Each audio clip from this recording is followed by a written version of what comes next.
Introduction. The Hall of Mirrors in the magnificent Palace of Versailles, a mammoth edifice built by Louis XIV in 1661, was bustling with formally garbed delegates from many countries on the beautiful day of June 28, 1919. They had gathered outside Paris for the signing of the peace treaty that concluded what euphoric Allied politicians labeled the war to end all wars. It was one of German history's blackest hours. For the victors, mainly Great Britain, France, and the United States, had inflicted harsh terms on the vanquished, including forcing Germany to acknowledge responsibility for starting the 4 years of bloodshed and carnage, known then as the Great War. With hostile neighbors on all sides, Germany had been virtually disarmed by the Treaty of Versailles. Her 6 million man force had been slashed to a Reichswehr army of only 100,000 civilian volunteers, and this caretaker force was prohibited from having airplanes or tanks. Almost before the ink had dried on the peace treaty, a cagey, monocled old Prussian, General Hans von Zicht, set in motion a series of clandestine events designed to lead to the rebirth of German military and industrial might.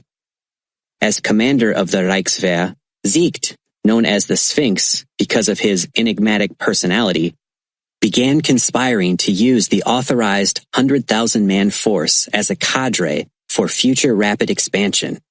Only the best educated officers and sergeants who had proven themselves to be dynamic leaders and courageous in battle were allowed to remain in the service. General von Zicht and his co-conspirators in the Reichswehr had to proceed with extreme caution and utilize ingenious deceptions to mask what was really taking place. Many British, French, and American military officers were stationed throughout Germany to make certain that the terms of the Treaty of Versailles were enforced. Once Zicht had selected the members of his private club, he made certain that their living conditions were vastly improved, that they had food items not available to civilians, and that their pay was hiked. The general then established a strict routine of sports and other recreational activities that developed strong, healthy soldiers. Zicht next created a series of military schools whose civilian instructors, in reality high-ranking officers from the Great War, taught sergeants and lieutenants the techniques of commanding entire divisions in preparation for some future war. Among the eager students was young Erwin Rommel, a platoon leader in the war, who was regarded by a superior as the perfect fighting animal, cold, cunning, ruthless, untiring, incredibly brave. In 1921, the old Prussian, without informing the German government, negotiated a clandestine mutual military assistance pact with a highly unlikely ally, the Soviet Union, against whom Germany had fought bitterly during the Great War. The alliance had been instigated by Nikolai Lenin, the founder of the Soviet Union. Back in March 1917, news of the downfall of Tsar Nicholas II had reached Lenin in exile in Switzerland, where he had been trying to foment a revolution. In his impatience to return home, he accepted for himself and his friends the offer by the German Kaiser Wilhelm of a private railroad car to travel to Russia across Germany. Kaiser Bill, as he was called by the Allies, was confident that Lenin would aid his cause by taking Russia out of the war against Germany.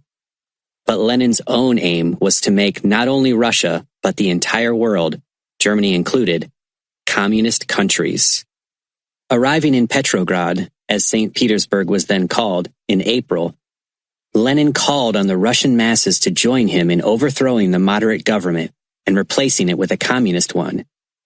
Most of the peasants joined his Bolsheviks, and in October 1917, the government was ousted. Lenin became absolute dictator. As Kaiser Bill had hoped, he took the huge but ineptly led Russian army out of the war. Now, 3 years later, with both the Soviet and German economies in dire straits and inflation galloping out of control, Nikolai Lenin had instructed the Soviet ambassador to Germany, Nikolai Krestinsky, to make a discreet approach to General von Zicht.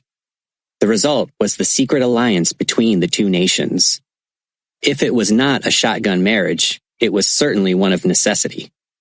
The Red Army lacked both professional leadership skills and military schools for that training. Germany had no airplanes, tanks, or heavy guns, or an air force or a navy. Under the terms of the pact, German military advisors would secretly assist the Soviet Union in modernizing its army. In return, the Reichswehr would receive periodic clandestine shipments of Soviet-built heavy weapons. At the same time, the cream of the Reichswehr would be sent to the Soviet Union, in civilian clothes, to be trained on the airplanes and tanks being developed there by German armaments experts. Each year, a third of the annual budget of the Reichswehr went into a curious cartel, the Gesellschaft zur Förderung Gewerblichen Unternehmen, the Industrial Enterprises Development Corporation. From its offices, one in Berlin and one in Moscow, it dealt directly with the Soviet government and had several subcontracting branches throughout the Soviet Union. The seemingly commercial corporation was a cover for the Reichswehr. Under the direction of the phony firm, aircraft shells, submarines, and poison gas were produced in the Soviet Union and shipped clandestinely to Germany. At his headquarters in Berlin in September 1921, General von Zicht set up Sondergruppe R, Special Group R, the cover name for an operation run by selected officers to coordinate the numerous secret German manufacturing and military assistance programs taking place in the Soviet Union. At the same time, the old Prussian dispatched one of his key officers, Colonel Oskar von Niedermeyer, to the Soviet Union to open the Zentrala Moskau, Moscow Central. Niedermeyer immediately began dashing about the immense Soviet Union, wearing civilian clothes and carrying out his function of coordinating all secret German activities in that country. Colonel von Niedermeyer gave special attention to the 3 immense training bases in remote locales of the Soviet Union that were prepared for the Black Reichswehr, 20,000 strong, to conduct extensive and realistic field exercises. These soldiers were the best and the brightest, destined for eventual high command in some German army of the future. Before leaving for the Soviet Union, each of these soldiers' names was erased from the rolls. Theoretically, none of them now existed. Sent from Germany to the training camps in the Soviet Union under the most stringent secrecy, the men of the Black Reichswehr learned the art of war side by side with young Soviet officers, also selected for future high command, from high-ranking German officers. Hermetically sealed zinc containers were used to bring back the remains of German soldiers killed in the rigorous training exercises in which live ammunition was sometimes used. Another area in which Germany rearmed was her air force. Although the 1919 Treaty of Versailles had directed that Germany destroy all of its combat aircraft and prohibited building more of them, the document made no mention of the use of gliders. So almost as soon as the treaty was signed, scores of active glider-flying clubs sprang up throughout Germany. Glider flying developed into almost a craze in Germany during the first few years after the Great War. Although the young pilots looked upon their sport as an enjoyable pastime, many others envisioned the clubs as excellent training grounds for power airplane pilots when the day came that Germany again had an air force. One of the latter was Hermann Göring, who was working in odd jobs as a salesman. Göring had been a highly decorated fighter ace with 22 kills, and he had succeeded Manfred von Richthofen, the famed Red Baron, as a squadron leader after he was shot down. Now, as a civilian in an intolerable post-war Germany, he was bitter about the Treaty of Versailles, and he vowed revenge. Early in 1922, Captain Edward V. Rickenbacker, America's top fighter ace in the Great War, and now an executive with an aviation corporation, was in Berlin on business. 4 German pilots who had engaged in duels with Rickenbacker's squadron over France played host to him. One of the 4, was Hermann Goering. During a conversation at dinner, Goering told the American, "Our whole future is in the air, and it is by air power that we are going to recapture the German Empire." Rickenbacker masked his shock. Only 4 years after the greatest butchery in history to that time had ended, here was a famous German advocating rebuilding the nation's armed might and going to war once more. Goering explained precisely how Germany would circumvent the restrictions in the Treaty of Versailles. "First, we will teach gliding as a sport to all our young men," he said. "Then we will build up commercial aviation. Finally, we will create the skeletons of a military air force. When the time comes, we will put all three together, and the German Empire will be reborn." A year later, in 1923, the Allied Control Commission, that had been monitoring all German activities since Versailles, relaxed some constraints in the treaty to allow the nation to expand its industry, including permission to build a limited number of civilian airplanes. German aircraft manufacturers, delighted to be back in business after being shut down for nearly 5 years, took a liberal view of limited number and began producing hundreds of aircrafts of all sizes. Then, in 1926, General von Ziegt took another gigantic step in his master plan to secretly rearm Germany by creating an illegal black Luftwaffe. A special aviation branch, the Fliegerzentrale, Flying Center, was formed with a few squadrons of aircraft converted from civilian use. Modern aviation equipment and designs were sorely lacking, however, because German industry, hampered by the Treaty of Versailles restrictions, could not provide sophisticated technology. So the Fliegerzentrale, under bull-necked Major Hugo Spehle, a fighter ace in the Great War, sent scouts to several foreign countries to purchase aviation items that were available on the open market. Efforts focused chiefly on the United States, whose industrial and technological capacities were booming. Spehle learned from his scouts that most of the wanted devices, such as aircraft designs, automatic bomb sights, and retractable landing gear, were classified as military secrets by the War Department in Washington and not for sale at any price. Undaunted, Spehle and other plotters at the Fliegerzentrale decided that what they could not buy, they would steal. The task of pilfering U.S. military secrets was handed to the Abwehr, Germany's secret service, whose operations had apparently been overlooked by Versailles. Diminutive Fritz Gemp, the Abwehr chief, sent Germany's first post-war spy, 34-year-old Wilhelm Lonkowski, to the United States in 1927. His German passport identified him as William Schneider, a piano tuner. Before sailing from Bremerhaven, Germany, Lonkowski had been furnished with a shopping list compiled by Major Spehle. Items had been culled from American aviation magazines and trade journals. The scope of Lonkowski's mission would have staggered spies of less robust spirit. As a lone agent, he was expected to steal military secrets from such major corporations as Curtiss Aircraft, Westinghouse Electric, Seversky Aircraft, Fairchild Aviation, and Douglas Aircraft, as well as from the U.S. Army's Mitchell and Roosevelt airfields outside New York City. Lonkowski soon found that the United States was a spy's paradise. No single federal agency was charged with counter-subversive operations, and the United States was the only major nation in the world that had no secret service to ferret out the intentions of hostile powers.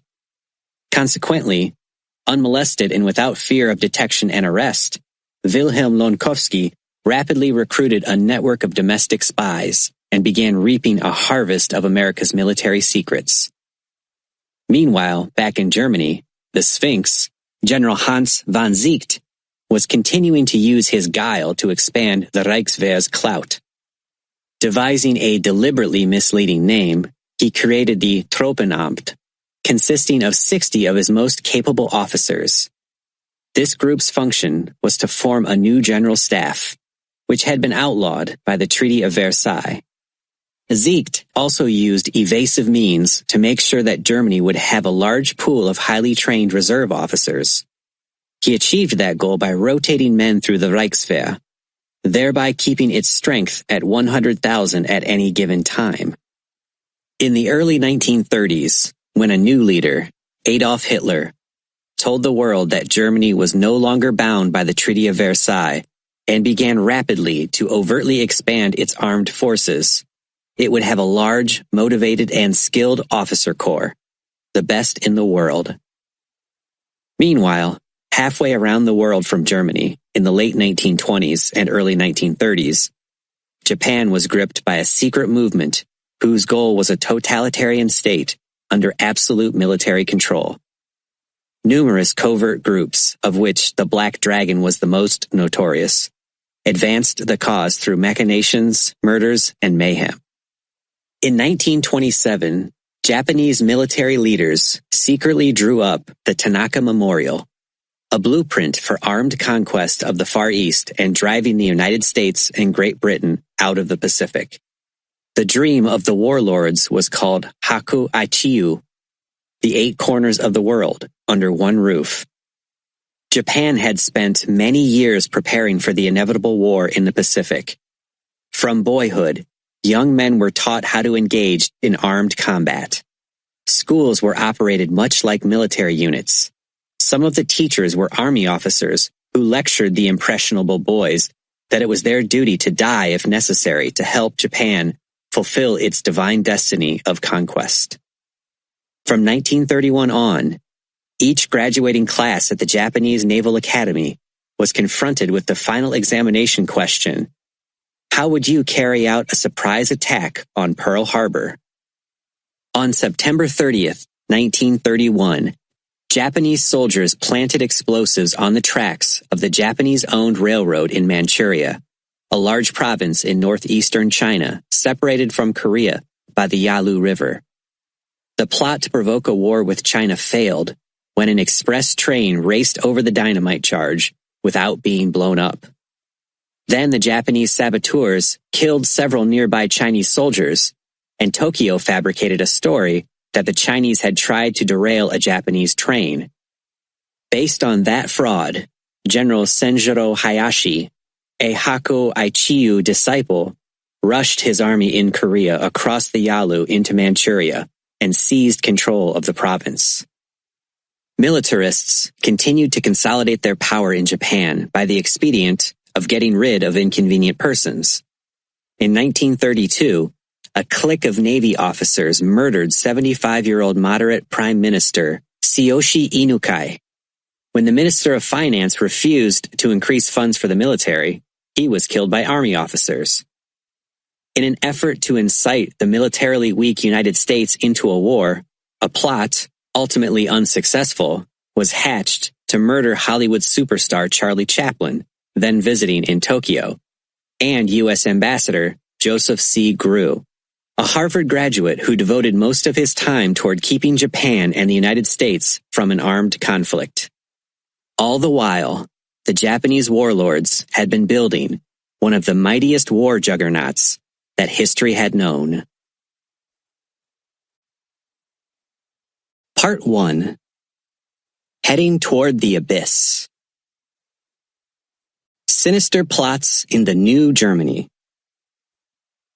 A clear blue sky hovered over Berlin on the afternoon of June 29, 1934, when the chief of the German General Staff, General Ludwig Beck, was escorted into the cavernous office of Adolf Hitler, a World War I corporal.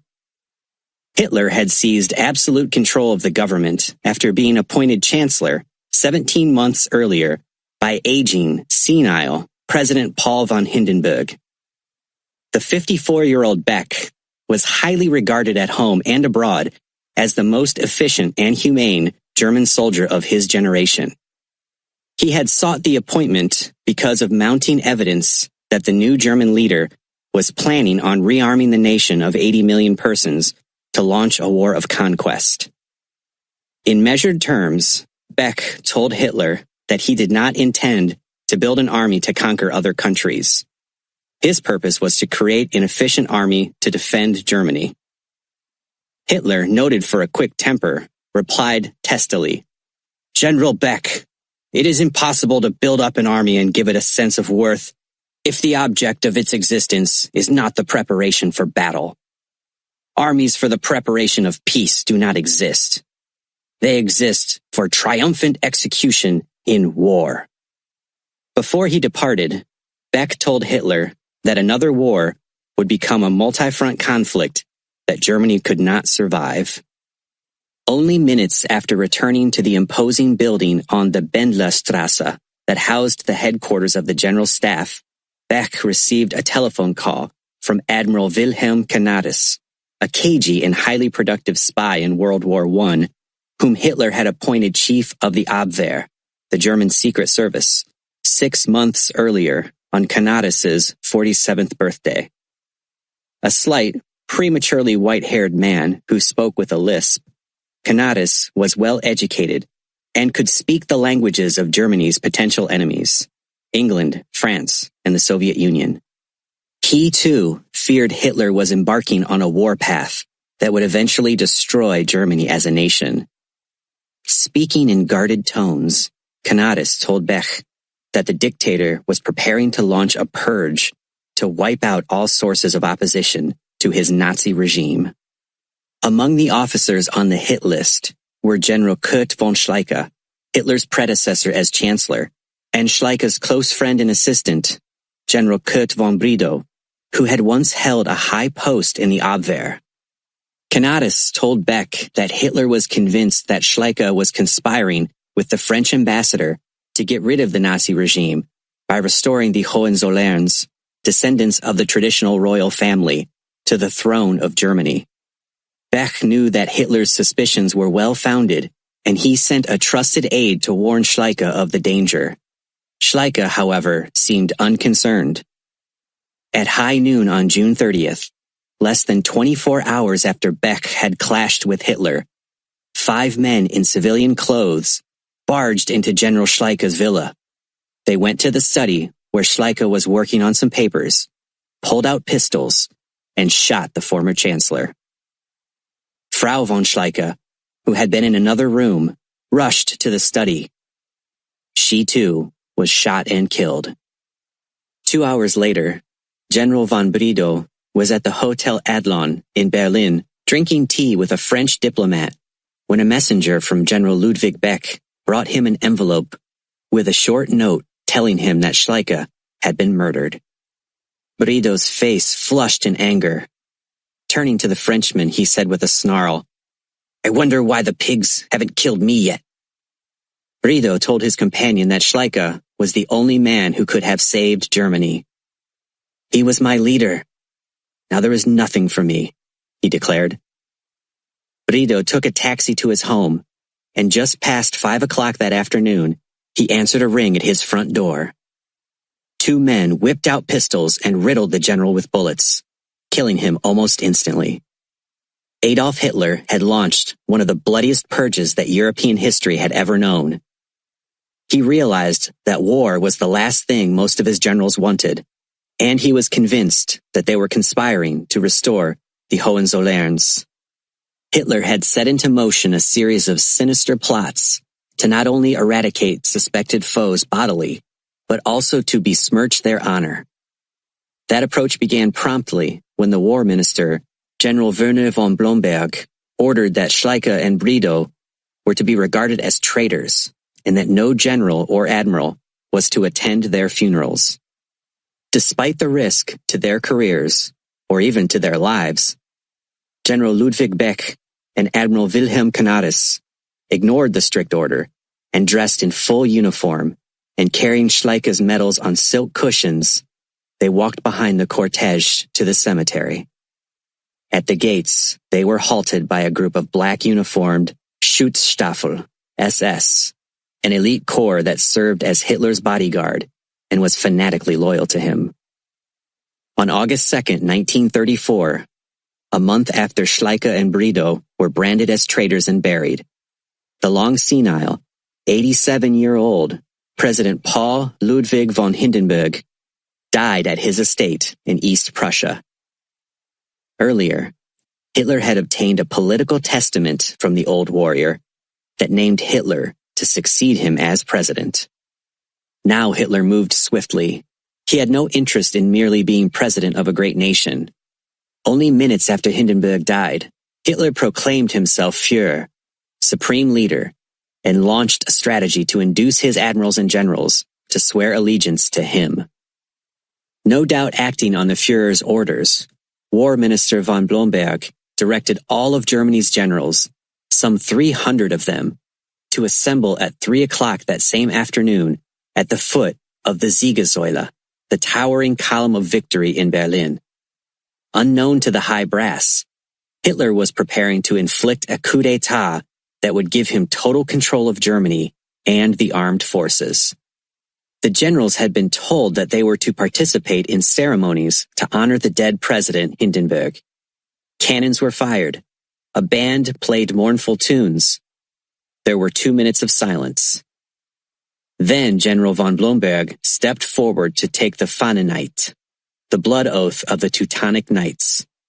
The army commander, General Werner von Fritsch, and General Ludwig Beck followed. Each held the flag of Germany in one hand and the Bible in the other, while reciting, "I swear by God this holy oath that I will render to Adolf Hitler, Führer of the German nation and people, Supreme Commander of the Armed Forces, unconditional obedience. And I am ready as a brave soldier to risk my life at any time for this oath." All over Germany at the same time, the rank and file of the armed forces recited the same blood oath. Walking with General Fritsch back to the headquarters, Beck stopped suddenly and said solemnly, "This is a fateful hour. The oath means physical and moral suicide." Further along the way, Beck halted again. Both generals realized that they had been tricked into taking an oath not to Germany or the Constitution, but to Adolf Hitler. "He took us unawares," Beck said mournfully. "I did not realize that we were swearing a completely new form of oath."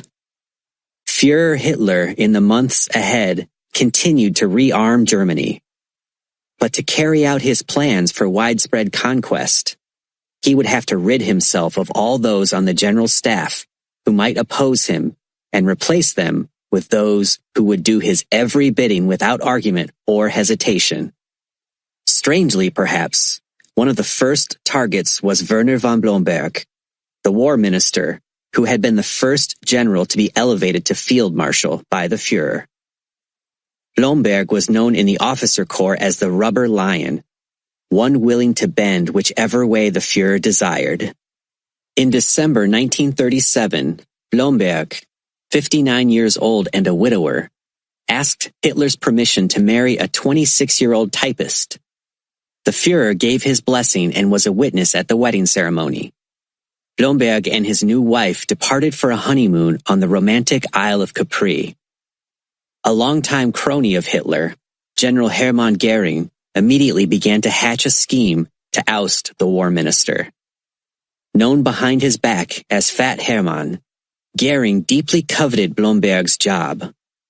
Goering turned over the exacting task of discrediting Blomberg to an expert in the field, tall, hawk-nosed Reinhard Heydrich, the young chief of the Sicherheitsdienst, SD, the security branch of the SS.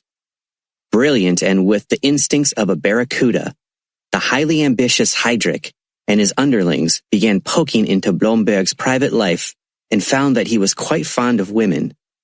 That was no crime in the Third Reich, but it could be a valuable blackmail weapon at some future date. Blomberg, Heydrich's agents discovered, occasionally donned civilian clothes and spent evenings in some of Berlin's more exotic night spots. At the same time, SD men began sifting through old reports of the Kriminalpolizei, civil police, and hit the jackpot. Blomberg's beautiful new wife, Erna Grun, had had convictions for prostitution. Her mother was also well known to Berlin police as the proprietress of a massage parlor that was patronized by well-heeled men, presumably in urgent need of rubdowns. Goering was ecstatic. He rushed to see the Führer and showed him the police docket. Hitler professed to be deeply distressed and immediately ordered the war minister to return to Berlin from his honeymoon. Blomberg was promptly sacked and went into exile with his wife. He ignored suggestions from German generals he had known for many years to take a Luger and blow his brains out. Now Hitler pondered the question about who would succeed Blomberg as head of Germany's rapidly expanding military organization. The Führer was leaning toward appointing General Werner von Fritsch, whom Hindenburg had appointed commander of the army in May 1935. Aghast that he himself had not been chosen, Goering set about to dig up dirt on General von Fritsch. Again, Reinhard Heydrich's sleuths scanned old police vice files and came up with the name of a German officer who had been blackmailed by an ex-convict and male prostitute named Otto Schmidt. No doubt frightened to be grilled by agents of a high government official, Schmidt, known as Bavarian Joe, admitted he had committed a homosexual act with a man he identified as General von Fritsch at the Wannsee railroad station. Hoping to gain more proof that Fritsch was a practicing homosexual, Heydrich's agents fanned out through Germany to interview officers in Fritsch's command. None would claim any knowledge of their boss's alleged homosexuality. Despite a total lack of confirmation of the charges, trial papers were drawn up against Fritsch.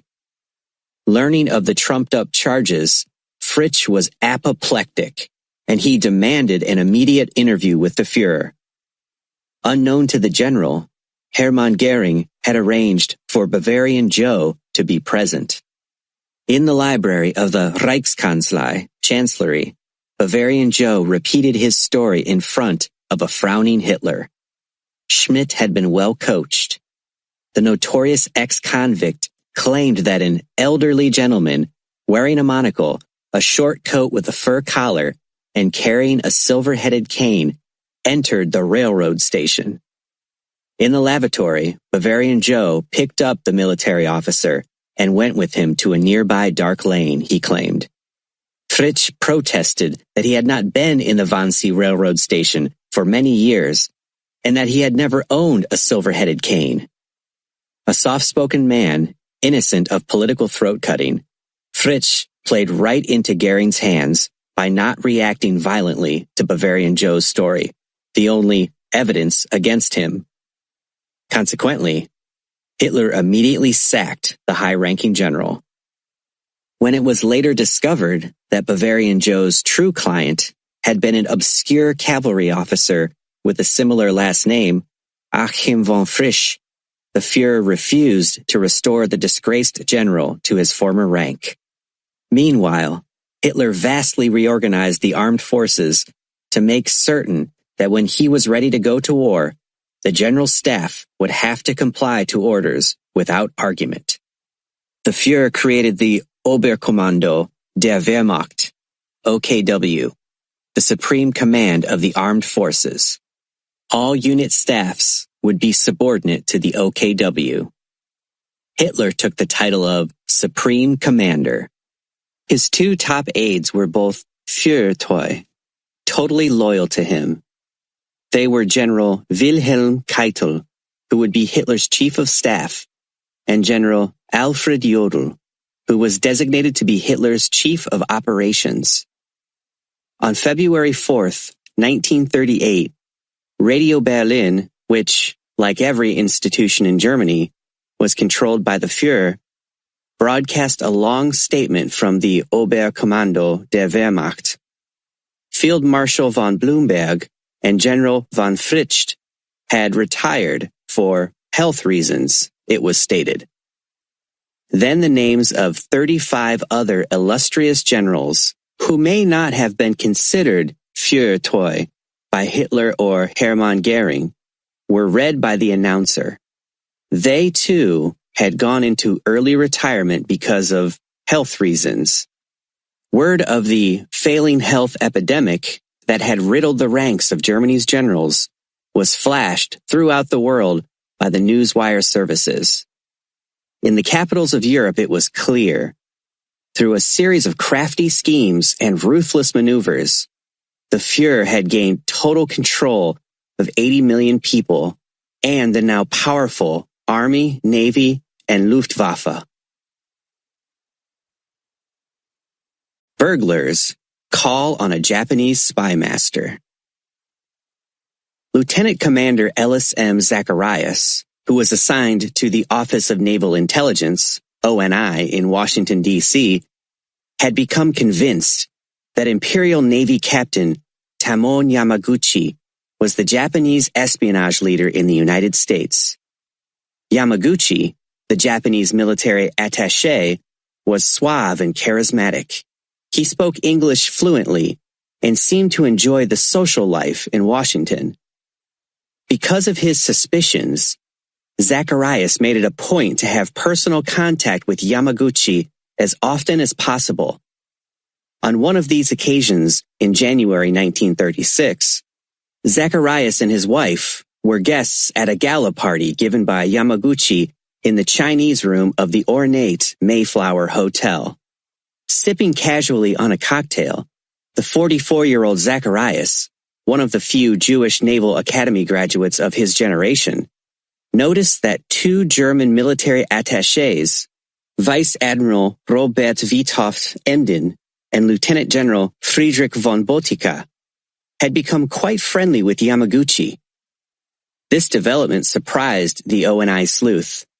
Previously, the relationship between the two Nazis and Yamaguchi had been quite frigid, reflecting the views of their respective governments. When the party was drawing to a close, Zacharias told his wife that the couple must remain as long as possible to see what would happen between the two Germans and the Japanese host. In social events given by Yamaguchi in the past, the two Germans had always departed after only a few minutes. Now the Nazis stayed for nearly 3 hours. Zacharias felt that the party was held to provide an opportunity for the two Germans and Yamaguchi to discuss some important matters without attracting undue attention. Across the spacious room, now thinning of guests, General Botica and Admiral Withoff Emden were still clinging to Yamaguchi. The Germans cast periodic glances toward Zacharias. Plainly, they were irritated that he had not left the party. Nodding toward the two Germans and the Japanese, Zacharias told his wife, "Something's afoot." The situation evolved into a cat-and-mouse game. Who would outwait whom? Finally, after the waiters had cleared all the dishes, Zacharias and his wife hurried to Yamaguchi's side to make certain that he, the two Nazis, and the Zachariases all left at the same time, thereby depriving the Germans of a chance to conclude their business with their host. Early the next morning, Zacharias discussed with his boss, Captain William D. Polston, the puzzling German-Japanese love fest at the Mayflower.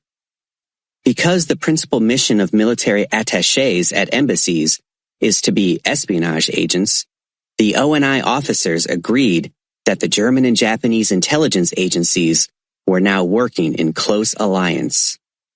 Although the two ONI sleuths had no way of knowing the precise developments, their educated hunch was accurate. German Colonel Walter Nicolai, who had been in charge of Kaiser Wilhelm's far-flung intelligence apparatus in the Great War, had held secret meetings with his Japanese counterparts in Tokyo only 2 weeks earlier. Nicolai had suggested that the two nations pool their espionage resources. Nicolai stressed that only Caucasians could be effective spies in the United States, because Oriental agents could be more easily detected. The Japanese bought the proposal. They would spy for the Germans in the Pacific regions, where Caucasian agents would be conspicuous. In turn, the Germans would pass along intelligence gleaned from the United States and the Panama Canal Zone. Adolf Hitler was enthusiastic over the arrangement, and he appointed Eugene Ott to be ambassador to Japan and to coordinate the two nations' intelligence exchanges. Now, within 48 hours of the Mayflower Hotel party, the ONI began a surveillance of the Albin Towers, an imposing apartment building at the intersection of Wisconsin and Massachusetts avenues in Washington. In a high-level suite, Captain Yamaguchi maintained his living quarters. Captain Zacharias believed that the suite also served as a command post for Japanese espionage activities in the United States.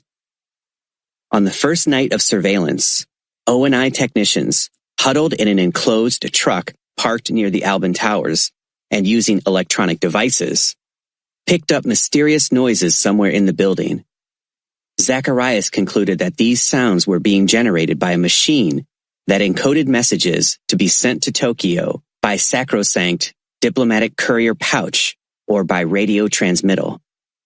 Consequently, an elaborate scheme was hatched to gain what intelligence agencies call a surreptitious entry to Yamaguchi's suite, inspect the encoding machine, and requisition any codes or other materials customarily used in espionage work.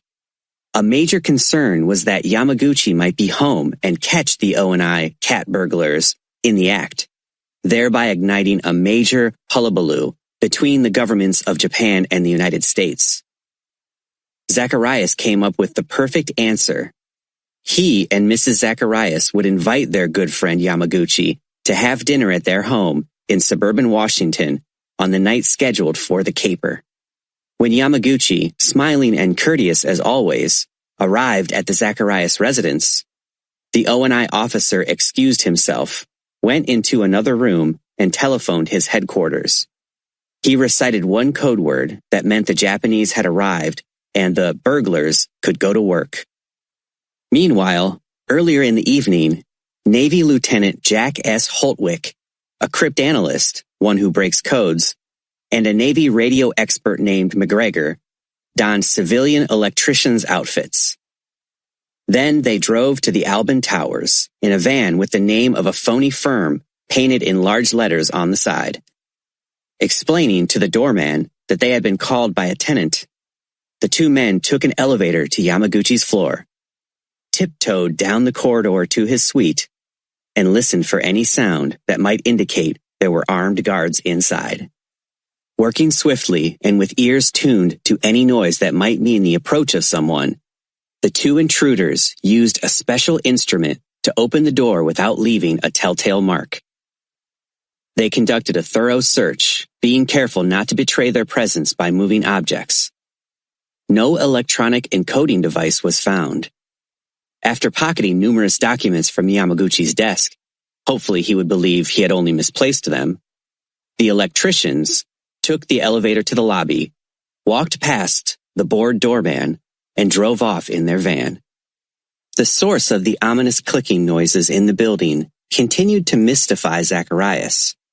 He thought it was possible that some unidentified American had leased another suite in the building for Yamaguchi to use as his communications center to keep in clandestine contact with intelligence sources in Tokyo.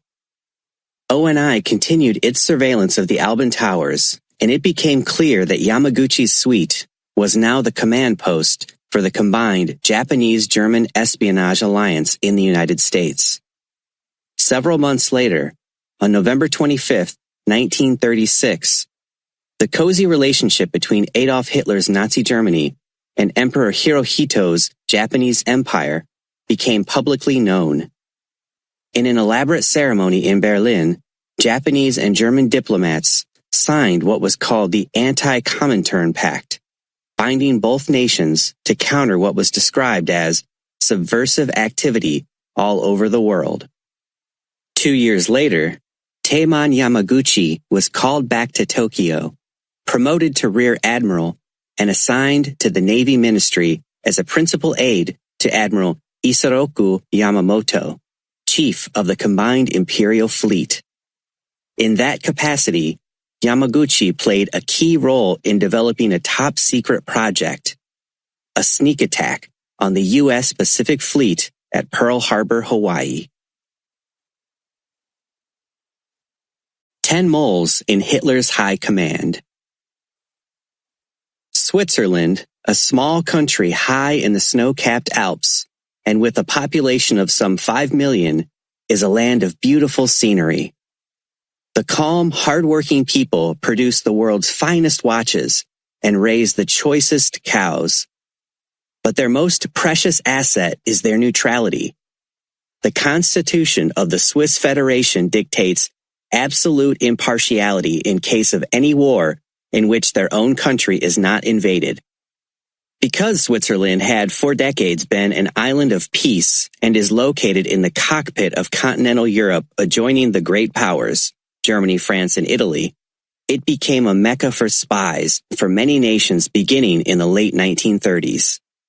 Two German espionage services, the Abwehr and the Sicherheitsdienst, SD, had a higher concentration of secret agents in the tiny country than in any other nation.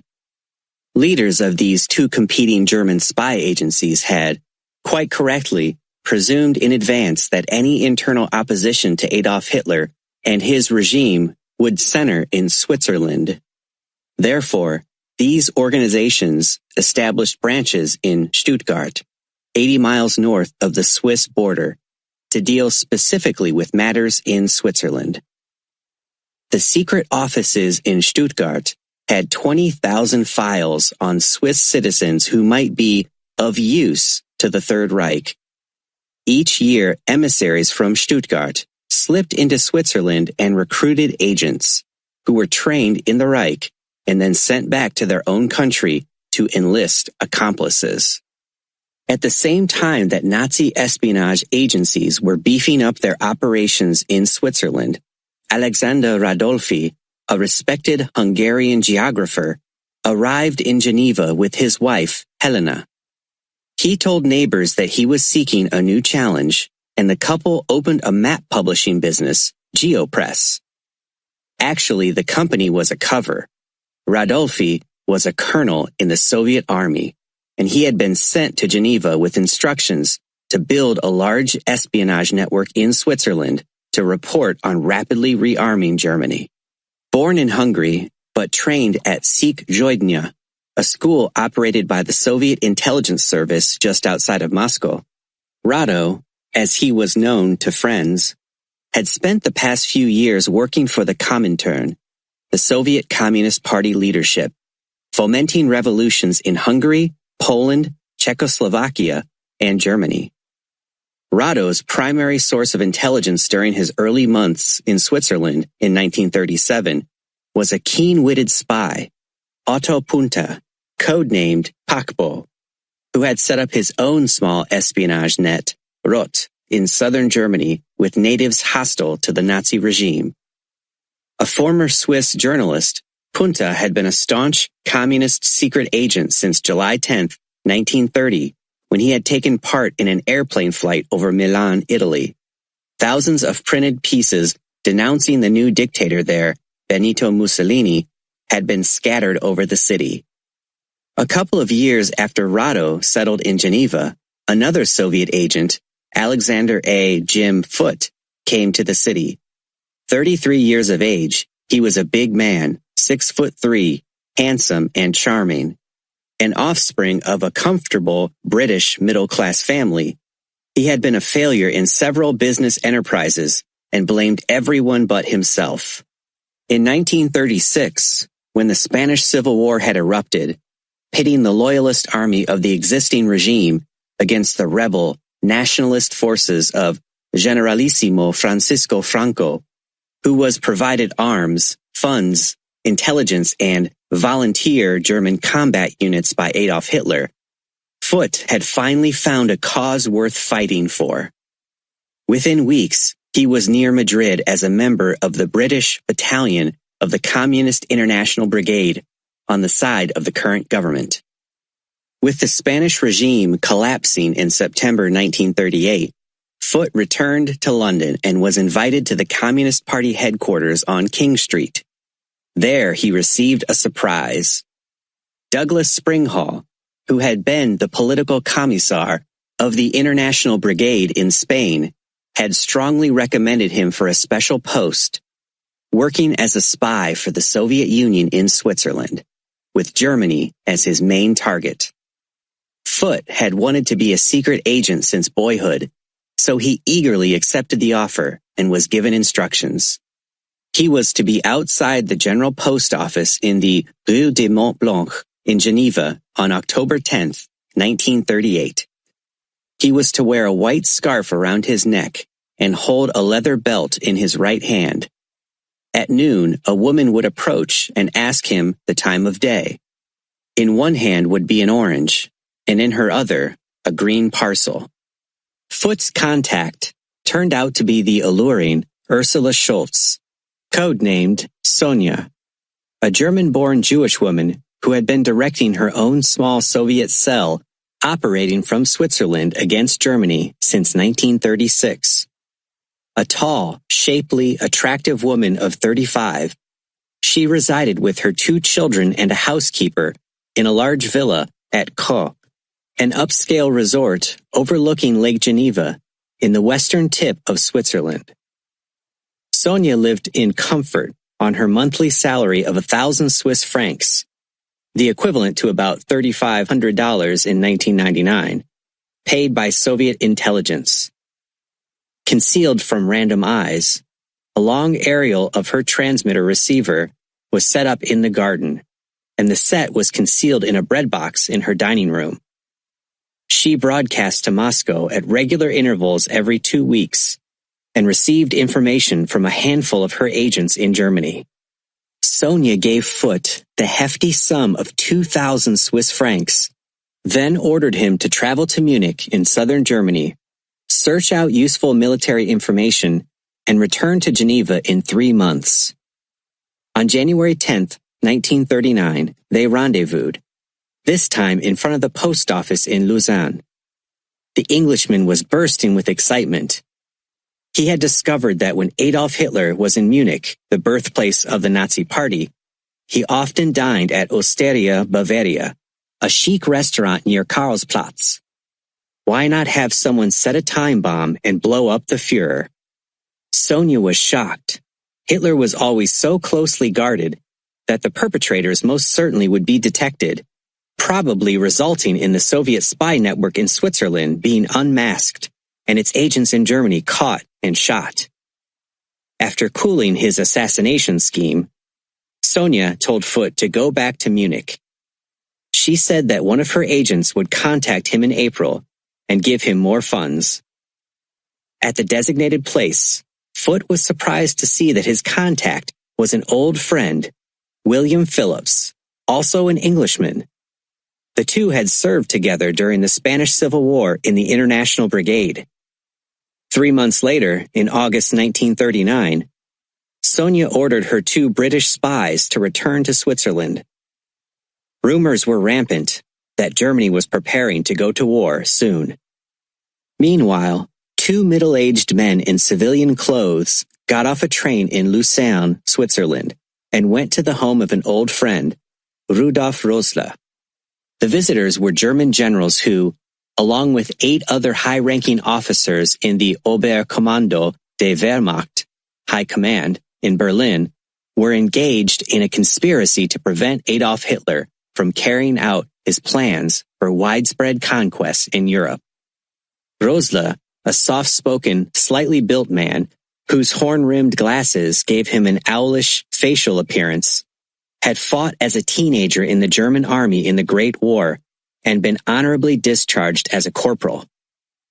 During his military service, he had made friends with 10 young men who later were accepted into the peacetime Reichswehr army.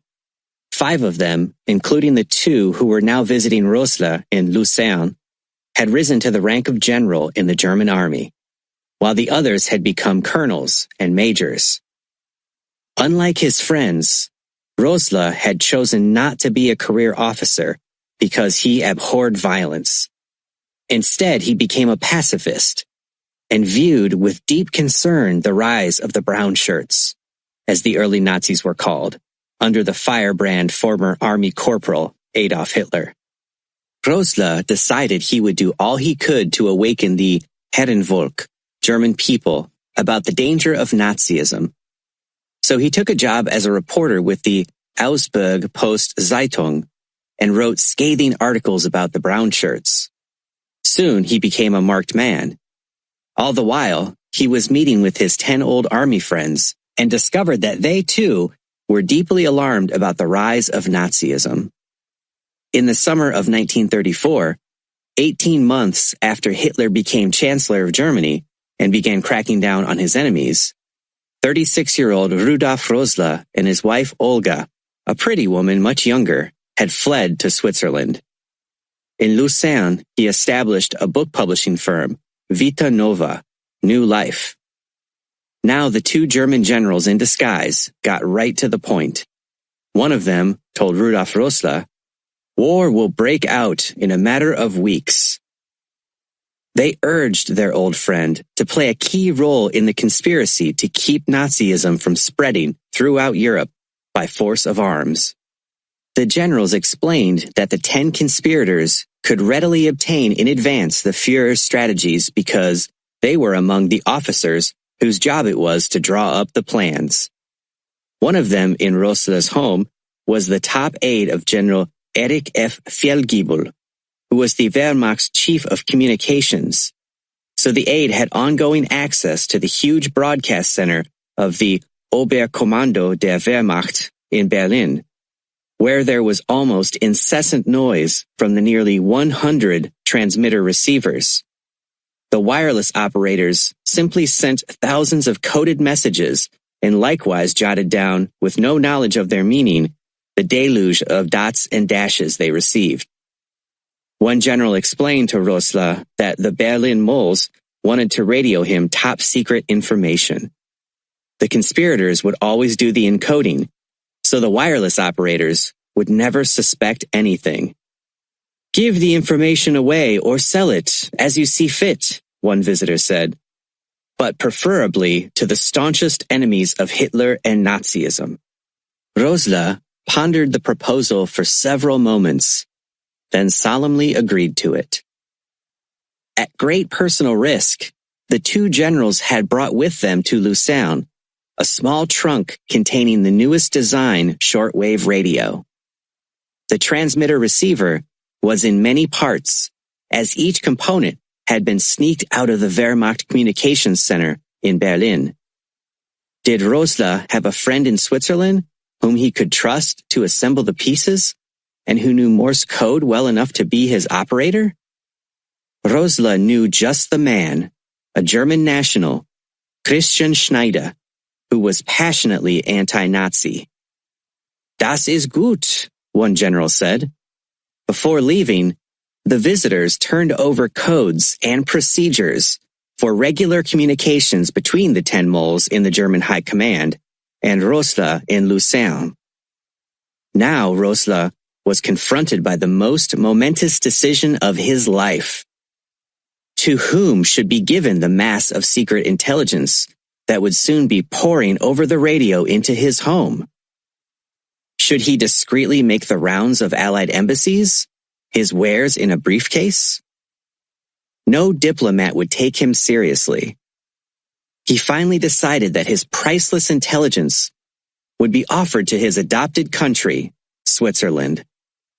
If Swiss intelligence so desired, it could distribute the information to other friendly nations. A few days after the German generals had returned to Berlin, Rosler arranged a meeting with Xavier Schniepe, a young Swiss who had become a close friend. Schniepe, Rosler knew, had been serving part-time as a member of the Swiss Secret Service, and he had often sneaked across the border into the Third Reich, wearing the uniform of a German corporal. While being scrupulously careful not to disclose the entire truth, Rosler told his friend that he had secret contacts in Berlin who would provide him with accurate and continuing intelligence, which he wanted to communicate to the Swiss. Schniepe agreed to speak about the proposal to the higher-ups. Soon word reached Rosler that Brigadier Colonel Roger Masson, the keen-witted, 70-year-old chief of Swiss intelligence, had agreed to allow Rosler's espionage activities on the condition that all information radioed from Berlin would also be passed along to him. Masson had been confronted with a serious bout with his conscience for accepting intelligence from a secret agent operating on Swiss soil. Yet he knew that Adolf Hitler was on the brink of launching a widespread war of conquest in Europe, and his sympathy for the Allies caused him to search for a way to warn them of German military plans without directly involving Switzerland. Masson's top aide, Major Hans Hausemann, a bitter foe of Nazi Germany, came up with a solution. An acquaintance known as Uncle Tom, a Czech national, agreed to act as a go-between with the British Secret Service.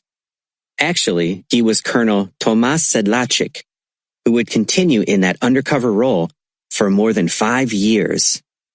Meanwhile, Rudolf Rossler had second thoughts about the trustworthiness of Christian Schneider, so he had Schneider assemble the radio left by the 2 German generals in Rossler's home and teach him how to operate it.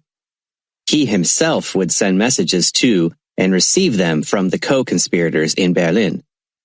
Unbeknownst to Rossler, Schneider, codenamed Taylor, was a key agent in a Soviet spy ring headed by Rachel Dubendorfer, codenamed Sisi, which operated in Geneva from the International Labor Office where she worked. She lived with her young daughter Tamara and her boyfriend Paul Boccia, a former clergyman in his native Germany.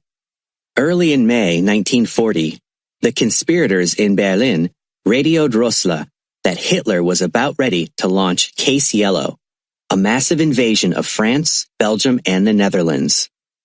Uncle Tom rushed to inform the British, Dutch, and Belgian embassies, but when the Wehrmacht struck at dawn on May 10th, the defenders were taken by total surprise. Rossler's warning had been ignored.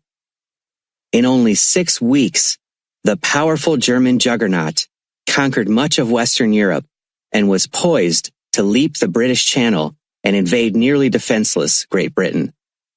At this point, Moscow ordered Jim Foote to become the radio operator for Rado, the chief Soviet spy master, who lived in Geneva. For security reasons, Foote would operate in Lucerne, some 40 miles northeast of Geneva. Renting an apartment on the top floor of a large building, he reflected that this was an ideal location for his clandestine broadcasting. Any intruders would have to pass through 2 heavy, tightly locked doors, so he would have ample time while the second door was being forced to sabotage his radio and destroy his message files and secret codes. Foote located a technician who would install an extra-large antenna on the roof without informing the police of this unusual activity by a foreigner.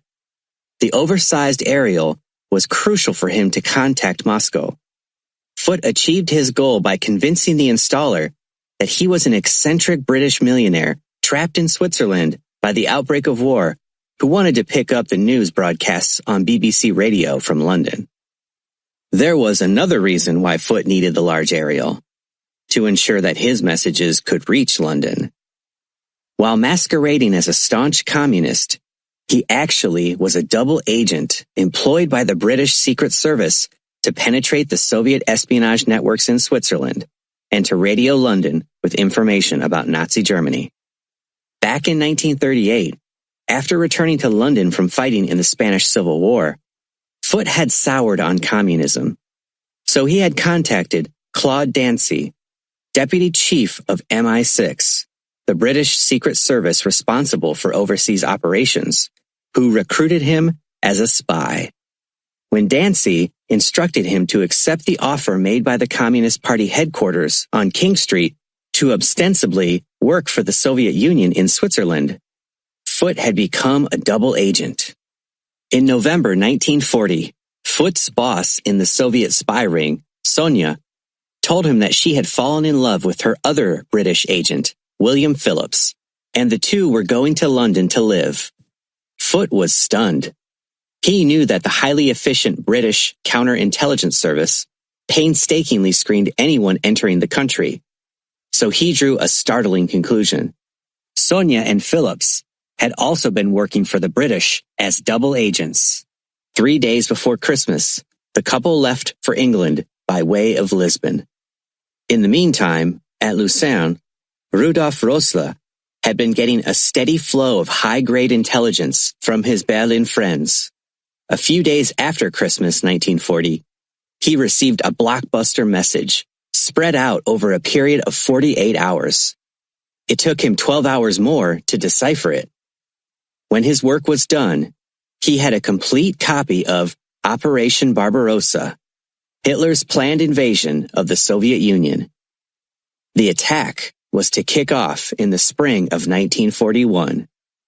Roessler was thunderstruck. He tried desperately to find a third party to warn the Soviets. Finally, he contacted Christian Schneider, the man who had assembled his radio and who was thought to have communist leanings. Roessler minced no words. "The Germans intend to invade Russia in the spring," he told Schneider. "Do you know how I can talk to Soviet agents?" Roessler reminded Schneider of the radio and assured him that he had high-placed contacts in Berlin. A month later, Schneider informed Roessler that "my people have been in touch with the Ministry of State Security, known as the Center to Soviet Spies, in Moscow, and that they had agreed to put the German émigré on the payroll." Thus, Roessler, a Protestant from a respectable conservative upper-middle-class background, became, out of hatred for Nazism, a Soviet spy. Brigadier Colonel Masson had given his blessing to the arrangement on the condition that Roessler, whom the center had codenamed Lucy, continue to furnish the Swiss with intelligence from Berlin that would be useful to the British. A system was worked out whereby Rachel Dubendorfer, Cece, and Christian Schneider, Taylor, passed the information from Berlin each day from Rudolf Roessler to Jim Foote, who had recently replaced Rado as head of the Soviet spy apparatus in Switzerland. Rado had learned that Bupo, the Swiss intelligence, was about to arrest him, so he had rapidly given Foote's address and telephone number to members of the network. Then Rado, his wife Helena, and their 2 sons fled the country. Now Jim Foote, the double agent, found himself in an incredible position. He was being inundated by intelligence from both Berlin and the entire Soviet espionage network in Switzerland. Most of his days and many nights were consumed in radioing this voluminous amount of information to Moscow and to London. All the while, Moscow's center repeatedly demanded to know the source of Roessler's intelligence. Just as steadfastly, he refused to unmask his Berlin co-conspirators. So when the German émigré warned the Soviets that Adolf Hitler was going to invade Russia along a 1,000-mile front at dawn on June 22, 1941, this intelligence was ignored. Adolf Hitler's war machine gained total surprise and plunged deep into the Soviet Union. For more than 2 months, Moscow Center had stubbornly refused to listen to Roessler's shouts of alarm.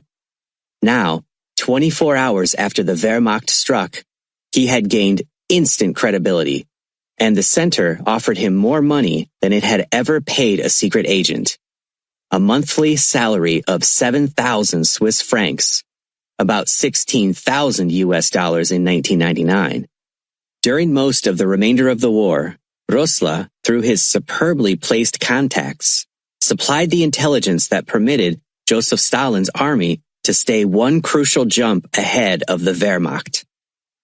Jim Foote, the double agent who had radioed Moscow Center thousands of pages of high-grade information, was notified early in 1943 that a grateful Soviet Union had made him a major in the Red Army.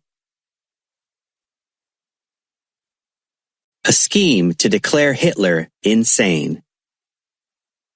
Shadows were lengthening over Berlin late on the afternoon of November 5, 1937, when an elite gathering of top generals and admirals in the Wehrmacht settled into plush chairs in the little cabinet room at the Reichskanzlei on the Wilhelmstrasse. These leaders had been summoned by Adolf Hitler, dictator of the Third Reich, as he now called Germany. Then 48 years old, and slightly stooped with the beginning of kyphosis of the spine, the Führer was of medium height and build, and his straight jet-black hair draped over his forehead. His most dominating facial feature was a brush mustache, which he had worn during his entire manhood. During the Great War, Hitler had served as an infantry corporal in the muddy frontline trenches of France for nearly 4 years, and he had been gassed and decorated with the Iron Cross First Class for valor, the latter event a unique distinction for an enlisted man. Now, as the Führer strode into the little cabinet room, his generals and admirals leaped to their feet and stood at attention. After he had motioned for them to be seated, Hitler swore his military leaders to secrecy. Then he shocked them with a startling announcement. He was going to immediately launch a policy of acquiring Lebensraum, living space, for the German people. As the high brass listened silently in amazement, the Führer, a spellbinding orator, spoke for 4 hours on the reason for his decision and his plans for implementing it. Even if general war were to erupt, he was determined to annex either by diplomacy, subterfuge, or a combination of these categories, Austria, Czechoslovakia, and Poland. Then, when the Wehrmacht had become sufficiently powerful, he planned to invade the Soviet Union. No doubt anticipating the commander's qualms, Hitler asserted that France, which was thought to have the world's best and strongest army, and Great Britain would only launch a war of words and not interfere as the Lebensraum campaign unfolded. In closing his marathon dissertation, the Führer declared that he would accept only total obedience from his generals and admirals, and he gave them a timetable for conquest. Operations were to be launched in 1938 and completed by 1943. A hush fell over the room, as Hitler's plans had an enormous impact on the audience. However, he brushed off ensuing arguments, claiming that Great Britain and France were too timid to oppose him. Now it was clear Hitler was getting ready for a widespread war of conquest. There also remained no doubt about his utter contempt for his general staff. Later, he told one of his confidants, "This presumptuous Junker caste is in reality nothing more than a collection of muddleheads, vacillators, and stuffed shirts." Convinced that Hitler was going to take Germany hell-bent down the road to eventual destruction, a group of high-ranking officers, civilian leaders, and government officials created a conspiratorial group the Gestapo would later brand the Schwarze Kapelle, Black Orchestra. Heading the covert clan was General Ludwig Beck, a curious mixture of intellectualism and military genius who, as chief of the German General Staff, had directed the army's enormous expansion during the previous 3 years. He was regarded by other German generals and by foreign leaders as a man of high honor and integrity. A positive plan to get rid of Hitler by a coup d'etat was drawn up by the conspirators. The Führer was to be arrested in Berlin, but not killed. Rather, he would be put on trial before the German people, with procedures worked out by legal experts involved with the Schwarze Kapelle. The conspirators had managed to obtain Corporal Adolf Hitler's medical history for his service in the Great War. It seemed to indicate that Hitler had gone mad from being gassed. Consequently, the Schwarze Kapelle set up a secret panel of psychiatrists to issue a report on his mental fitness. The keen military minds of the conspirators had created a plan in minute detail. At the proper time, General Erich Feldgiebel, Chief Wehrmacht Signals Officer, would cut all communications throughout Germany, thereby isolating Hitler in Berlin. At the same time, General Erwin von Witzleben, the commander of the Berlin military district, would rush reinforcements into the capital and issue orders for them to arrest Hitler and two top aides, General Hermann Goering and Heinrich Himmler, chief of the Gestapo and the Schutzstaffel, SS, the Führer's elite bodyguard. Himmler, a lapsed Catholic and former chicken farmer, was a rare mixture of crackpot and organizational genius.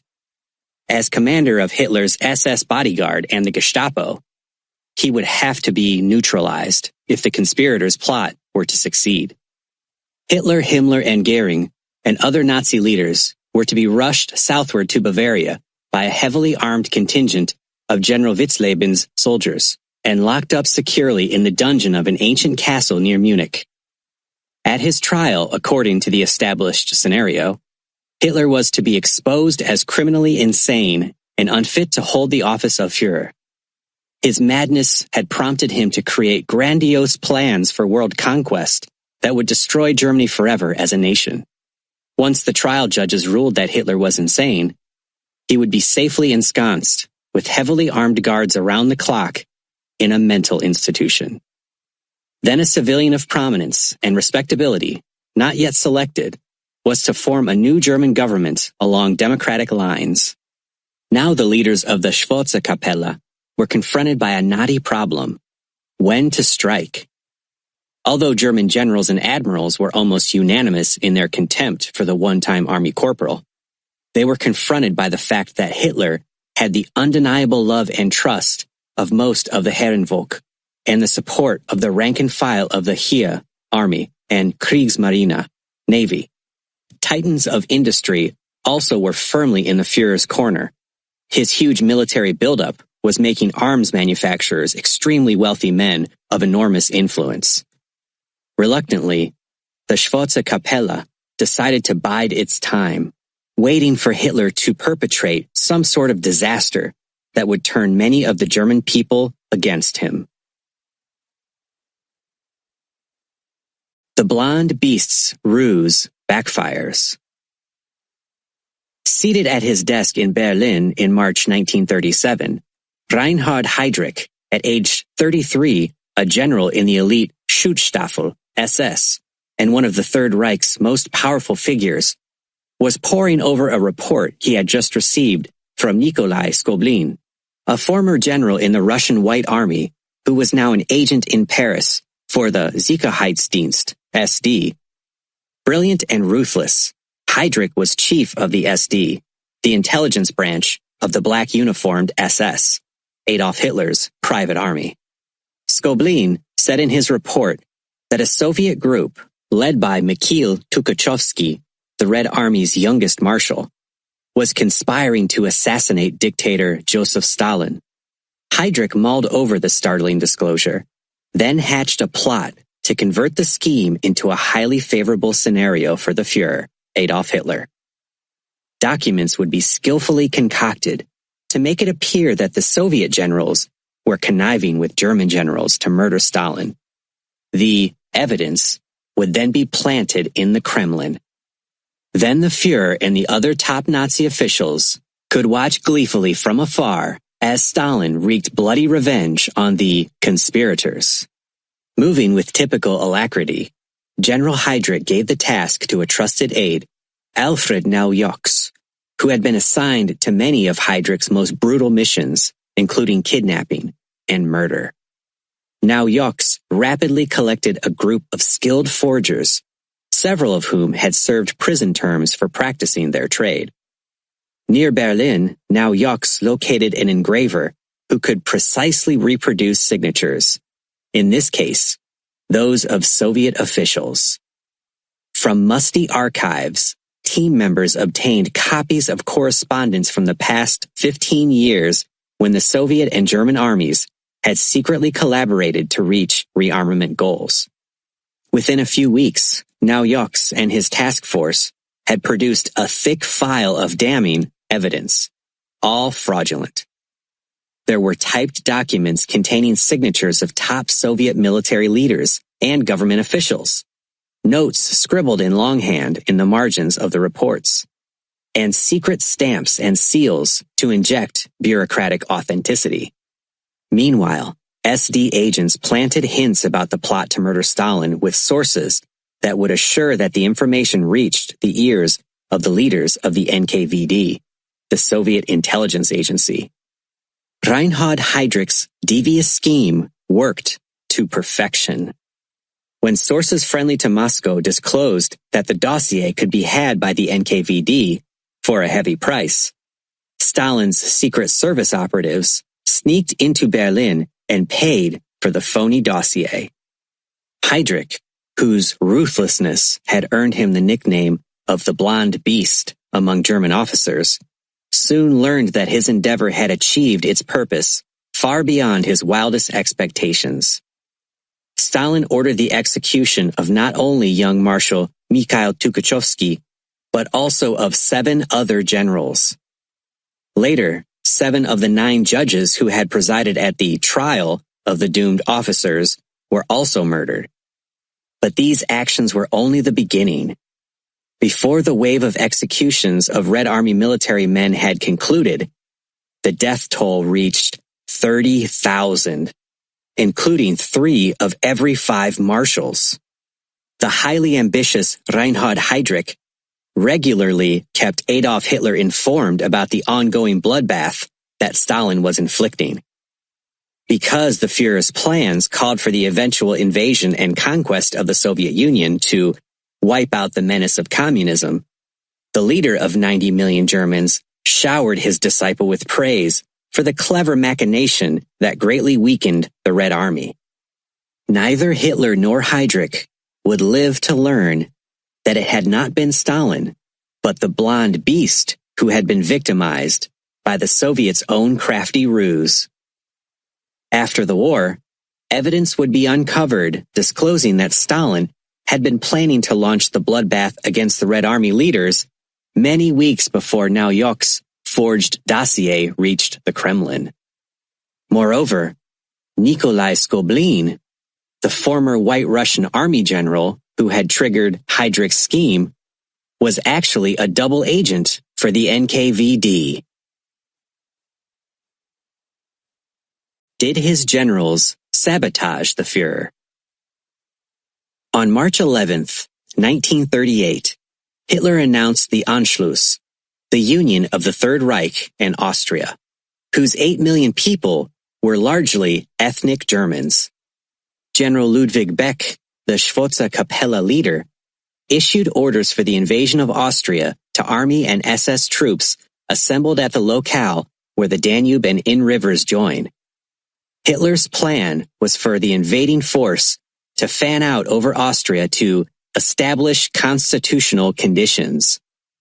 At 9 a.m. on March 12th, armored spearheads began flowing across the frontier. A day later, with a lieutenant colonel named Erwin Rommel in the command of his army escort, the Führer made a triumphant entry into Vienna and received a tumultuous welcome from Austrian citizens. They peppered him and his troops with a cascade of floral tributes in what came to be known as the Battle of the Flowers. His return as a conquering hero was an emotionally supercharged event for Hitler, who had been born in Austria and had begun his political life in Vienna, where he stayed from 1909 until 1913. There he had been an impoverished vagrant, sleeping in flop houses, doing odd jobs, and often eating at charity soup kitchens. Now he was the absolute master of the city that, he felt, had once consigned him to the gutter. When the hoopla and pomp and circumstance died, and Hitler returned to the Reichskanzlei in Berlin, he began to analyze the efficiency with which his peaceful occupation of Vienna had been carried out. He was flabbergasted and furious.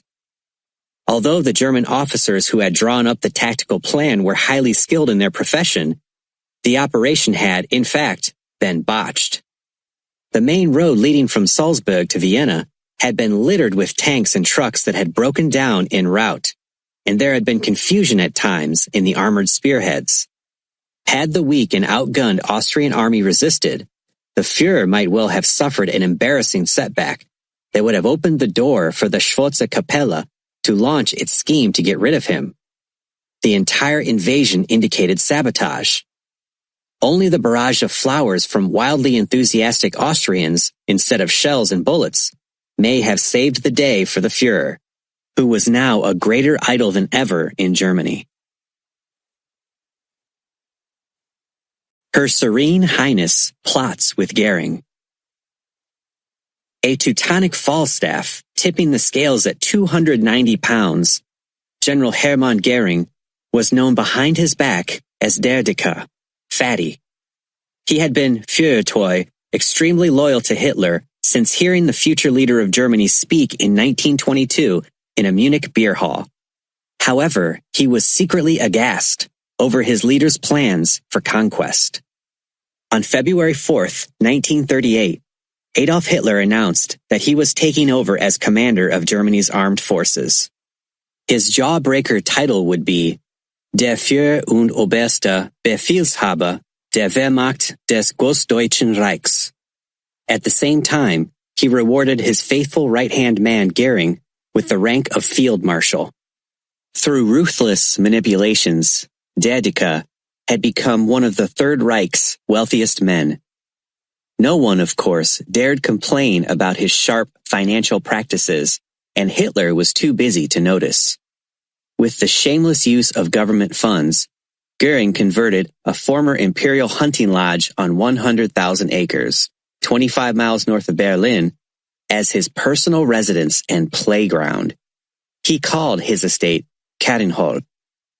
In June 1938, Goering invited to Kattenhol a clever, scheming social climber whose original name had been Stefanie Richter, Steffi to her friends.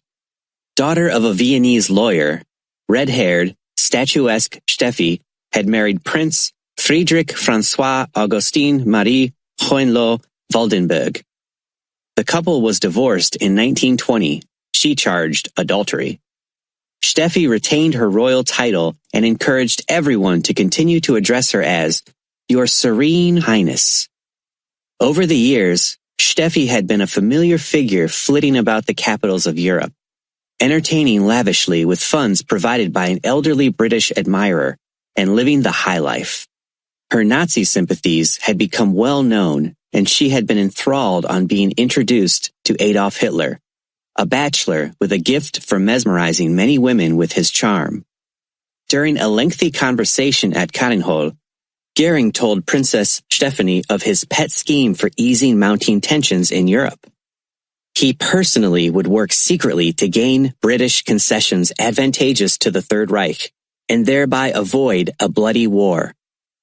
As Her Serene Highness listened avidly and in awe, Goering outlined his plot. He would sneak covertly into London and confer with Edward F.L.W. Halifax, the British Foreign Secretary. Goering had known Lord Halifax personally since the twilight of 1937, when the Briton had been invited to visit Berlin and spend a few days shooting foxes in Saxony. Halifax, the Germans knew, had been an avid huntsman since boyhood. Despite his misgivings, the tall, reedy Halifax had accepted the invitation because his superior had thought some undefined good toward maintaining peace in Europe might accrue. Actually, the invitation apparently had been offered to give German leaders an insight into current thinking of the British government, especially toward rearming England. While in Berlin, Halifax had been given the red carpet treatment. He was wined, dined, and feted.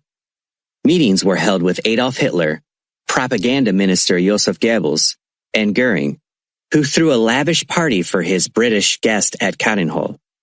Goering's proposed incognito trek to London would have to be arranged with a great deal of finesse, so as not to step on the toes of Foreign Minister Ulrich Friedrich Willi Joachim von Ribbentrop, who was an enemy of Der Dicke, but highly regarded by Adolf Hitler. Ribbentrop must not learn that Goering was going to inject himself into the realm of foreign policy. What was vitally needed, Goering explained to Princess Stefanie, was someone to make discreet contact with Lord Halifax and arrange for the Field Marshal's visit. Numerous names were discussed before the two schemers hit upon the ideal candidate, 45-year-old Fritz Wiedemann. Debonair and articulate, Wiedemann was widely known and respected in the Third Reich and in embassies of the world. He had been commander of an infantry company with which Corporal Adolf Hitler had been awarded the Iron Cross for valor in the muddy trenches of France in the Great War. When approached by Her Serene Highness, the tall, handsome Wiedemann was horrified. Go to London behind Ribbentrop's back? Behind the Führer's back? Steffi was persistent.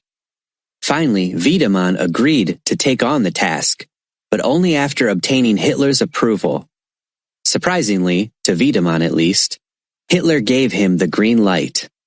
Princess Stephanie was delighted to learn of the Führer's approval. Now she was in the thick of things at the highest levels. She promptly hopped the English Channel and, through her elite social connections, rapidly arranged to meet with Lord Halifax, who agreed to confer secretly with Goering's emissary, Fritz Wiedemann. A few days later, Halifax and Wiedemann held a long discussion. Princess Stephanie was not present, but Hitler's one-time infantry commander told her later that the conference was quite successful. Then the scheme began to fall apart. Before Hermann Goering could sneak into England to see Halifax and wring concessions from him to avoid war in Europe, all hell broke loose in Berlin. A furious Joachim von Ribbentrop had gotten wind of Goering's plot behind his back, and he rushed to the Reichskanzlei and talked the Führer into squashing any future negotiations with Lord Halifax by Wiedemann. A bizarre kidnapping scheme.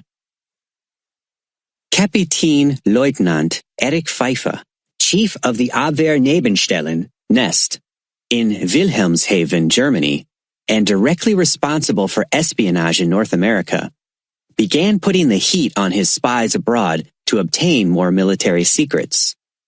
Adolf Hitler had repudiated the restrictions imposed by the Versailles Treaty, the symbol of Germany's crushing defeat in the Great War, and was rapidly building up the Wehrmacht armed forces and preparing for war. It was December 1937. One of Pfeiffer's slickest and most productive spies in the United States was slightly built, mild-mannered Gunther Gustav Rumrich, who had been born 26 years earlier in Chicago, where his father, Alphonse, was secretary of the Austro-Hungarian consulate. When Gunther was 2 years old, his father was transferred to Bremen, Germany. Learning that he was a U.S. citizen because of his birth there, he returned alone to Chicago at age 18 to seek his fortune. Rumrich was a curious mixture of shiftlessness, arrogance, and cunning. He joined the U.S. Army in 1930 and later was booted out of the service when caught stealing money from the Fort Missoula, Montana Hospital Fund. Broke and jobless, Rumrich managed to make contact with the Abwehr in Wilhelmshaven, volunteered his services as an undercover agent, and after his background was carefully scrutinized by 2 Gestapo men in the United States, was accepted and given the code name Crown. 6 months after he had first made contact with the Abwehr, Rumrich was handed his first job: to identify the units and their strengths guarding the Panama Canal, together with the names of the commanding officers. Within 2 weeks, this secret information was on Pfeiffer's desk in Wilhelmshaven. Pfeiffer was astonished and amazed at the speed. Rumrich had not told him that he had known most of the data through memory.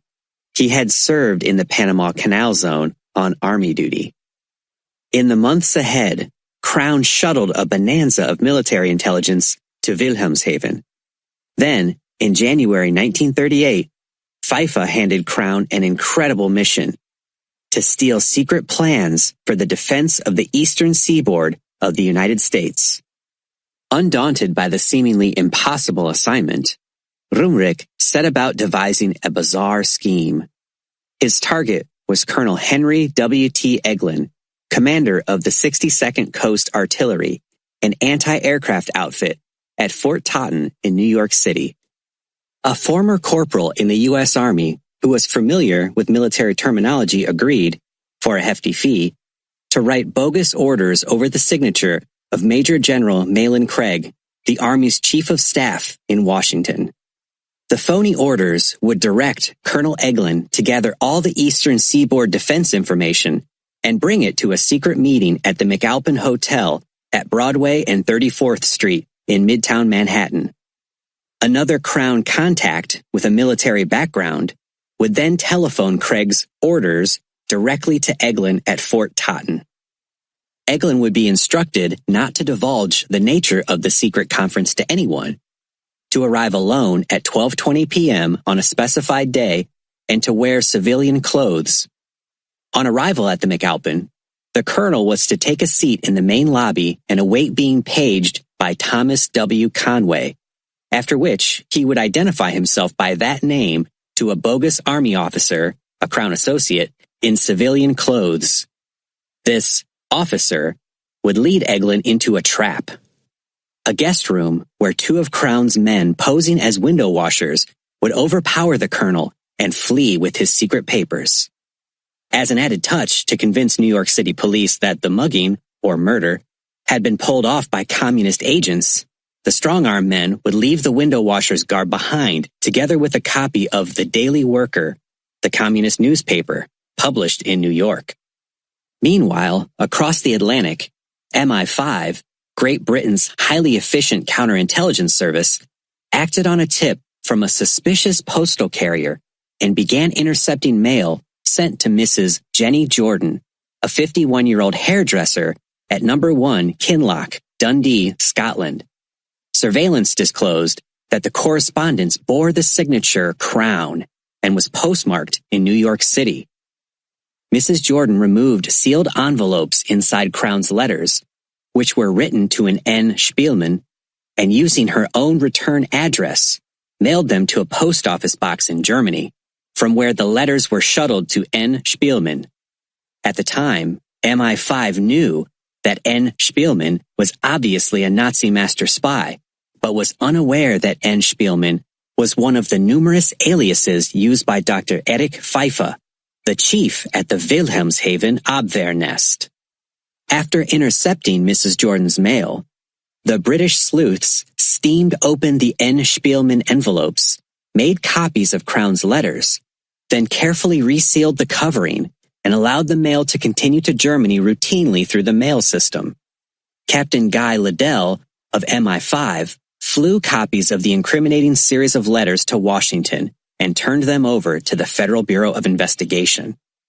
Deciphering experts concluded that Crown, whoever he was, planned to kidnap Colonel Eglin, the anti-aircraft commander at Fort Totten. When informed of the Nazi plot by the FBI, Eglin laughed it off, insisting that he would never have been taken in by the phony orders from General Craig in Washington. But he agreed to play the key role of pigeon in a countertrap that the FBI, working with Army intelligence, planned to spring to capture Crown and his unidentified cohorts. Eglin was to follow the bogus orders from Craig, go to the McAlpin in civilian clothes, carry a bulging briefcase stuffed with newspapers, and identify himself as Thomas W. Conway to Crown's Confederate in the lobby. At that point, FBI agents, disguised as hotel employees and as guests idling in the lobby, would pounce on and apprehend the Nazi agents. All was in readiness for the FBI counterplot, which would be triggered when Colonel Eglin received the telephone call from General Craig. But the bogus call never came. Brumrich's comrades in the kidnapping had gotten nervous over the brazen plot, to be perpetrated in broad daylight in the center of bustling Manhattan. Rumrich was depressed by the cancellation of the scheme. The badly needed $1,000 bonus he was to have received from Adolf Hitler's cash register for delivering plans for the defense of the Eastern Seaboard had slipped through his fingers. About 6 weeks later, on February 17, 1938, the New York Times carried a brief story stating that Gunther Gustav Rumrich, aged 27 of the Bronx, had been arrested by two New York Alien Squad detectives. He was charged with trying to fraudulently obtain 50 passport blanks at the U.S. State Department's Passport Division at Wall and Pine Streets. Driving downtown with their prisoners, the detectives thought they had nabbed a low-level con artist. Only after Rumrich had been interrogated by FBI agents did he confess that he was indeed the mysterious Crown. And Spielman had promised to pay $500 for the genuine passports to be used for slipping more Nazi spies into the United States. The French consul's janitor. French ambassador André-François Poncet, who was regarded in global diplomatic circles as being highly knowledgeable about the Third Reich, arrived at his country's consulate in Hamburg, Germany's second-largest city. A port inland from the North Sea, Hamburg in certain years handled a volume of shipping that was exceeded only by that of London and New York City. It was late summer of 1938, and war clouds were starting to gather over Europe. As François Poncet strolled through the consulate, he passed and spoke to a wiry blond man in his early 30s who had been a janitor there for the past 2 years. Mild-mannered and well-liked, Hans Zollensinn was a German, and he had applied for the job at the behest of Navy Captain Joachim Burckhardt, who was chief of the Abwehr post in Hamburg. Captain Burckhardt had been quite successful in creating a widespread spy ring in the British Isles, but in early 1938, he found himself caught up in an internal Abwehr power struggle, and he was bounced from his post. His replacement was Navy Captain Herbert Wickmann, a clever operative who possessed a key ingredient for success as a spy master, an intense passion for anonymity. Now at the French consulate in Hamburg, Ambassador François Poncet held a long discussion with the consul general in his private office. Reaching into his briefcase, the ambassador pulled out a thick sheaf of papers and handed them to the consul, who placed them in his safe. Neither Frenchman knew that the soft-spoken Hans Zollensinn had been filching secret papers from the safe and having them photocopied for more than a year. One of the reasons that Captain Burckhardt had chosen Zollensinn for the French consulate mission was because the new recruit had intricate skills in opening safes that were supposed to be burglar-proof. Zollensinn had managed to get the job because of collusion between the Abwehr and the German labor exchange in Hamburg.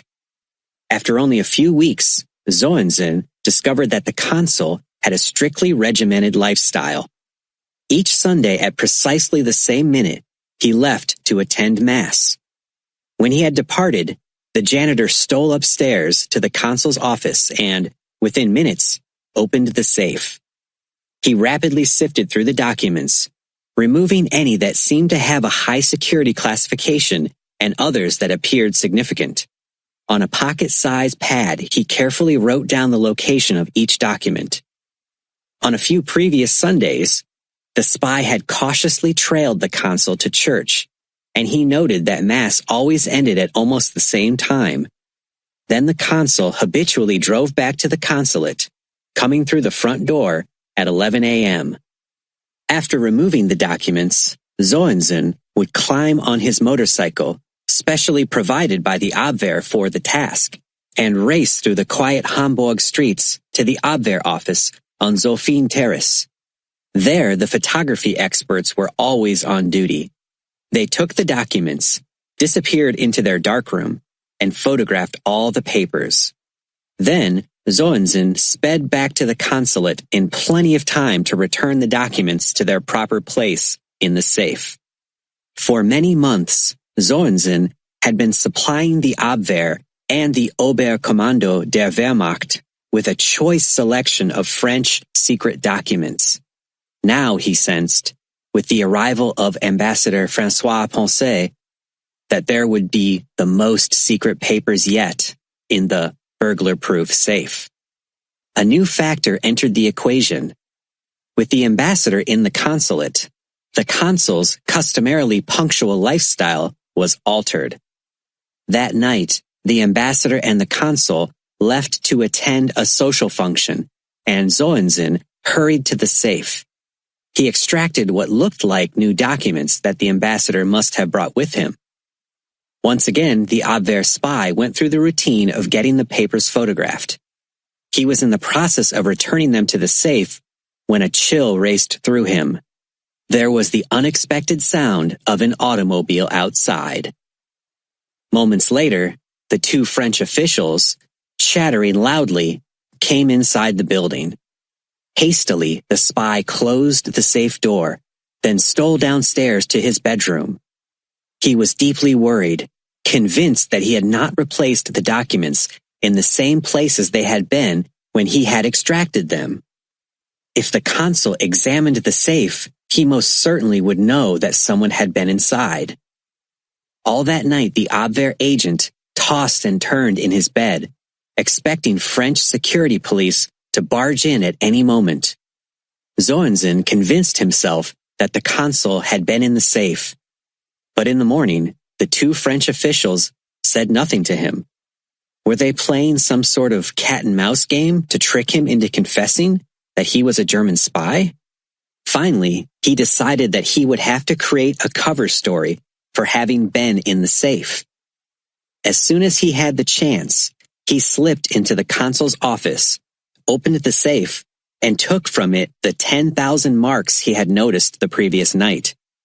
Clever man that he was, the spy left clues that would point to him as the money thief. Stealing funds could result in only a short jail term. Being pegged as a German spy could have serious consequences. Before he closed the safe, Zoenzen turned the contents topsy-turvy so the theft was discovered before nightfall. Curiously, the consul, instead of using his own security force, summoned the German Kriminalpolizei, who quickly tracked down the thief, not knowing that Zoenzen was an Abwehr agent. The janitor was hauled off to jail to await trial. Within 2 weeks, he appeared in court on a charge of theft and was found guilty and sentenced to a year in prison. Meanwhile, Captain Herbert Wickmann at the Hamburg Abwehr branch had been in contact with German police. When Zoenzen was being returned to jail to serve his sentence, he somehow managed to slip away, while the two police escorts happened to be looking in the opposite direction. Zoenzen was told to report immediately to Admiral Wilhelm Canaris at the Abwehr headquarters in Berlin. There the spy received a hero's welcome.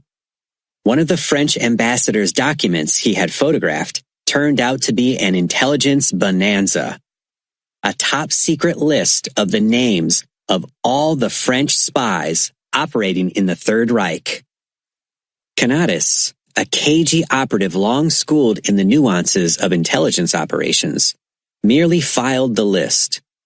He gave orders that the telephones of all the French spies were to be bugged and their conversations recorded. A year later, when Adolf Hitler was ready to begin the war in Europe by invading Poland, Canaris leaped into action. Abwehr agents began fanning out across Germany in a mammoth roundup of French spies. When the highly potent Wehrmacht was preparing to plunge into France in May 1940, French commanders had no eyes in Germany, and their armies were taken by total surprise. A German general spies on himself. Early in 1939, it was widely known throughout Europe that Adolf Hitler was preparing for war and that he no doubt would be joined by his crony Benito Mussolini, dictator of Italy. In London, 41-year-old Frederick W. Winterbotham, chief of the air section of the British Secret Intelligence Service, SIS, was especially concerned because there had been a sharp clampdown on information leaving the Third Reich. The few British agents planted there were terrified of discovery and rapid execution. Even before the Nazis came to power in 1933, Winterbotham, a clever spy master, spent much time in Germany with the mission of befriending the German leaders under the guise of being pro-Nazi to learn as much as possible about their plans. In the years ahead, Winterbotham played his role so well that the Nazis accepted him as a true friend. He met with Hitler, Hermann Goering, Joseph Goebbels, and numerous field marshals and generals. Many of them boastfully provided detailed information about the mighty war machine that was being built, mostly under a veil of secrecy. Through his top-level connections, the British spy master even learned which high French leaders were on the Nazi payroll, and he spent many nights entertaining Luftwaffe pilots and plying them with alcoholic drinks so he could subtly extract secret information from them. Toward the end of 1938, the Nazis made it known that Winterbotham was no longer welcome in Germany. No doubt they had begun to suspect his true motives in ingratiating himself with so many prominent German government and military leaders. Although Winterbotham and his handful of agents had obtained much intelligence on the size and composition of the German Air Force during the past 4 years, much crucial data from within the Third Reich were still needed. This included any expansion of aircraft factories and the sites and capacity of new airfields and other military installations. Winterbotham decided that this intelligence blackout would have to be penetrated by clandestine aerial photography, a field that the British had virtually ignored since the pioneer experiments in the Great War 20 years earlier. So he launched an intricate scheme to achieve that goal. First, he prevailed on the Air Ministry to approve of his covertly acquiring a 2-engined Lockheed executive-type airplane that was built in the United States. The craft had a heated cabin and could hold 5 persons, along with a pilot and a co-pilot. By European standards for civilian aircraft, the Lockheed was far advanced. It was arranged for the civilian British Imperial Airways to purchase and take delivery of the aircraft. Then the Air Ministry reimbursed the buyer. Winterbotham used his contacts with high British officials to borrow the latest cameras and equipment from a reluctant Royal Air Force. After these photographic accoutrements were installed in the Lockheed, Winterbotham launched a search for a capable civilian pilot, one who would be patient enough to carry out experiments in high-altitude photography and sufficiently bold enough to fly over Germany to take pictures. He found just the man he wanted, Sidney Cotton, who had earned a reputation as an adventurous type. Cotton had considerable knowledge of photography. Moreover, he already had cover. As an executive with a firm engaged in the development of color photography in England and Germany, he would be able to fly into the Third Reich without raising suspicion. Although cameras had been greatly improved during the previous 2 decades, photos still had to be taken from only 8,000 feet, making it impossible to leisurely fly over Germany at this height in peacetime without being shot down by anti-aircraft guns or Luftwaffe pilots. Winterbotham and Cotton tried out the Lockheed at a height of 22,000 feet, and after countless experiments, developed a procedure for taking clear photographs at that altitude. Ironically, Leica cameras purchased in Germany were used. Before flying over the Third Reich, Winterbotham decided to make a lengthy test in the Mediterranean region where Benito Mussolini was building defenses and military facilities. It was decided that a young Canadian would go along with Cotton as co-pilot.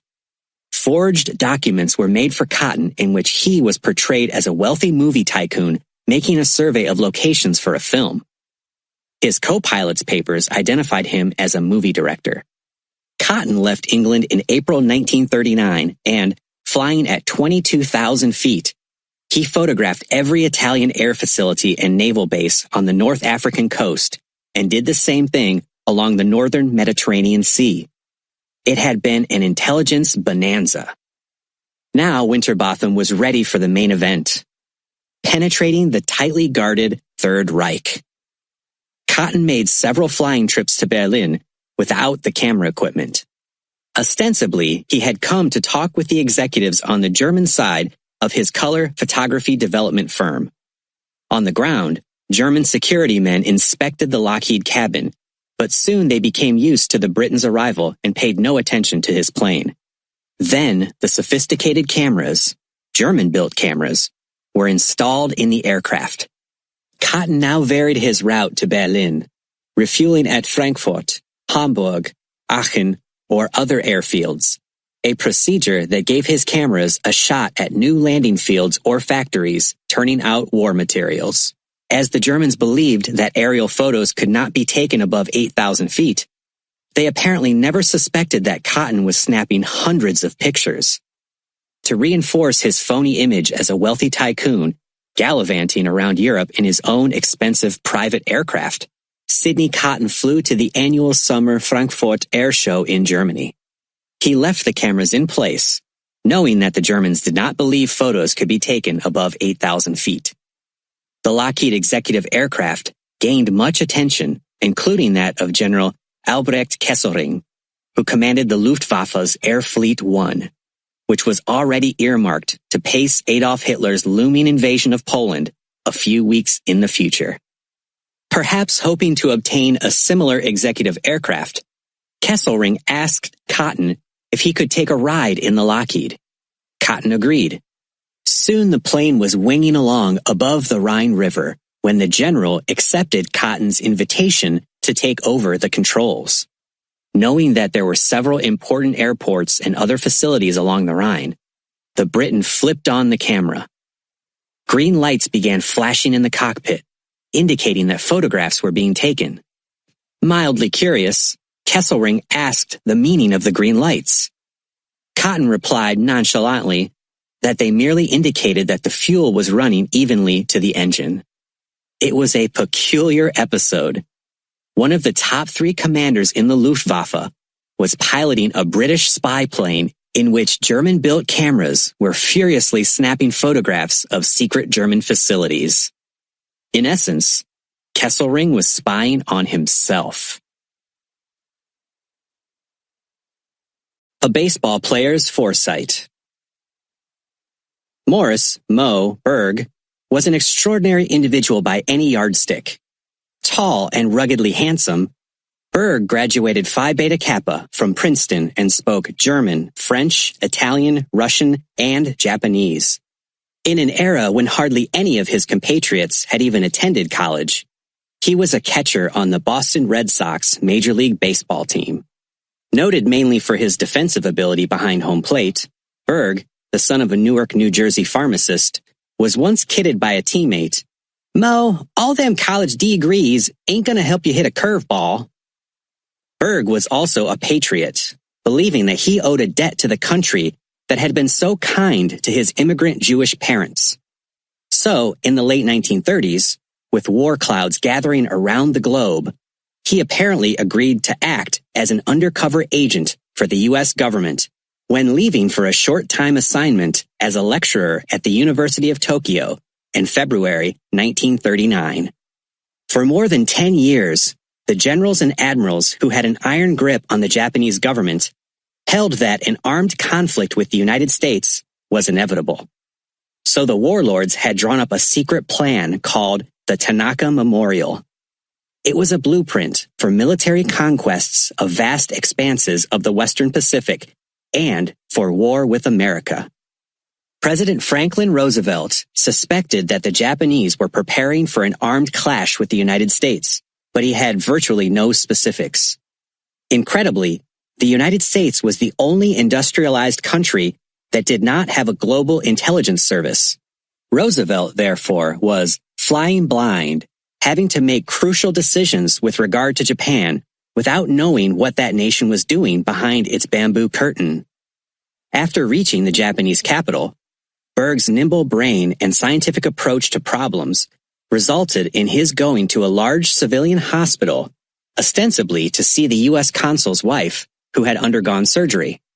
Once inside the hospital, Mo, carrying a suitcase, located the stairs and climbed to the roof. There he paused briefly, looked around to see that he was not being followed, and removed a 16mm Bell and Howell movie camera. With it, he took hundreds of feet of panoramic views of sprawling Tokyo, which could be seen for many miles in all directions. A little more than 3 years later, while outmanned, outgunned, and inadequately trained U.S. forces were being kicked around the Pacific by the powerful Japanese war machine, Lieutenant Colonel James H. Jimmy Doolittle had been handed a crucial but seemingly impossible mission. On April 18, 1942, Doolittle's flight of 16 B-25 bombers lifted off from the carrier Hornet and set a course for Tokyo, 800 miles away. 6 hours later, the first American bombs exploded on the Japanese capital. Doolittle's bold raid was but a pinprick in the overall war effort, but its primary purpose was to lift the hearts and spirits of the home front and to cause the Japanese warlords to lose face. They had boasted that no American bomb would ever be dropped on the Japanese homeland. Jimmy Doolittle was one of the few insiders who knew that one of the reasons for the astonishing success of the Tokyo Spectacular was that the planners had used the panoramic film footage taken from the hospital roof by the Major League Baseball player turned secret agent, Moe Berg, several years earlier. Tailing a Soviet spy in England. Late in June 1939, the British Embassy in Washington sent an alarming warning to London. The Soviet dictator Joseph Stalin was receiving military secrets obtained somewhere in England.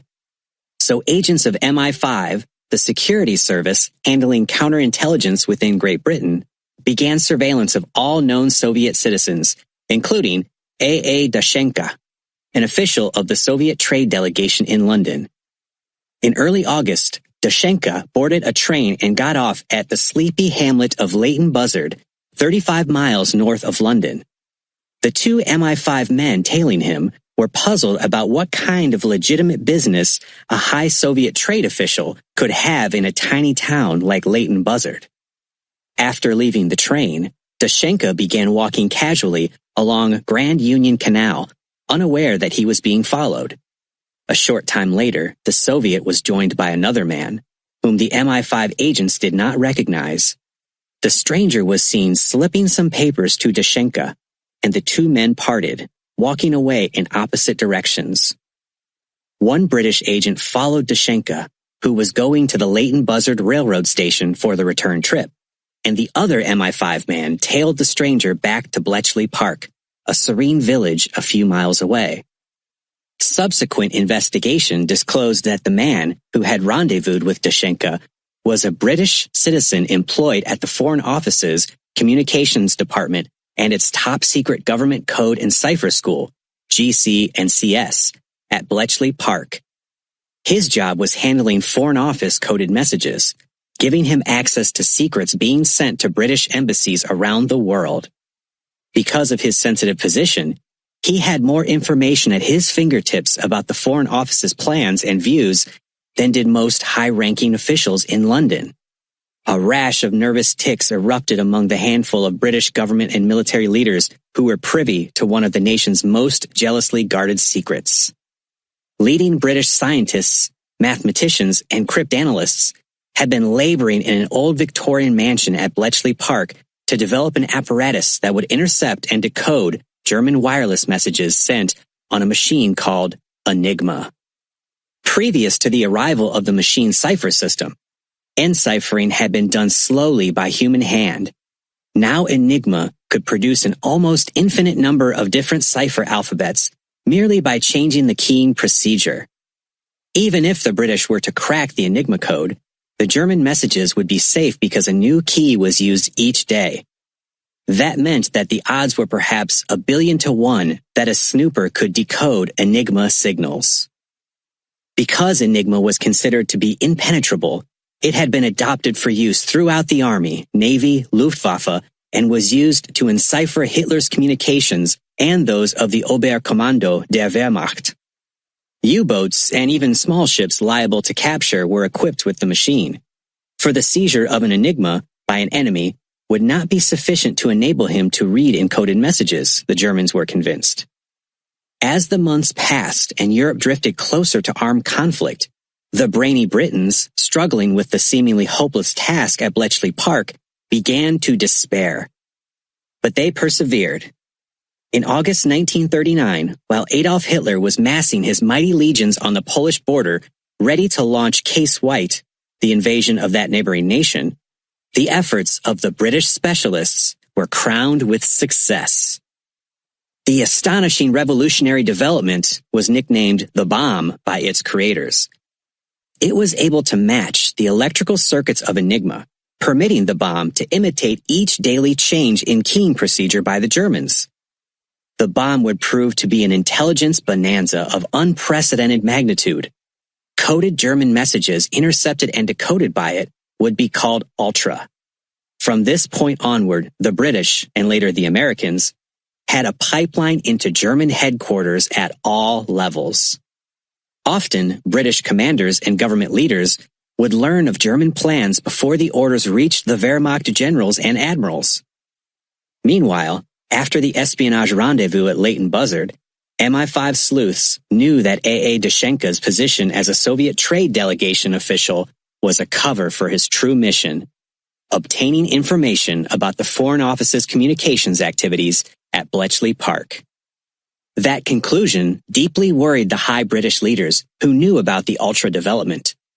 Had Dashenka been able to obtain information about the bomb? If that were the case, Hitler would soon know about it, because he and Joseph Stalin had signed a pact on August 23, 1939, in which the two countries agreed not to go to war with one another. If the Führer, as a result of an intelligence coup by Dashenka, was aware of Ultra, the German Signal Corps would junk Enigma, thereby depriving the Western Allies of foreknowledge of German actions.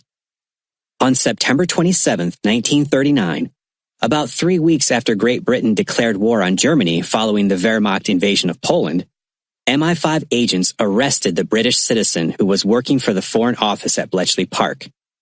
Claiming to be a blackmail victim, the man confessed that he had been slipping Dashenka secret information for many months. Some of this material, it would be learned, had enabled the Soviet Secret Service to read coded British diplomatic messages. The Briton was tried in court and sentenced to 10 years at hard labor. He had escaped being executed for treason because his actions had taken place at a time when Britain was not at war. Apparently, he had cooperated with British security officials who were seeking to determine if Ultra had been compromised. It was concluded that the spy had not had access to Ultra secrets, but MI5 did not know that fact for certain. Only time would prove the conclusion accurate. Meanwhile, A.A. Dashenka, a slick operative, was quietly expelled from Britain, the customary procedure for getting rid of an uncovered spy of a country that was officially neutral. Soon Dashenka's post was filled by another Soviet, who resumed espionage activities in England. Part 2. The Lights Go Out in Europe. A weird hoax to launch a war. A dazzling array of German generals and admirals listened intently to each word Adolf Hitler was speaking. The Führer had gathered them in his rustic retreat on the Obersalzberg, 6,208 feet above the picturesque Bavarian village of Berchtesgaden, to brief them on his plan to go to war. It was August 22nd, 1939. Hitler got right to the point. "There probably will never again be a man with more authority than I have," he declared. "But I can be eliminated at any time by a criminal or a lunatic." Pausing briefly, he added, "There is no time to lose. War must come in my lifetime." Then the Führer shocked the military leaders. He had signed a treaty of friendship with Germany's presumed arch-enemy, the Soviet Union, a communist nation. It would be but a brief marriage of convenience. "Now we can strike at the heart of Poland," Hitler stated, "as Great Britain and France will not dare to come to Poland's rescue without the aid of Russia." Hitler added that Poland would be invaded by 1.5 million troops and hundreds of panzers that were already massed at the frontier. Y-Day would be September 1st. 0 hour, 4:30 a.m. Objective: the destruction of Poland as a sovereign nation. Knowing that the stark aggression against Poland would be condemned by most of the world, the Führer concluded his all-day presentation, "I shall give a propaganda cause for starting the war. Never mind if it is plausible or not. The victor will not be asked afterward if he told the truth." Only much later would the German military leaders learn that Hitler was ready to spring a weird hoax, codenamed Operation Himmler. It would provide, at least in Hitler's mind, the cold-blooded provocation needed to prove to the German people and to the world that Poland had attacked first and that Hitler was unleashing his Wehrmacht to avenge the wrongdoing. Hitler's machination would be orchestrated by Heinrich Himmler, the SS chief, who was a proven master of chicanery. One of Himmler's trusted young SS officers, Alfred Naujoks, was designated to lead the operation. Naujoks was typical of the strange breed often attracted to the SS, a combination intellectual and gangster. He had studied at the University of Kiel, where he had hoped to obtain an engineering degree, but instead spent much of his time in brawls with communist groups. Joining the new SS in 1934, Naujoks soon came to the attention of Himmler, who regarded the tough, resourceful officer as an ideal person to carry out unsavory projects. Now Naujoks was preparing to implement the incredible hoax. For 6 days he had been holed up in Oppeln, a small German town near the frontier of Poland. At noon on August 31st, Y-Day -1, Berlin flashed word to Naujoks to launch Operation Himmler that night. 12 genuine German civilian criminals, codenamed canned goods, had been taken from prison, brought to Oppeln, and dressed in Polish army uniforms. Now they were given injections by an SS doctor sworn to secrecy. Naujoks and a few of his SS men also donned Polish uniforms. At 8 p.m., the party, including the drugged criminals, arrived outside a radio station at the village of Gliwice, only a few miles from Poland. At a signal from Naujoks, his men carried the criminals around the premises and shot each one to death. Then Naujoks and several of his men dashed into the radio station. They fired shots into the ceiling, and an SS man who spoke flawless Polish shouted defiant slogans into the radio transmitter. Then the SS men fled. Early the next morning, German newspaper photographers and reporters were rushed to the Gliwice radio station, and hours later, publications throughout the Third Reich carried gruesome pictures of the Polish soldiers killed by German soldiers defending the station. The Führer had the pretext he needed to invade. At dawn, Adolf Hitler's massive counterattack against the Polish aggressors was launched. Unleashed was a mechanized juggernaut bristling with guns. Its speed and power and finesse would create a new word in the languages of many nations: Blitzkrieg, lightning war. Most secret. Diffuse the magnetic mines. Within hours after Great Britain had declared war on Nazi Germany on September 3, 1939, Adolf Hitler ordered his Kriegsmarine to launch a maximum effort to strangle the islands by sinking ships that were bringing the British the food, ore, and supplies they needed. The offensive was masterminded by Admiral Karl Dönitz, Befehlshaber der Unterseeboote, commander of submarines. During the next 10 weeks in London, First Lord of the Admiralty, Winston S. Churchill, became steadily more concerned about the success of the German blockade. Shocking intelligence reports informed him that 114 British and neutral merchant ships had been sunk by U-boats, surface raiders, and a revolutionary type of explosive known as magnetic mines. Dropped by parachute or laid by U-boats, the magnetic mines made it almost impossible for a ship to pass anywhere nearby without the underwater device being drawn to the metallic mass and exploding. Usually the vessel plunged rapidly to the bottom, taking her entire crew to a watery grave.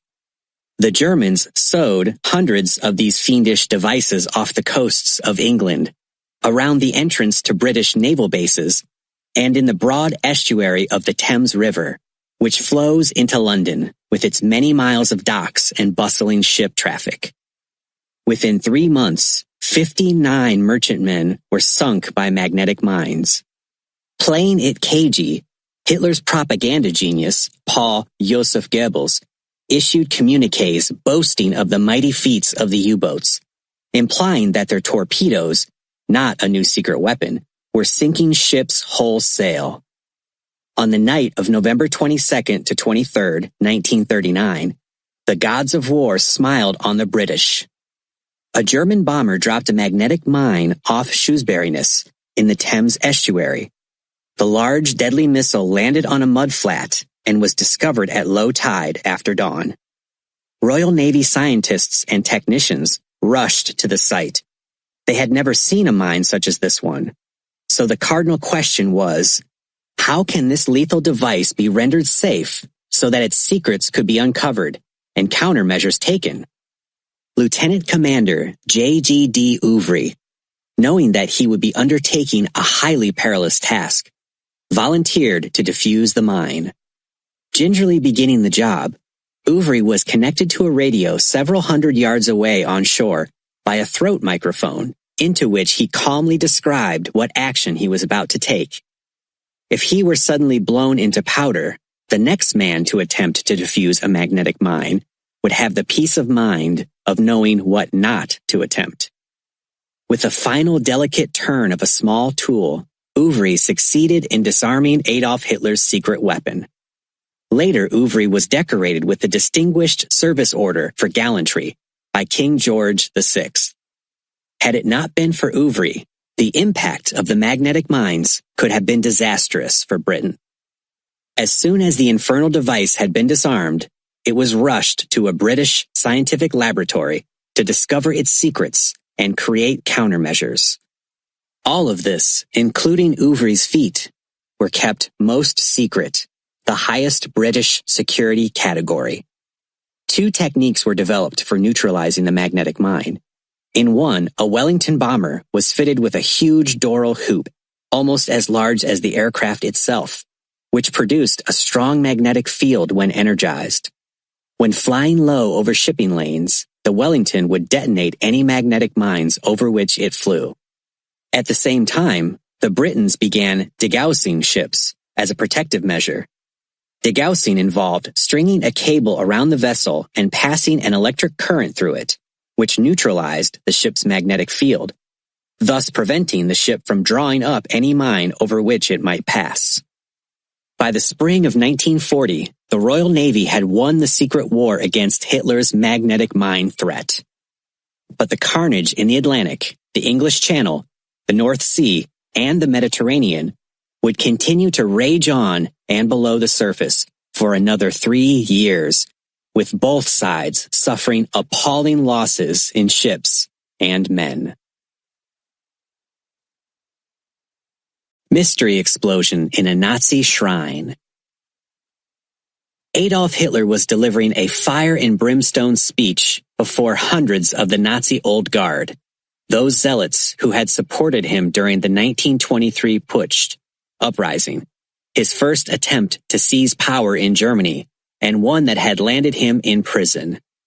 The site was the Bürgerbräukeller, beer cellar, a sort of Nazi shrine in Munich. It was in this dingy basement that the future dictator and his clique had schemed to overthrow the legal government.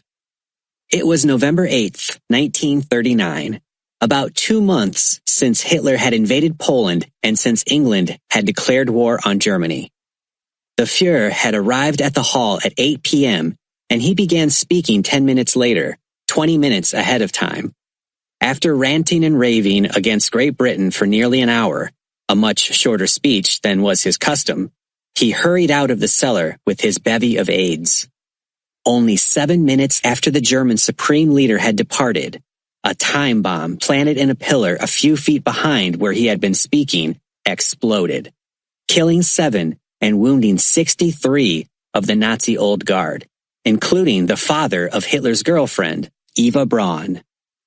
During the darkness of the early morning hours in Dusseldorf, in the wake of the bomb blast, SS Colonel Walter Schellenberg, a top official in the Sicherheitsdienst, SD, the intelligence branch of Reichsfuhrer Heinrich Himmler's elite SS, was awakened from a deep sleep by the jangling of his bedside telephone. The big boss, Himmler, was on the line from Berlin. "There's no doubt the British Secret Service is behind this plot," Himmler declared.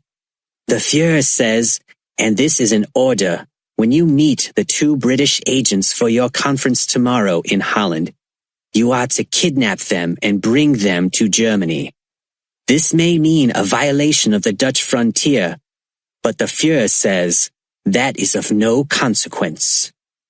Since the outbreak of war 10 weeks earlier, the 28-year-old Schellenberg had slipped into neutral Holland in civilian clothes several times to meet secretly with the 2 British agents, Captain R. Henry Stevens and Captain S. Payne Best, who were now abduction targets. On these clandestine incursions into Dutch territory, the SD officer posed as Major Schemel, supposedly assigned to the German High Command. He had convinced Stevens and Best that he was the emissary of a group of German generals plotting to overthrow Hitler. Both sides hoped to gain from the cat-and-mouse game in Holland. Hitler and Himmler had been getting sketchy reports that some German generals were conspiring against the Fuhrer, and Schellenberg was hoping to unmask them. The British had been attempting also to learn the names of the presumed German conspirators to possibly assist them. Now Hitler and Himmler had a new goal: bring the 2 British agents back to Berlin to stand trial for the Munich bomb blast murders.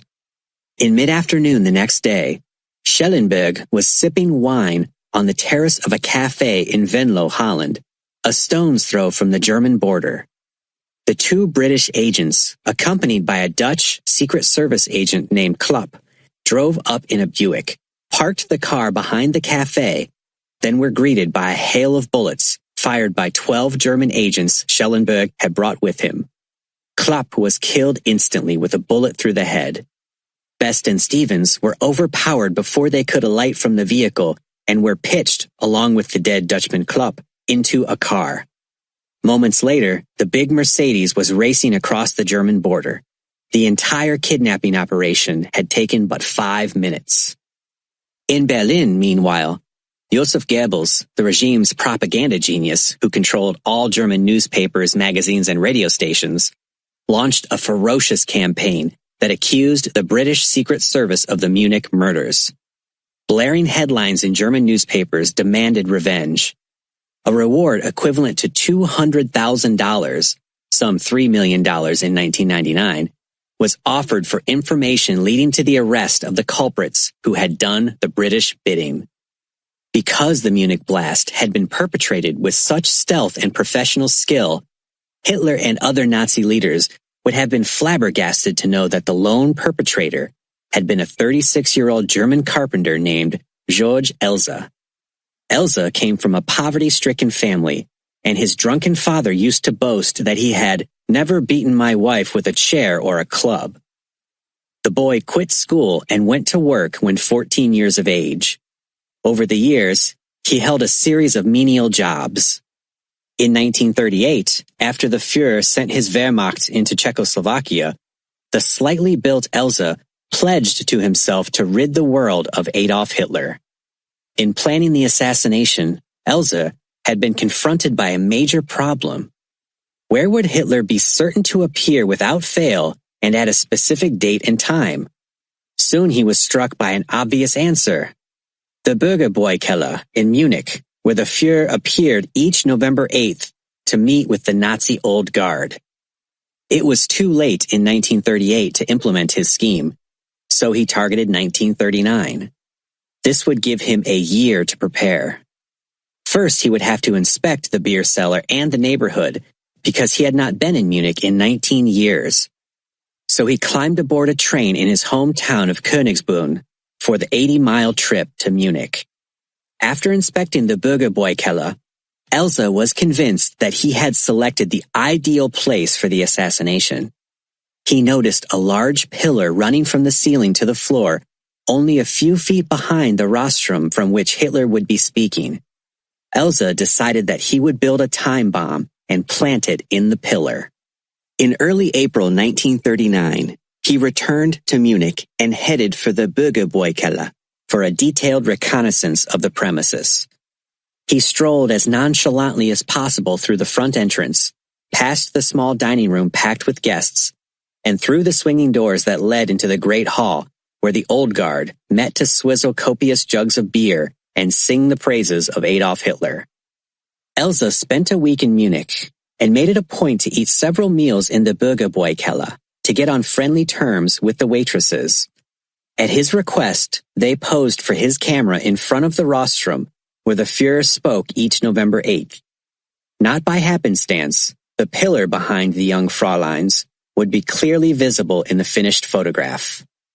Back in Königsbrunn, Elsa sought a job with a local quarry where large amounts of explosives, detonators, and fuses were stored in a bunker.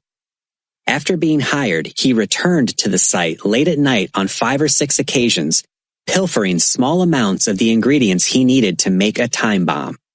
Elsa experimented with several different types of infernal devices, then settled on electricity supplied by storage batteries to provide energy to spark the detonation.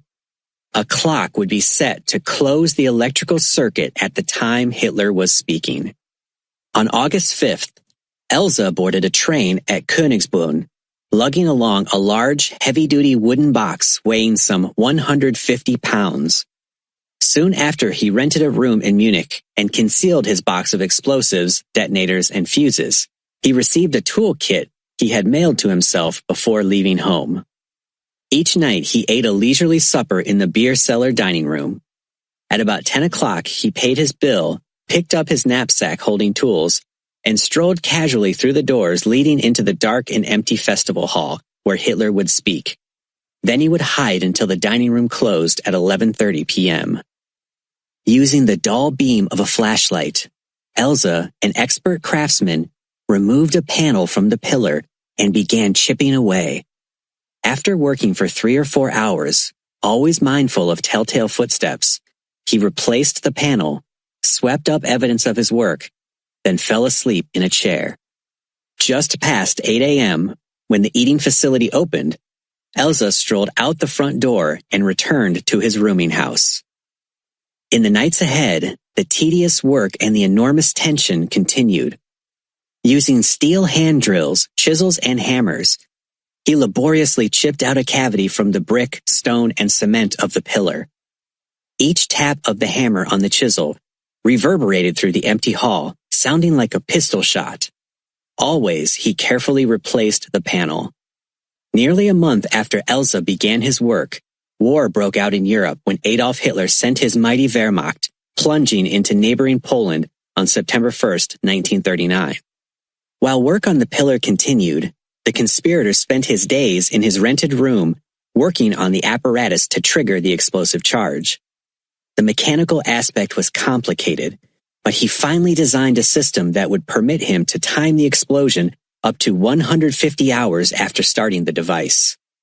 By November 2nd, 6 nights before the Führer would speak, Elsa picked the lock on the service entrance to the dark Bürgerbräukeller, stole inside, and planted 50 pounds of explosives in the large cavity he had hacked in the pillar.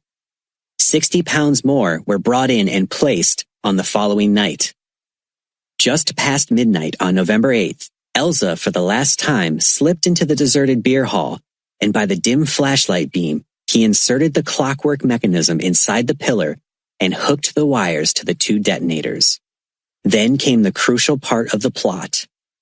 counting on the Fuhrer to be punctual for the Old Guard rally, as he had been in the past. Elsa set the timer to detonate the dynamite 63 hours and 20 minutes later, in the middle of Hitler's speech. Elsa silently left the Bürgerbräukeller and headed for his rooming house. He had spent 35 nights working alone under enormous stress to complete the job. At about 7:30 p.m. on November 9th, the train on which Elsa was making his getaway was nearing the border of neutral Switzerland. Back in Munich, Adolf Hitler was climbing into his specially built Mercedes-Benz sedan with its bulletproof glass and armor-plated body for the short drive to the speaking site. At 8 p.m., he strode briskly into the Bürgerbräukeller, while the band blared the refrains of Horst Wessel Lied, the Nazi theme song. As the Old Guard thundered roars of approval, the Fuhrer walked to the lectern and began speaking at 8:10 p.m., 20 minutes ahead of schedule. Only a few feet behind him, the time mechanism in the bomb was ticking away. At about 8:30 p.m., George Elsa got off the train 1,500 yards from the Swiss border and began stealing through the darkness towards freedom.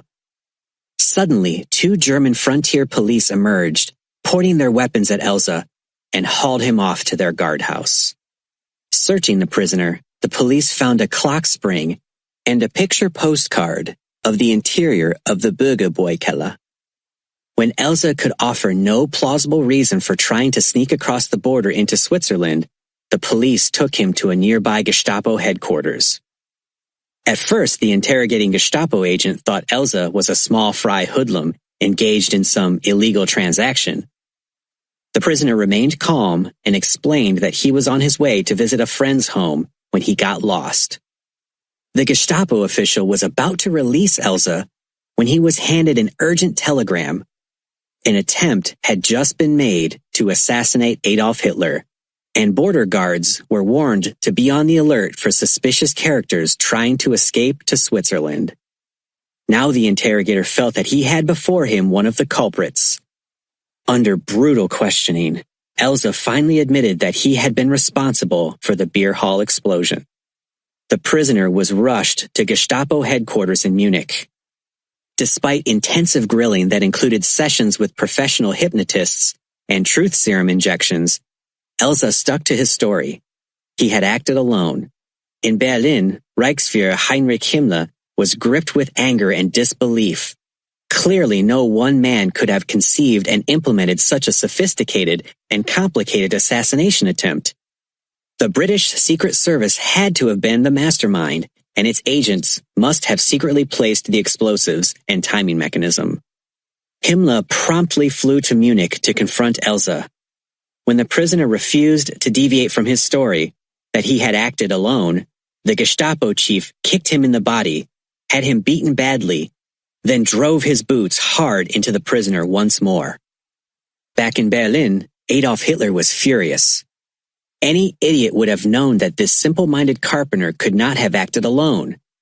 The Fuhrer demanded a public show trial of George Elsa and the 2 British Secret Service agents, Henry Stevens and Payne Best, whom Walter Schellenberg's men had kidnapped at Venlo. But that propaganda scheme fizzled when SS intelligence and the Gestapo could not tie Stevens and Best with Elsa. Now the entire Bürgerbräukeller affair took a curious twist, one that would never be explained. Instead of having Elsa executed, Heinrich Himmler ordered him to solitary confinement at the Dachau concentration camp. Elsa would never be tried for the attempted assassination of the Fuhrer and being in league with British agents. Rather, the carpenter would survive nearly 5 years of inhumane treatment. Then, on April 5th, 1945, with Allied armies closing in on Berlin from east and west, Himmler sent orders to Dachau for Elsa to be executed.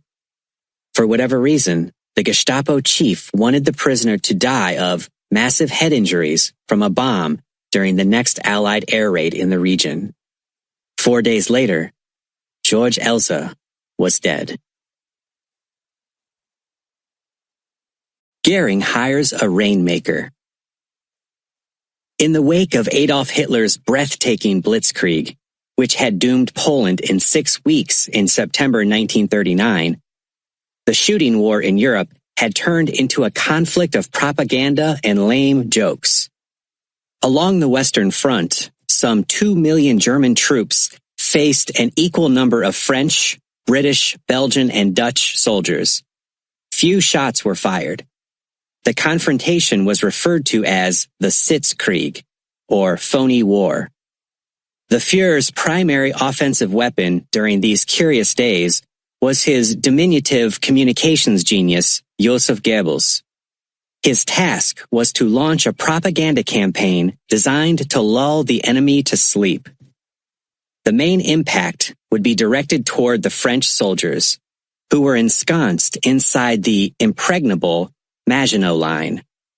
After visiting the Western Front, Goebbels correctly deduced that the average French soldier was weary, bored, miserable, and wanted only a warm bed, a woman, a garden, and peace. Consequently, he took aim at the French state of mind, instructing German soldiers to shout friendly greetings across no man's land, engage the French in brotherly conversation, and suggest that both sides drop their weapons and return home. At night, German loudspeakers broadcast sentimental French ballads to the homesick soldiers huddled in and along the Maginot Line. A sidebar to the Goebbels propaganda blitz was to divide the French from the British. Before signing off, the announcer, who spoke flawless French, would say something similar to, "Good night, dear friends. We don't like England's war any more than you do. So why should we shoot each other? Let's all have a good night's sleep."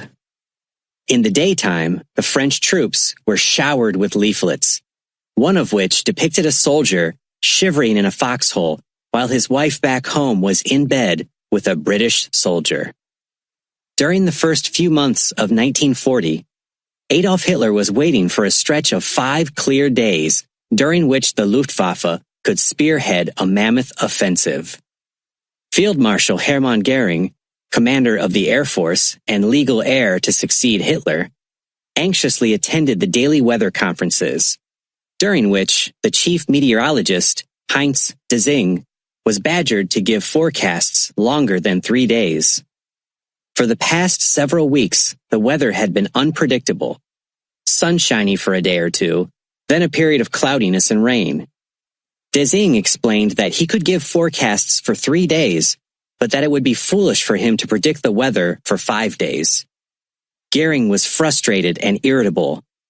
In desperation, he hired one Hans Schweffler, who billed himself as a rainmaker, and paid him 100,000 marks.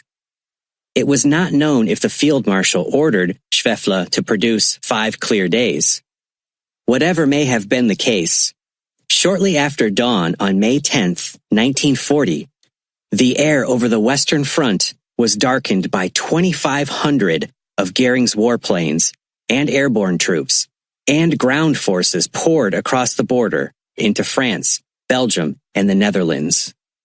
Codenamed Case Yellow, the mighty offensive gained total surprise.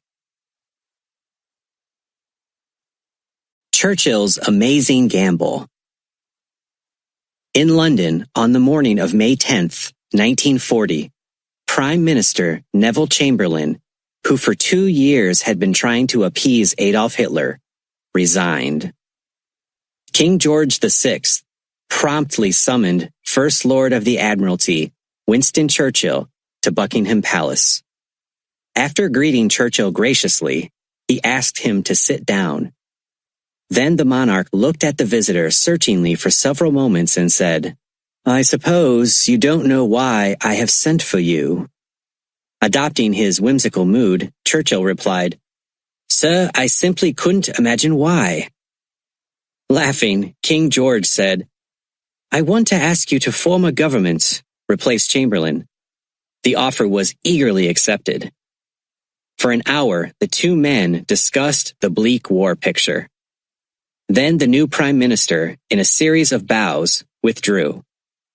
Churchill, a politician for 40 years, plunged into his new duties with customary vigor. But there was nothing he could do about the Allied debacle unfolding across the Channel. In only 3 weeks, Hitler's legions had forced Belgium and the Netherlands to surrender and trapped much of the Allied armies around the small English Channel port of Dunkirk, France. On June 6th, Churchill was in his bomb-proof command post deep beneath the pavement in London.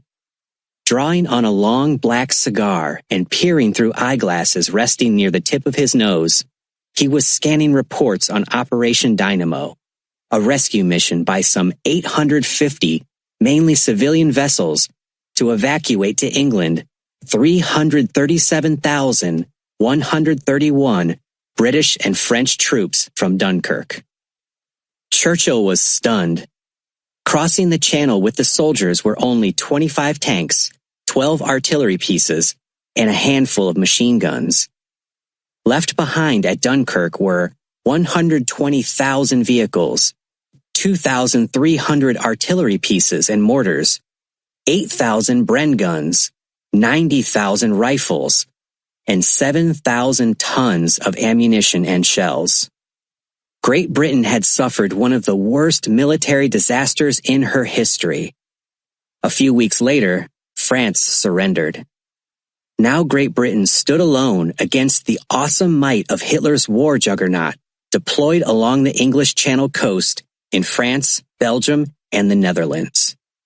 Churchill confided to an aide, "If they come, we'll have to hit them over the head with bottles.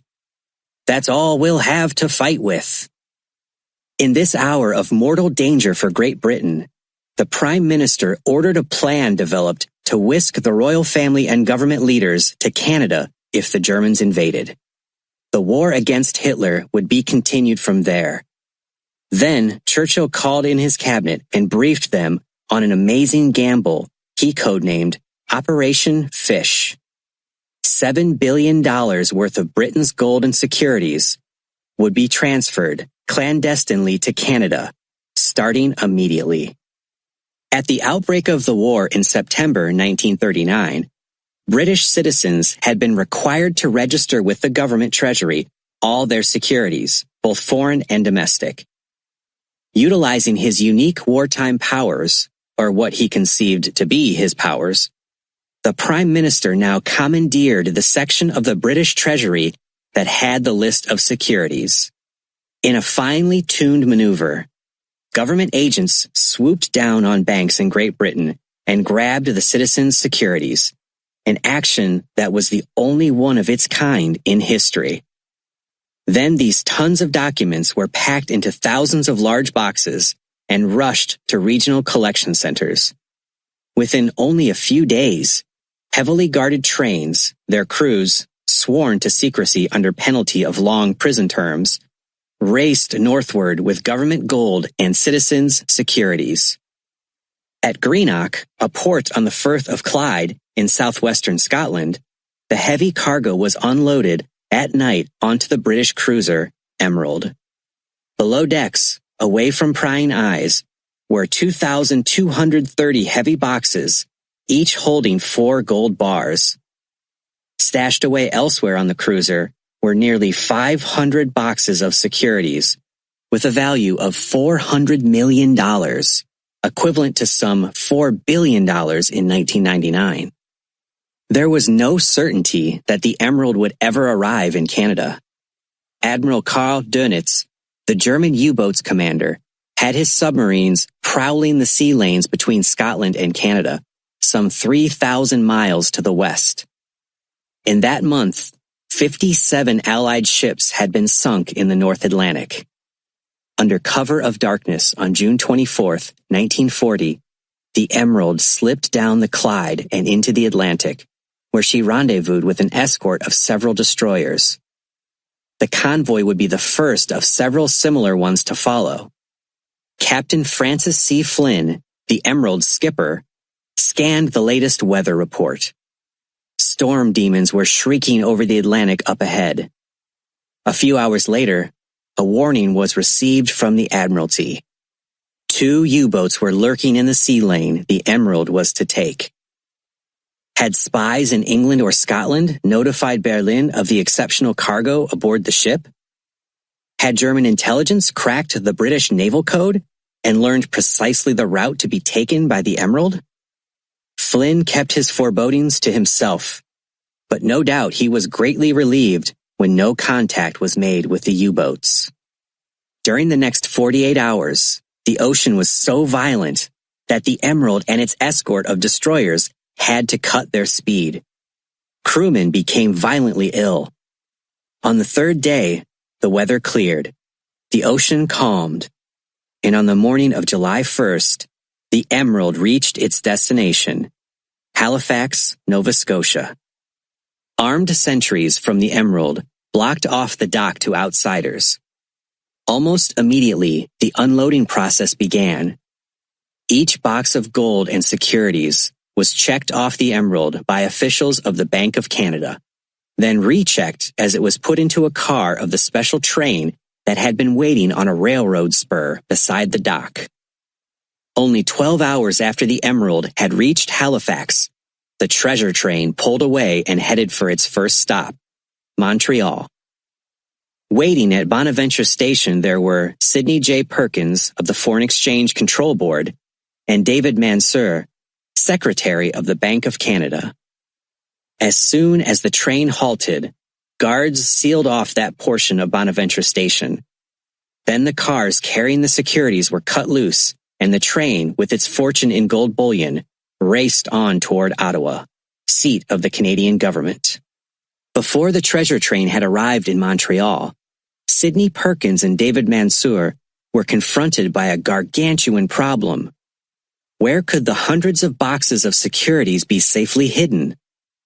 Mansur had the answer. In the Sun Life Assurance Company's 26-story building on Montreal's Dominion Square.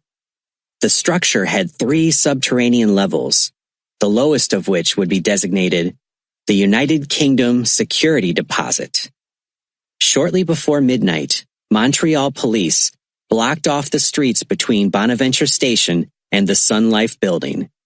The trucks began to roll, and by dawn, the last box had been placed in the United Kingdom Security Deposit. At Ottawa, in the meantime, the train with the railroad cars crammed with gold bullion reached the station at night, so the darkness could cover the transfer of the precious cargo by trucks to the cavernous vaults of the Bank of Canada on Wellington Street. On July 5th, Operation Fish continued when 5 ships sailed from Scotland with the greatest combined load of treasure ever transported by land or sea, carrying gold and securities with a total value of $1.7 billion, equivalent to some $18 billion in 1999. The converted commercial liners rendezvoused offshore with an escort of the powerful battleship Revenge, a cruiser, and several destroyers. The convoy covered 3/4 of the trip uneventfully, although numerous other Allied ships had been sunk along its sea lane. Then trouble struck. The Free Poland ship Batory, loaded with treasure, developed engine problems and could not sail at normal speed. Not wishing to risk the other ships, the convoy commander, Admiral Ernest R. Archer, ordered the Batory to head for St. John's, Newfoundland, escorted by the cruiser Bonaventure. Halfway to St. John's, the 2 ships were engulfed by thick fog, and icebergs were floating about. For nearly 13 hours, the 2 ships had to sit dead in the water, prime targets for any prowling U-boat. Eventually, the Batory and the Bonaventure reached St. John's.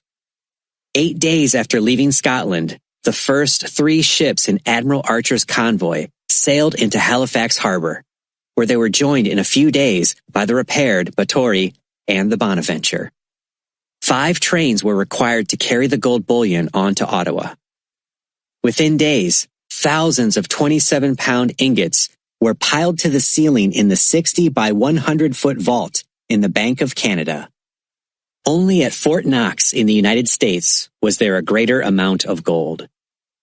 In the meantime, back in Montreal, a crash project had been launched at the Sun Life building to construct a huge vault, measuring 60 feet square and 11 feet high, to hold the many trainloads of securities that had arrived during Operation Fish. Sound detection devices in the vault were so sensitive that they could record a drawer being opened on any one of the 900 filing cabinets.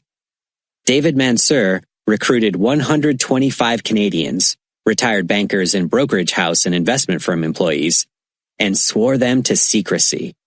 Then they were put to work sorting and itemizing the enormous array of securities in this secret, curious stock and bond business.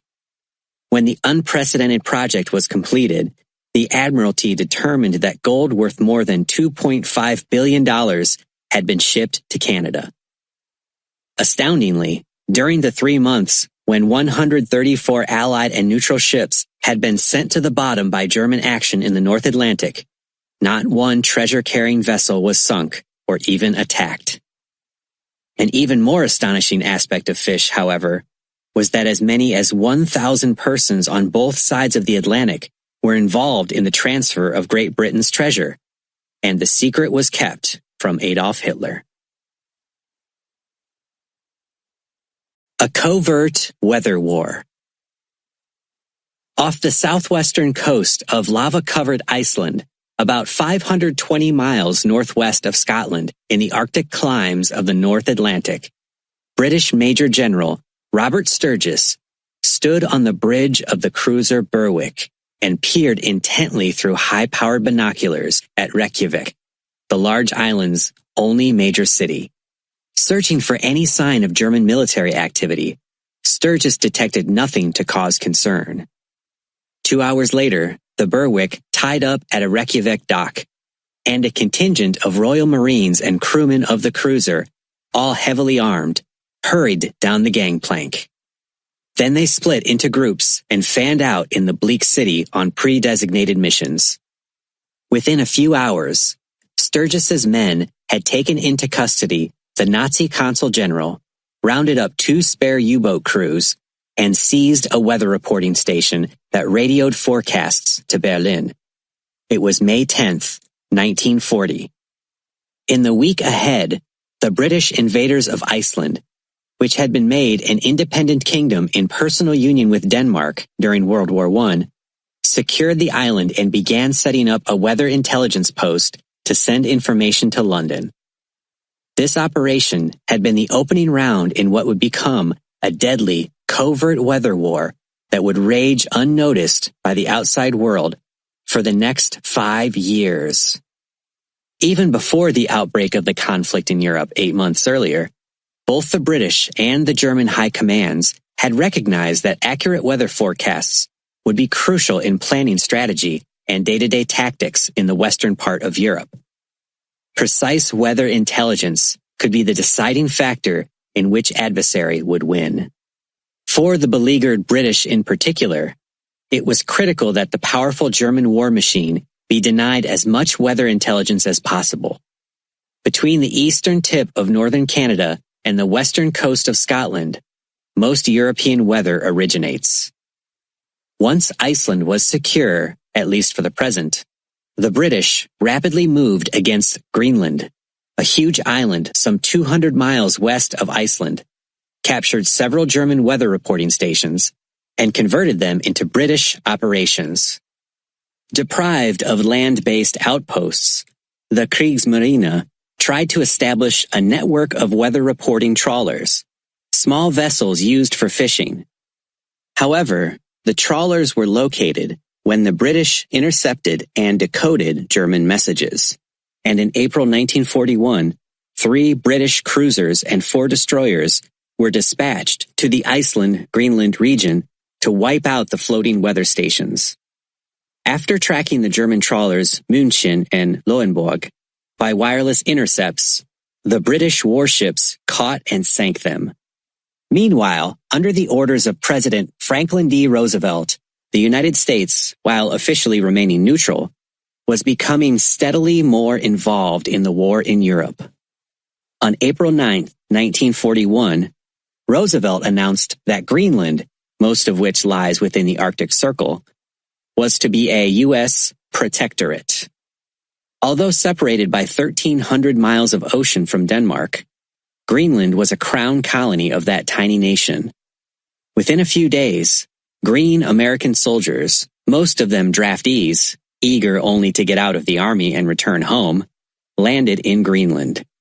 They promptly began destroying German weather stations and building their own ones for eventual use in European operations.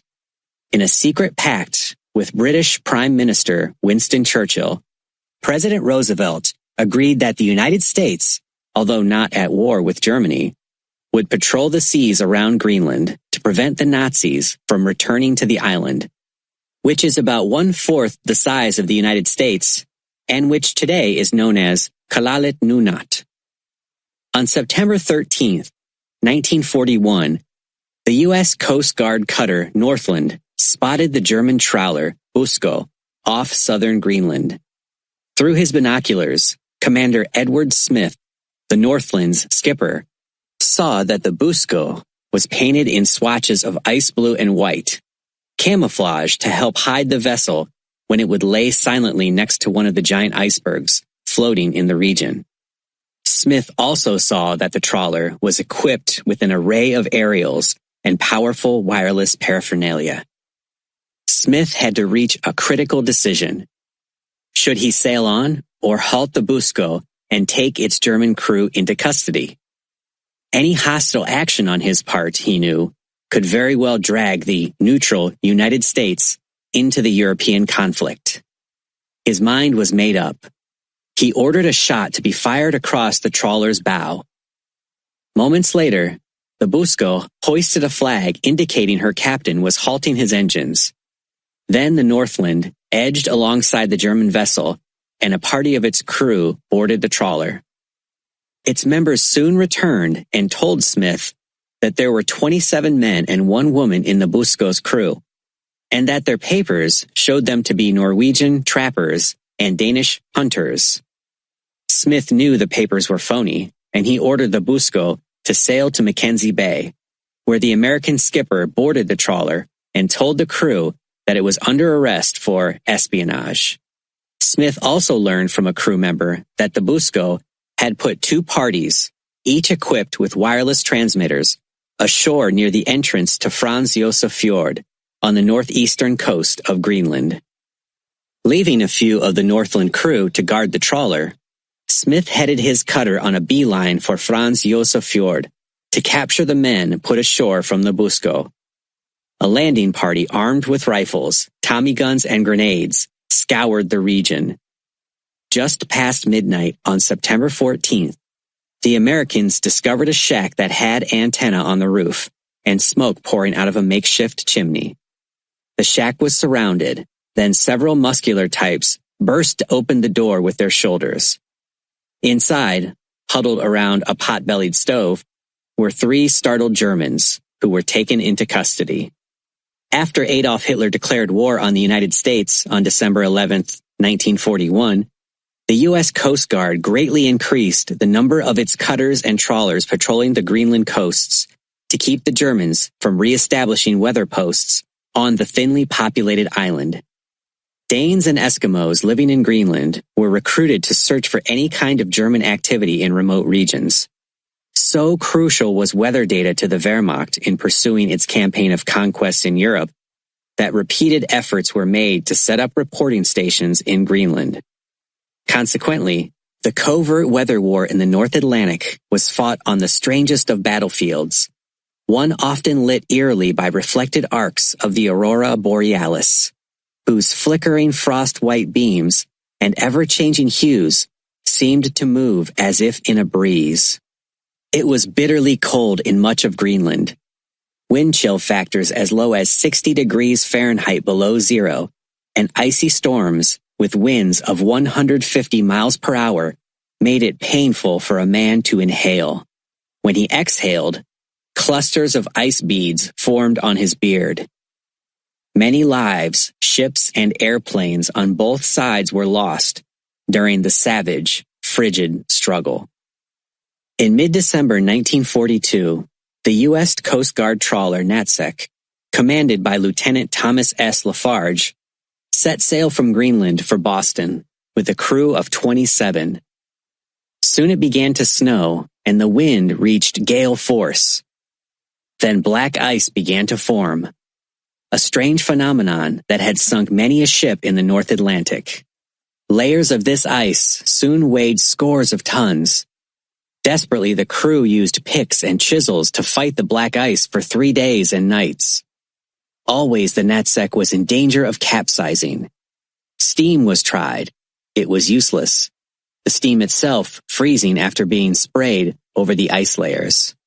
It was a hopeless battle. The knapsack became top-heavy, flopped over on its side, and disappeared below the water. No man could survive in the water unless he were in a boat, and even then he would live only a few hours unless rescued. All of those aboard the ill-fated knapsack perished, more victims of the covert weather war. Masquerade on the high seas. Early in May 1940, the skipper of the British liner Exeter peered through high-powered binoculars at the unidentified ship approaching on the South Atlantic horizon. He was highly suspicious, as heavily armed German surface raiders were known to be roaming Great Britain's vital sea lanes in search of prey. On her deck, a woman could be seen pushing a baby carriage. Lolling about were a few crewmen, their shirt tails hanging out, as was the custom of Japanese commercial sailors. Soon the Exeter skipper breathed a sigh of relief. He could see the rising sun flag of Japan fluttering on a pole, and from her contours, he identified the cargo ship Kashimaru from a neutral country. The two vessels passed without a signal. Actually, the Kashimaru was the disguised German surface raider Atlantis, skippered by an exceptionally able and compassionate officer, Captain Bernhard Roga. The woman on deck had been a crewman wearing a wig and a dress, and the baby buggy had been empty.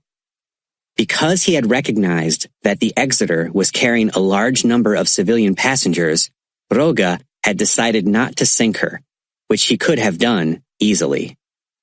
Beginning the war as the 7,800-ton cargo ship Unveils, her name had been changed to Atlantis, and she was fitted with 6 5.9-inch guns, 10 smaller guns, torpedo tubes, tons of mines, and a seaplane for scouting. All these lethal devices were hidden from view until ready to be used on unsuspecting merchantmen. Also concealed below were some 350 technicians and combat men. Behind a masquerade of props, plywood ventilators, canvas funnels, and flags of numerous nations, the Atlantis was a deadly predator.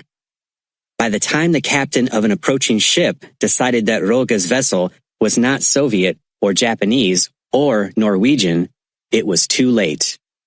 German sailors below decks would fire torpedoes with deadly accuracy, and often a badly damaged target would be finished off with gunfire. Bernhard Roga, a tall, husky officer 39 years of age, was a cherished figure to his men. Everyone on board was treated exactly the same. All shared equally in the luxuries taken from captured ships: candy, beer, food snacks. Roga's grandfather had been a clergyman, so the skipper insisted that all of his officers attend church services on Sundays. Then he invited them to his cabin for a drink, which they dubbed Bernhard's Church Cocktail. Roga's solitary maritime venture was as close to being civilized as a brutal, bloody conflict can be. He took aboard the Atlantis all the prisoners that his men could fish out of the water from sinking ships. In 20 months at sea, he provided shelter at one time or another for more than 1,000 prisoners of all ages, both sexes, and 18 nationalities. They ate the same rations as the Atlantis officers and crew, and they were permitted to swim in the canvas pool. When prisoners were transferred to other ships, Roga gave farewell parties for their skippers. Nazi Germany's war of the disguised surface raiders was global in scope. Beginning in April 1940, And continuing for more than 2 years, the Atlantis and 5 raiders had sailed from German ports to remote regions of the world. Camouflaged as a Soviet cargo ship, the Atlantis had sneaked up the coast of Norway, turned west into the North Atlantic, then headed southward. After crossing the equator on April 25, 1940, Captain Roga ordered the Soviet flag taken down, a Japanese flag raised in its place, and for his technicians to go to work putting up fake funnels to impersonate the Kashi Maru, which would pass the Exeter on the high seas.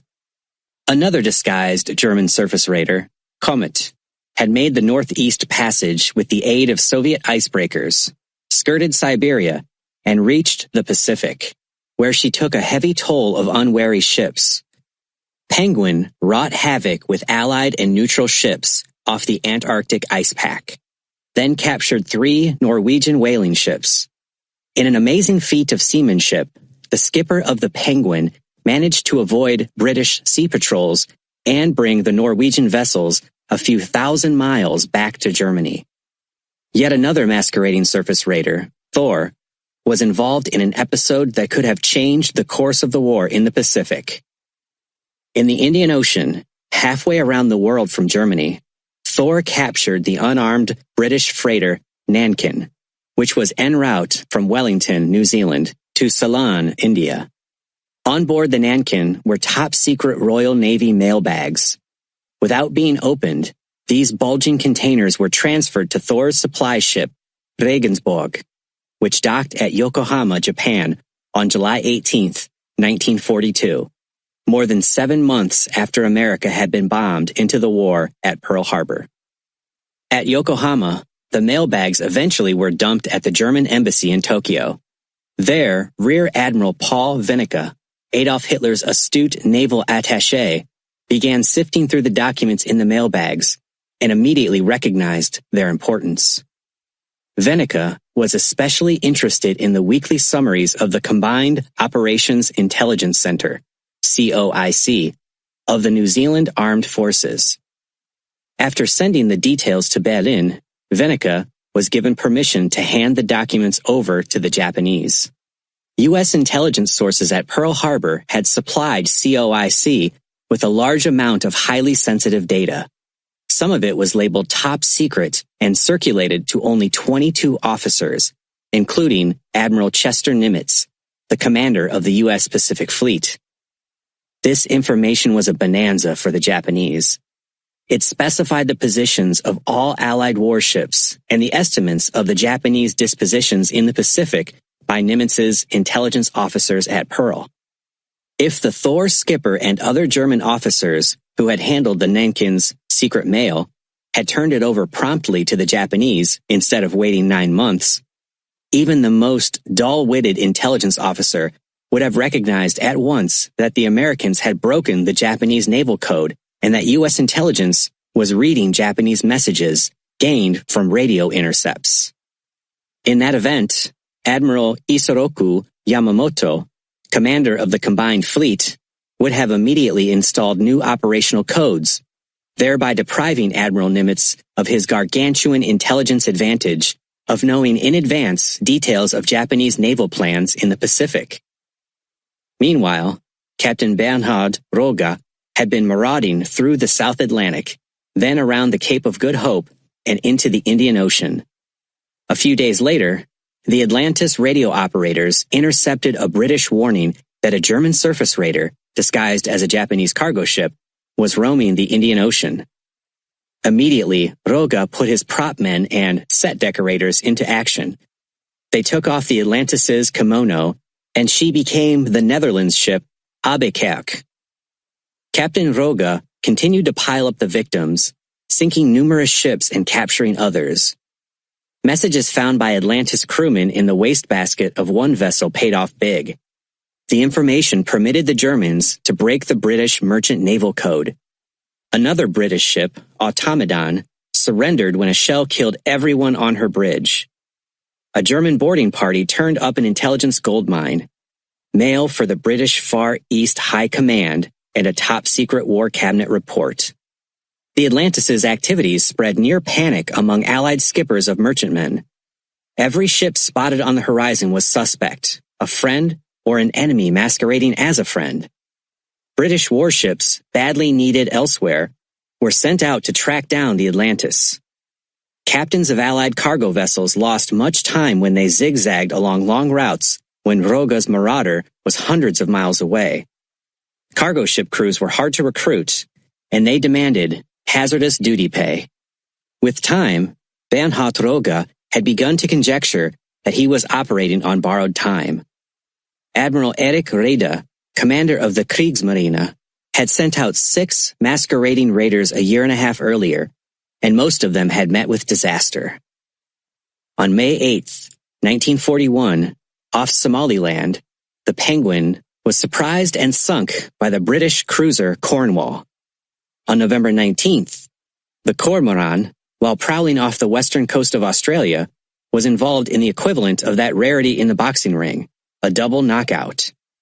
Badly crippled by shell fire from the Australian cruiser Sydney, the Cormoran loosed 2 torpedoes before going down, and they scored direct hits. The Sydney sank with most of her crew. 3 days after the double knockout off Australia, the Atlantis was cruising in the Atlantic midway between Brazil and Africa when her scout plane was damaged by touching down on the water. It could be a disastrous loss, because the raider was to meet a U-boat the next day to take on fuel, a potentially perilous project in which the eyes of the seaplane would be crucial. Just after dawn, the 2 vessels rendezvoused, and the fuel pumping operation got underway. A few members of the Atlantis crew were in a launch alongside the U-boat, and the submarine skipper was on board the raider, exchanging the latest information and gossip with Bernhard Roga. At the same time, one Atlantis engine had been taken apart for repairs. Suddenly a lookout caught sight of a ship that was bearing down on the 2 German vessels with throttles wide open. It was the British heavy cruiser Devonshire. Had the Atlantis' seaplane been available and in the air, no enemy ship could have gotten close to the Germans without being detected. The lines holding together the 2 German ships were quickly cast off, and the U-boat dived. Its skipper was marooned on the Atlantis. Roga conjectured if the U-boat had been seen. He doubted it. So he decided to launch a cat-and-mouse game with the skipper of the Devonshire, hoping to gain time until the U-boat could get in position to launch its torpedoes against the cruiser. Royal Navy Captain R.D. Oliver, a seasoned veteran of the Ocean War, was cautious and suspicious. Why was a cargo ship sitting idle in the middle of the Atlantic Ocean? Moreover, except for ventilators and a few other parts, the ship fit the Admiralty's description of one of the masquerading German raiders that had been wreaking havoc on British and neutral ships. Taking no chances, Oliver stayed out of torpedo range and steamed back and forth. Then he bracketed the Atlantis with 2 salvos, a signal for the ship to identify herself. Captain Roga promptly radioed a message. His vessel was the Polyphemus of Greek registry. Oliver was still highly suspicious. He radioed the British commander in the South Atlantic, inquiring if this ship was the genuine Polyphemus. For nearly an hour, the Atlantis sat gently rolling in the swell while Roga tried to string out the radio discussion with the Devonshire, hoping the U-boat could get into torpedo range. However, the senior officer on the submarine, instead of having the U-boat maneuver into position to fire his torpedoes, clung closely to the Atlantis. Within an hour, Captain Oliver received an answer from the South Atlantic commander. This was not the real Polyphemus. 3 minutes later, Devonshire's 8-inch guns barked. When a few shells struck and critically damaged the disguised vessel, Captain Roga ordered time charges to be set and the crew to abandon ship. 20 minutes later, as Roga and his crew members watched from lifeboats, the Atlantis began to go under. Holding his Scotch Terrier Fairy beside him, Roga stood up and saluted as the ship disappeared into the deep. In the meantime, the Devonshire, following strict standing orders from the Admiralty, sailed out of sight. She could not stop to pick up survivors because of the quite real risk of being torpedoed by a U-boat as she sat in the water. Bernhard Rogge took inventory and found that 7 crewmen had been killed by the Devonshire's guns. The remaining 340 were in lifeboats, swimming about or clinging to pieces of wreckage. The U-boat surfaced and took below perhaps 20 wounded men, and 52 others were given lifebelts and blankets and huddled on the submarine's deck. 6 lifeboats crammed with 200 survivors were connected to the U-boat, which headed for Germany, some 2,000 miles away. Twice each day, a dinghy from the U-boat made a visit to the boats with a hot meal. 3 days after the Atlantis sank, the U-boat was met by the submarine supply ship Python, and the survivors were taken aboard. Within 48 hours, the Python was blasted from the water by the British cruiser Dorsetshire, and Rogge and his men were again floating around aimlessly in lifeboats.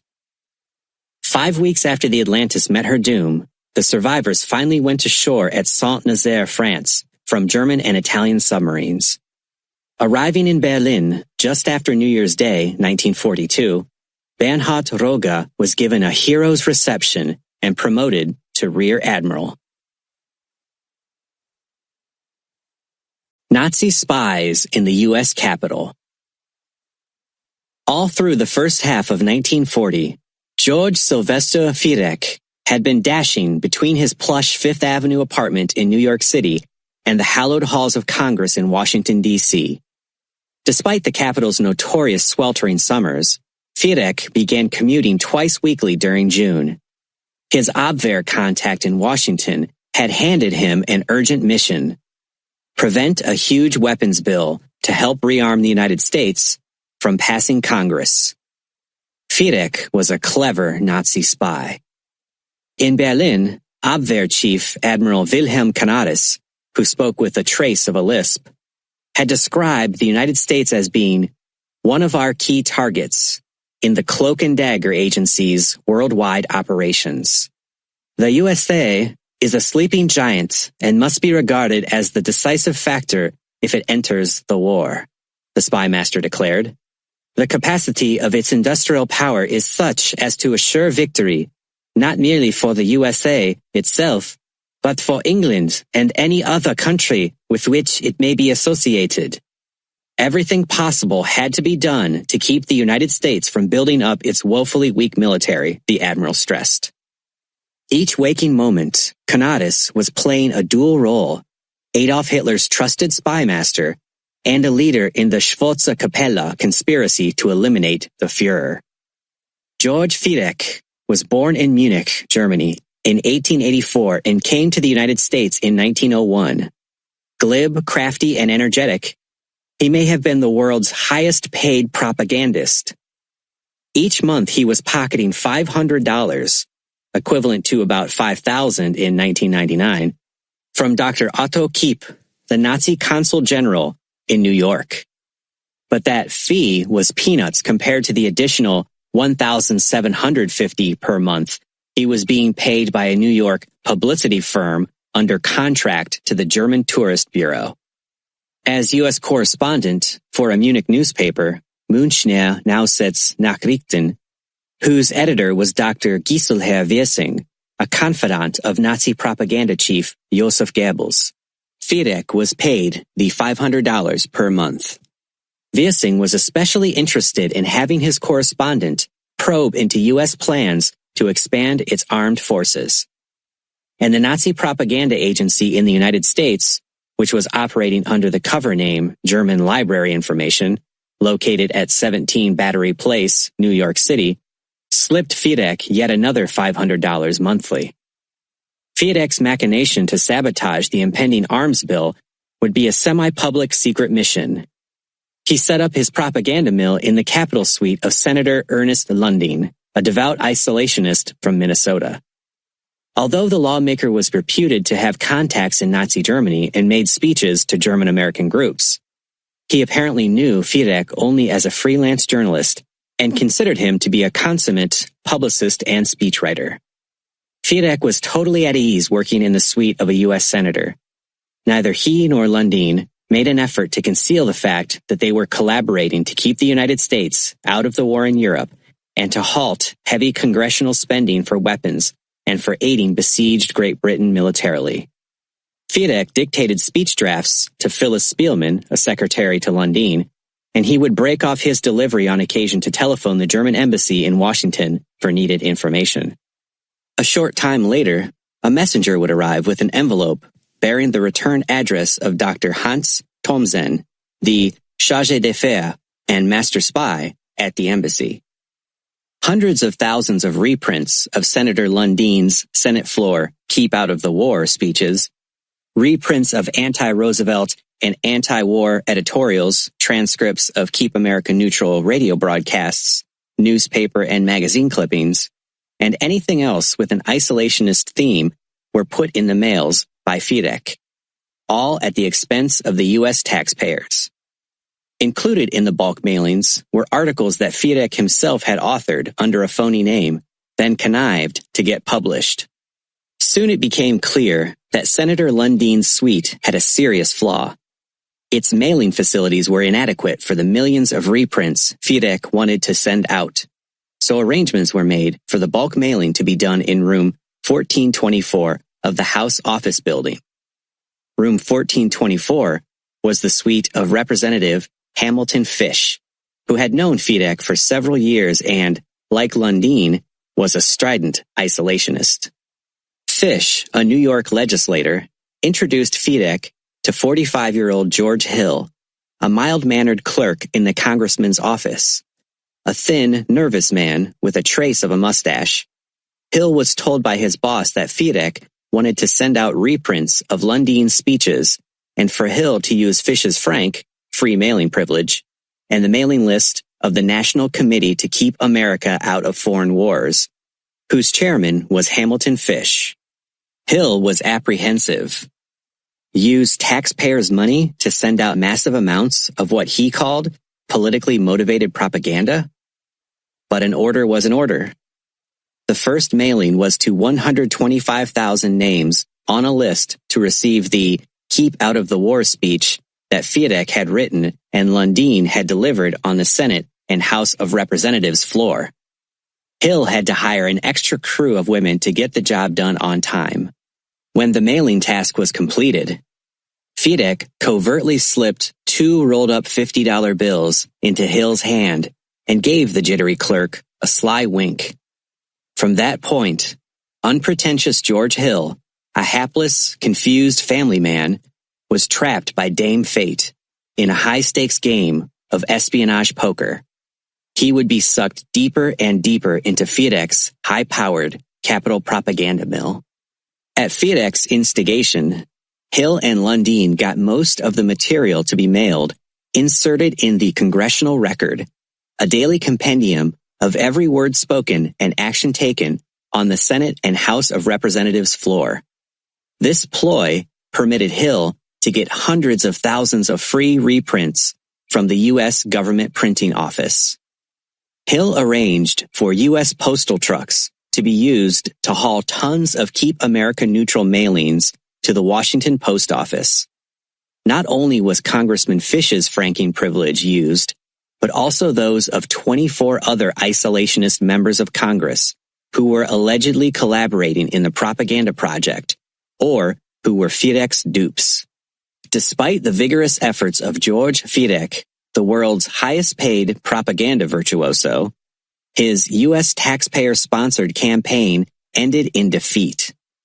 Congress, aware that Adolf Hitler had conquered most of the western part of Europe and was now threatening to engulf militarily weak England, passed the armaments bill by a narrow margin.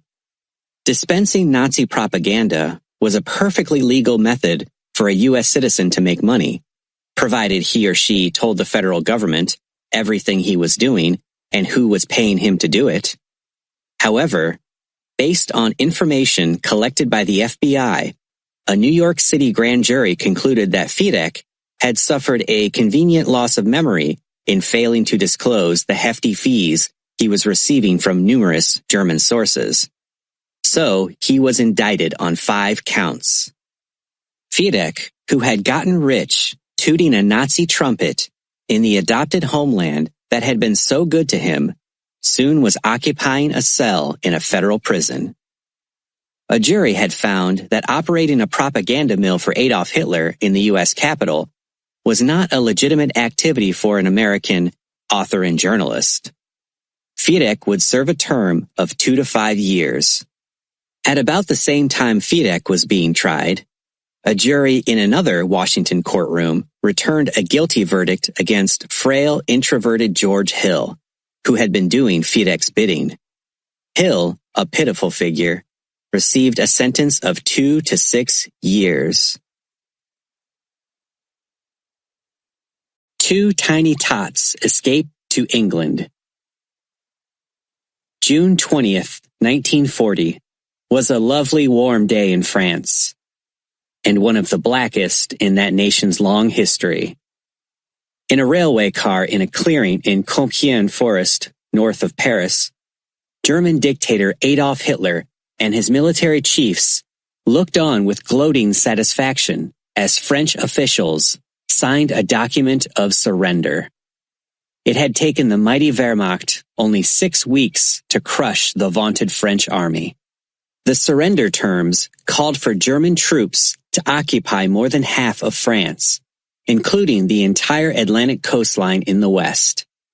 The remaining roughly 1/3 of France in the south would have a puppet French government, headed by 84-year-old Marshal Henri-Philippe Pétain, a legendary symbol of French glory, whose body, but not whose mind, had survived World War I. Soon the seeds of isolated instances of defiance began to spring up among the French people. The acts were spontaneous. A family would hide a British, French, or Belgian soldier trying to make his way to neutral Spain and then on to England. In the crowded Paris metro subway, pregnant women refused seats offered by German soldiers. Nazi propaganda posters were ripped from walls almost within minutes after they were put up. In the movie houses, the audiences applauded loudly when German newsreels showed the British perpetrating atrocities. Under pain of arrest, the French were forbidden to boo or hiss scenes of German soldiers performing humane tasks. And so those episodes were greeted by a sudden epidemic of loud coughing and clearing of throats to blot out the film's narrator's voice.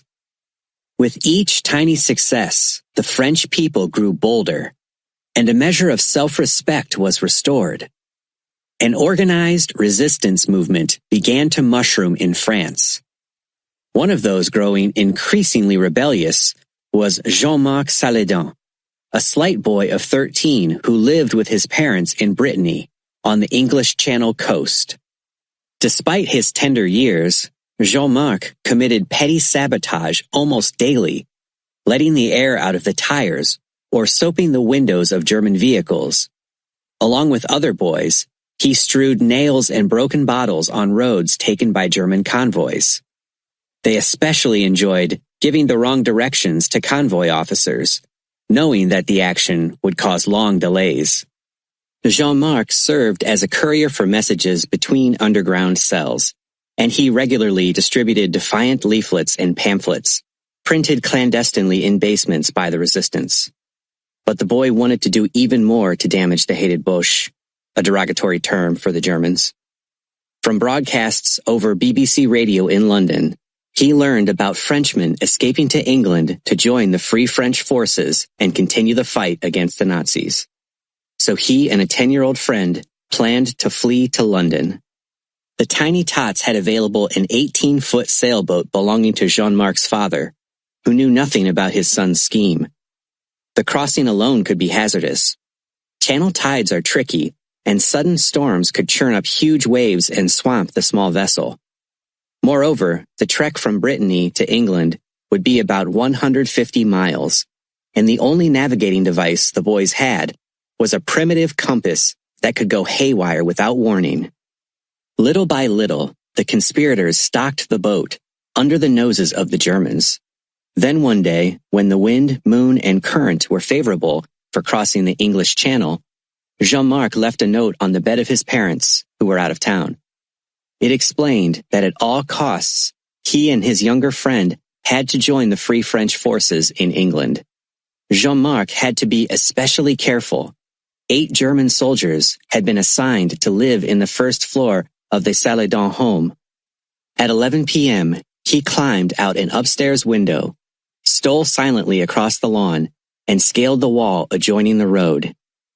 At the bottom of a sharp, grassy incline was the channel, and the sailboat was hidden along the shore. On the far side of the wall, Jean-Marc made contact with his 10-year-old comrade, and they slipped back onto the Salle d'un grounds to steal some gasoline from the Germans. Suddenly they froze when they heard a rushing noise. It turned out to be a tarpaulin that had slid to the ground from the cans of gasoline. Each boy grabbed a can of fuel, and as fast as possible, they headed down the embankment to the boat. Just as they reached the craft, they heard heavy footsteps in the darkness. One or more of the Germans were after them, they were convinced. Holding their breaths, the boys flung themselves to the ground. 2 Germans, who clearly had been heavily imbibing in town and were returning to the Salle d'un Homme, wobbled past only 6 feet from the prostrate boys. Minutes later, the youngsters pulled the sailboat out from its place of concealment in thick brush, poured the stolen German gasoline into the engine's tank, and let the current carry them into the English Channel. When they were out of sound range, they started the engine and set a course for England. 5 miles offshore and beyond sight on a moonless night, they hoisted sail. Eventually, the boys reached England and made contact with officers of the Free French forces. Although they were assigned to worthwhile tasks, the youngsters were disappointed that they were not handed guns and put into a combat unit. The war's dumbest spy. A bright sun was beaming down on Berlin on the morning of June 22, 1940, when the Abwehr head, Rear Admiral Wilhelm Canaris, strolled into the cavernous office of General Alfred Jodl, the principal strategic advisor to Adolf Hitler. Field commanders frowned on the astute Bavarian Jodl as a desk soldier, but the Führer saw no need for his top staff officers to visit the front. Jodl handed Canaris a directive for a major intelligence operation against the British Isles and the neighboring Era to pave the way for a looming invasion by the Wehrmacht. Canaris had been in the espionage business for most of his adult life. In World War I, he had been one of Kaiser Wilhelm's most successful spies, and since being appointed by the Führer to be his intelligence chief in early 1935, the white-haired admiral had built a global espionage apparatus. Canaris had personal traits that many persons considered to be peculiar at best. No matter where the master spy traveled, at home or abroad in recent years, it had been his habit to telephone his headquarters in Berlin daily to inquire into the state of health of his 2 beloved Dachshunds. An aide would give him a detailed briefing on the dog's eating habits and bodily functions. When the animals were ill, the admiral plunged into depression. At Abwehr headquarters, an ambitious officer's chances for promotion would forever be squashed if Canaris even heard a rumor that he had spoken disparagingly about dogs. Consequently, the building at 7276 Türpitzhofer was crammed with outspoken dog lovers. Now General Jodl began bombarding Canaris with probing questions. How many agents do you have in England? The admiral began to fidget. He could not afford to disclose a shocking situation. Within hours of Great Britain's declaration of war on September 3, 1939, agents of MI5, the counter-espionage agency, and Scotland Yard men had begun fanning out over the British Isles in a mammoth roundup of German spies. The British spy busters had been faced with a daunting task. Canaris had 256 agents in Great Britain, many of whom had been deeply undercover for several years. Nearly all, if not all, of the Abwehr spies had been rounded up, however, along with hundreds of others suspected of spying for Adolf Hitler. Canaris, a quick thinker, immediately lied to Jodl that the Abwehr had spies planted throughout the British Isles. He told in glowing terms of the valuable work being done there by this non-existent agent or that one. Jodl seemed pleased, but what was needed, he explained, were several brand new espionage networks in the British Isles to furnish the Wehrmacht with hot intelligence on the spot. Sea Lion, codename for the invasion, may take place as early as September 15th, Jodl stated. Your target date is August 15th to have your new spies at their stations. Can you do that? Undoubtedly, Canaris lied. Fuming, the Abwehr chief stomped out of the Oberkommando der Wehrmacht headquarters. Jodl's order, reflecting Hitler's wishes, had been an absurd one. Although the admiral would make an effort to comply, it would take many months, perhaps years, to establish new espionage networks. He had been given 30 days to get the job done. Canaris gave the task of creating new espionage networks in England and Neutral Era, the ancient Gaelic name for Ireland, to his station chief at Hamburg, Captain Herbert Wijkman. Under great pressure to produce results, Wijkman rounded up 15 low-grade agents, none overburdened with brains, and with only cursory training infiltrated them by parachute and submarine into England. Only one could speak English. All were quickly caught. Wijkman's effort to establish a new intelligence presence in Era began with the infiltration of Ernst Weber-Droll, an aging circus performer who had appeared throughout Europe for 35 years as Atlas the Iron Giant and the world's strongest man. Weber-Droll, who had performed in Era many times, stole ashore at night from a submarine. He had been instructed to start a chiropractic practice as a cover. In the meantime, he set out to locate his Irish relatives, 2 illegitimate children by a mistress 3 decades earlier. Hopefully, they would help him to meld into Irish life. While in search of his relatives, he was arrested by Irish police as a vagrant. Fined a small amount, he was released when he promised to obey the law and get a job. Eventually, he found his 2 children, whom he had never seen, but they refused to have anything to do with him. Broke, fearful of being apprehended and charged with being a spy, Weber-Droll contacted authorities at the British Embassy, identified himself, and to avoid being jailed, agreed to work against Germany as a turned spy.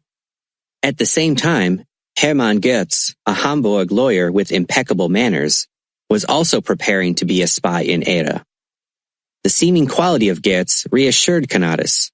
Scion of a distinguished Hanseatic family of Lübeck, he was reared by an English governess of culture and influence. After non-combat service in World War I, Goetz married an admiral's daughter and tried for several years to make a go of it as a lawyer. He was a flop.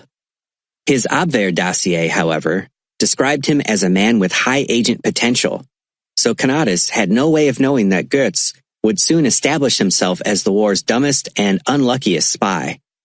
Twice, HE-111 bombers carrying Goetz developed engine trouble and had to turn back to their base.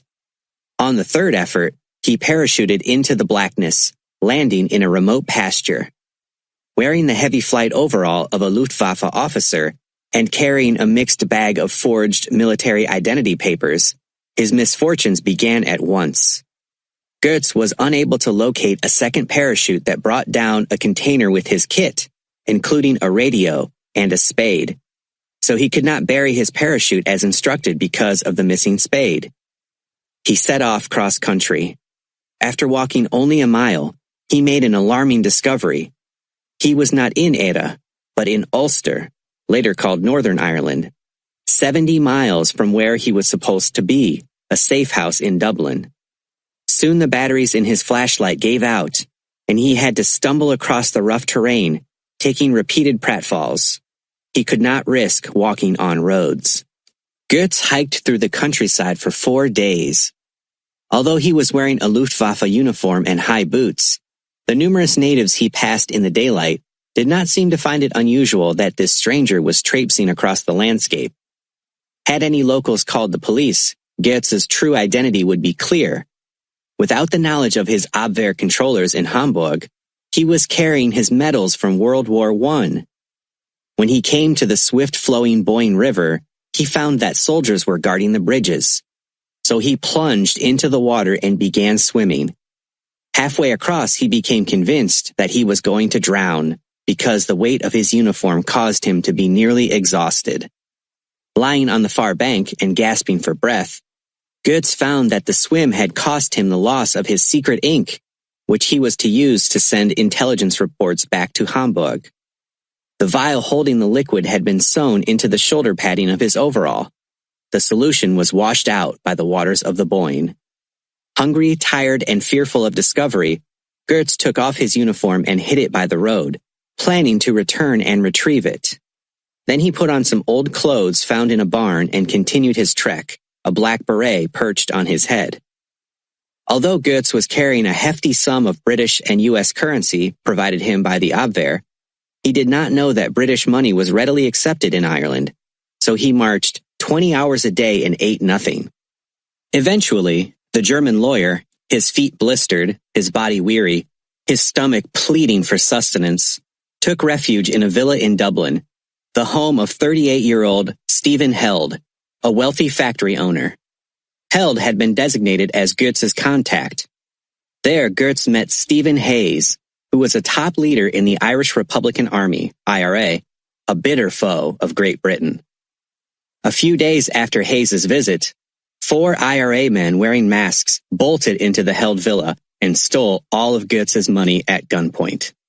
16 days after the spies' arrival in Ireland, the police raided Stephen Held's villa at midnight and took him into custody. Hearing the racket, Goetz scrambled out the back door and over a high garden wall, leaving behind most of what remained of his espionage paraphernalia. Goetz submerged himself in the large city of Dublin as the Irish police searched for him. A bounty was put on his head, and posters appeared throughout the region. Somehow the German evaded capture for a year and a half, but then an informant tripped him up and he was arrested.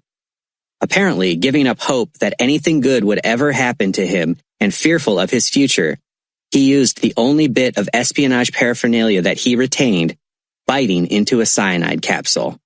Within minutes, he was dead.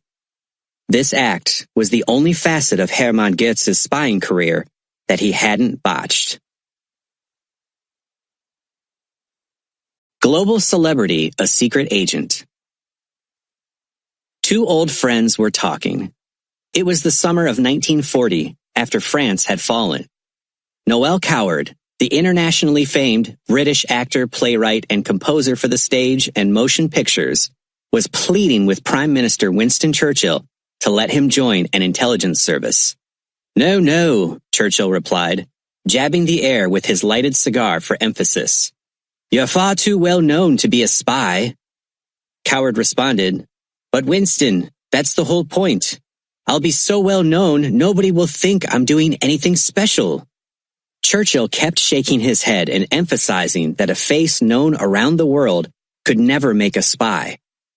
Finally, Coward wore down the British bulldog's resistance, and the global celebrity was launched into the murky, often lethal field of secret intelligence. He would be a real-life spy. During the past 10 years, Coward had become known for his sparkling dialogue in such sophisticated stage comedies as Hay Fever, Private Lives, Tonight at 8:30, and Blithe Spirit. His best-known songs were I'll See You Again and Someday I'll Find You. His exceptional skills in acting and singing were limited mainly to the leading roles in his own stage plays.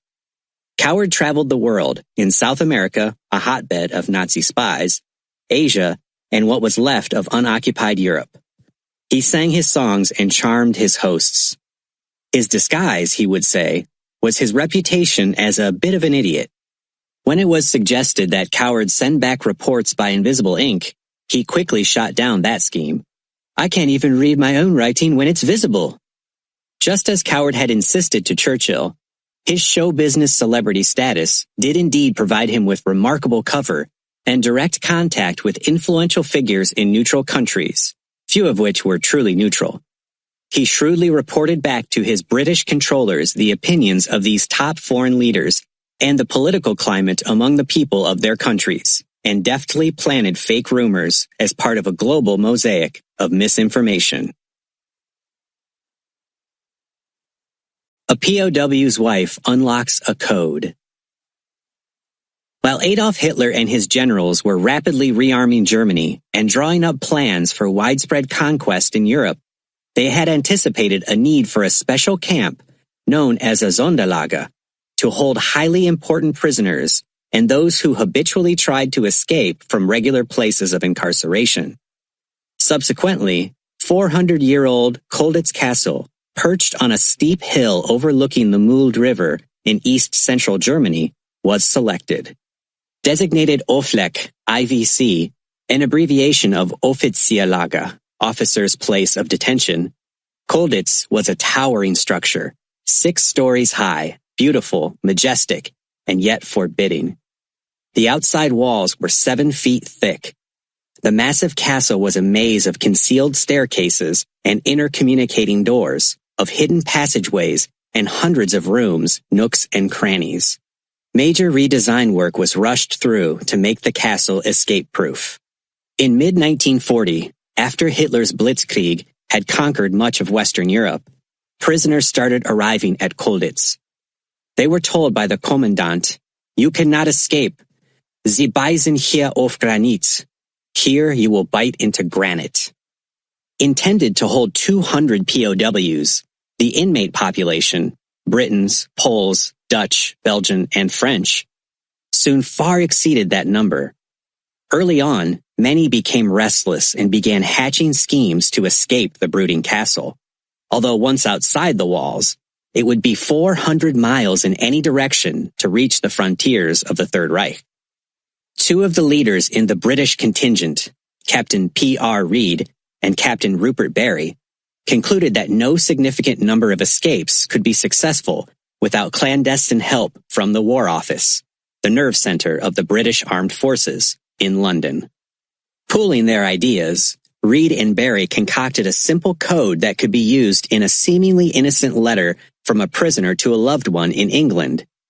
Rupert sent a coded letter to his wife, Dodo, a highly intelligent young woman who could solve the complicated Times of London crossword puzzle while sipping her morning tea. Dodo's first reaction was that her husband had taken leave of his senses from being locked up in Colditz. He wrote about their having been at places she never heard of and asked her to say hello to cherished relatives who were unknown to her. On second thought, maybe he was trying to communicate with her by means of a code woven into his letter. So before the day was over, she had deciphered the message he was trying to put across. Dodo was told, "Go to the War Office. Ask them to send forged Swedish diplomatic papers for Reid, Howe, Allen, Lockwood, Elliot, Wardle, Milne, and self." Early the next morning, Dodo rushed to the War Office and told an officer seated at a desk at the main door that she had an important message for someone in military intelligence. She was presented with a form to fill out, in which she was asked a long series of questions, including what topics she wanted to discuss. Dodo pitched the paper back on the desk, declaring angrily that what she had to talk about was highly secret.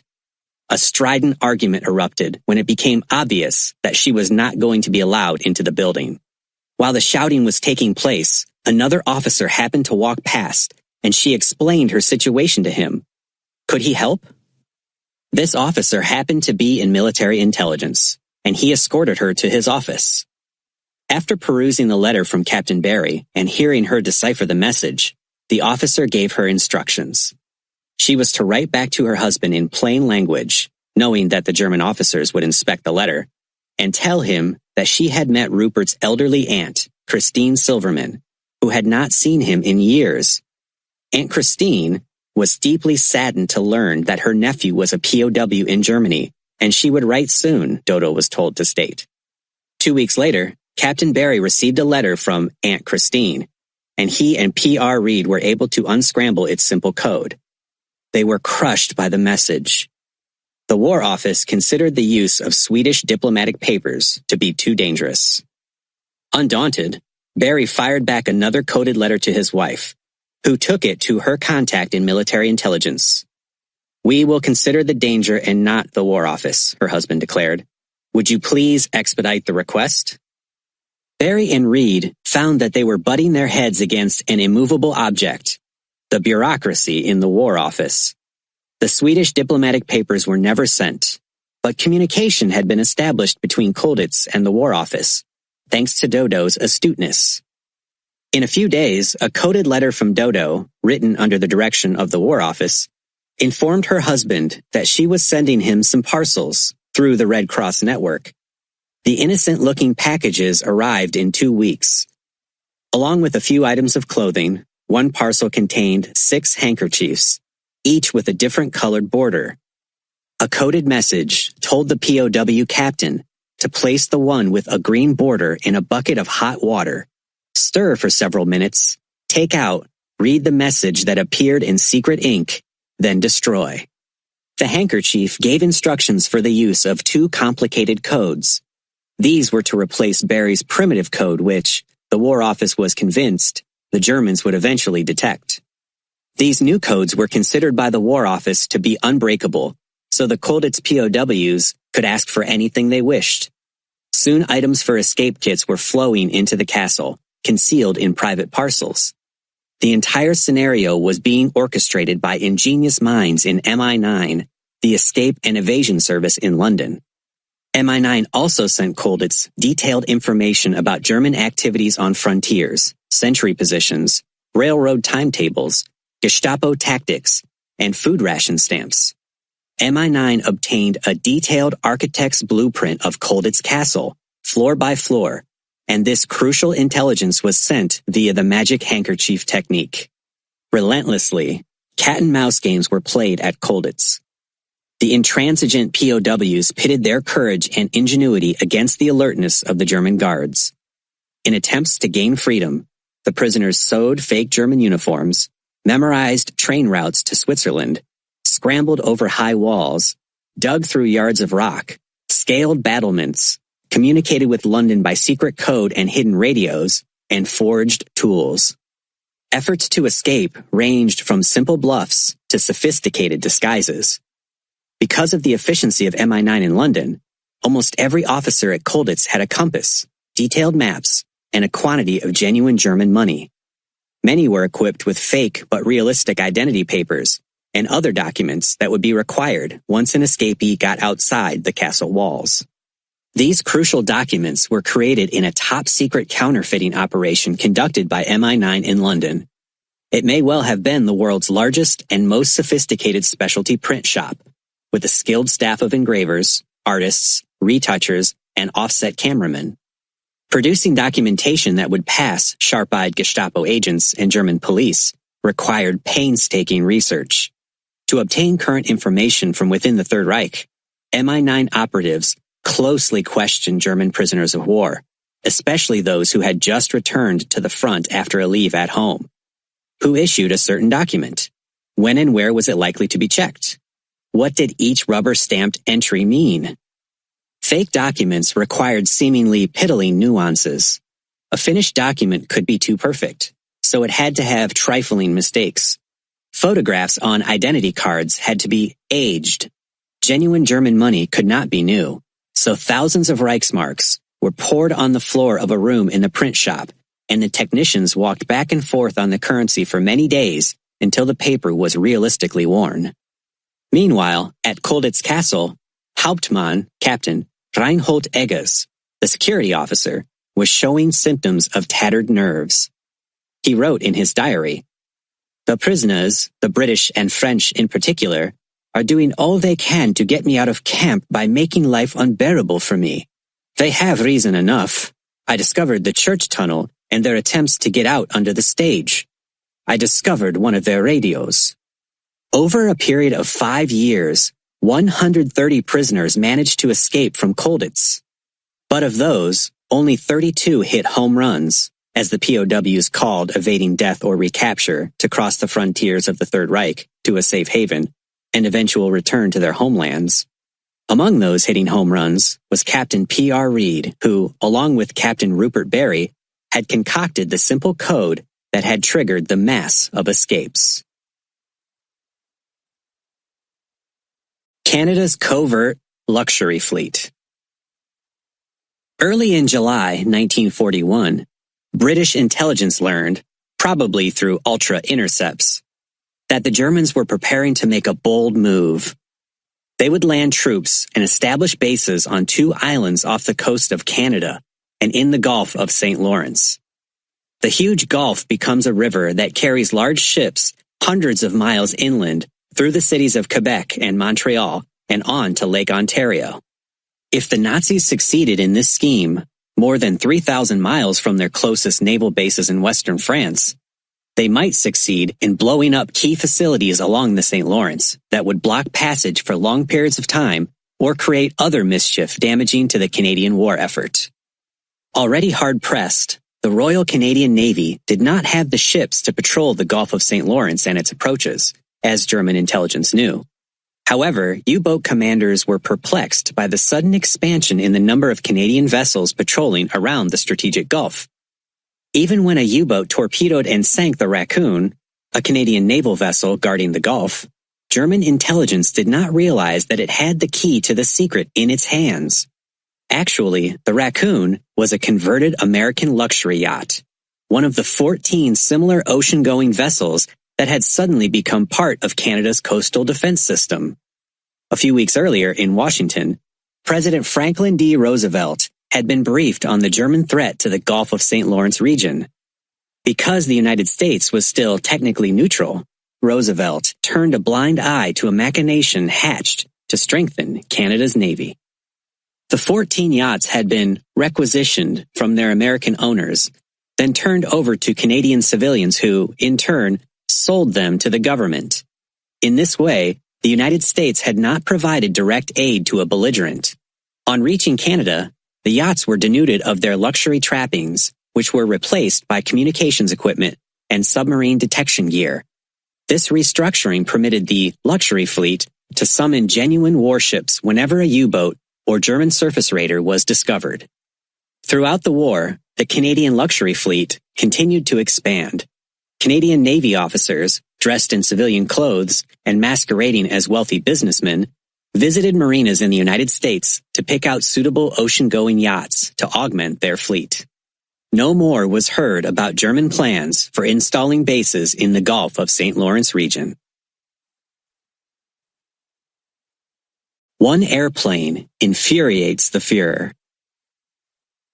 By mid-1940, Adolf Hitler, through the skillful and ruthless employment of his mighty war machine, had in less than a year planted the swastika across an enormous swath of Western Europe.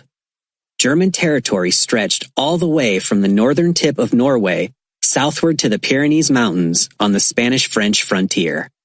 Despite his colossal conquests, one tiny airplane infuriated the Führer. Twice each week, this aircraft operated between Lukers in Scotland and Stockholm in neutral Sweden. The plane carried not only secret documents in a diplomatic bag for the British embassy in the Swedish capital, but also British propaganda materials, films, magazines, and newspapers, for use against the Third Reich in Sweden. What enraged Hitler was the insolence of this lone British aircraft crisscrossing the skies above his Norway on the direct route between Scotland and Sweden. In response to the Führer's demands, the Luftwaffe scrambled planes in an effort to intercept and shoot down the pesky aircraft. But its efforts were in vain, much to the embarrassment of the Luftwaffe's pompous leader, Field Marshal Hermann Göring. After the Luftwaffe failure, Admiral Wilhelm Canaris, the Abwehr chief, received orders to destroy the courier plane.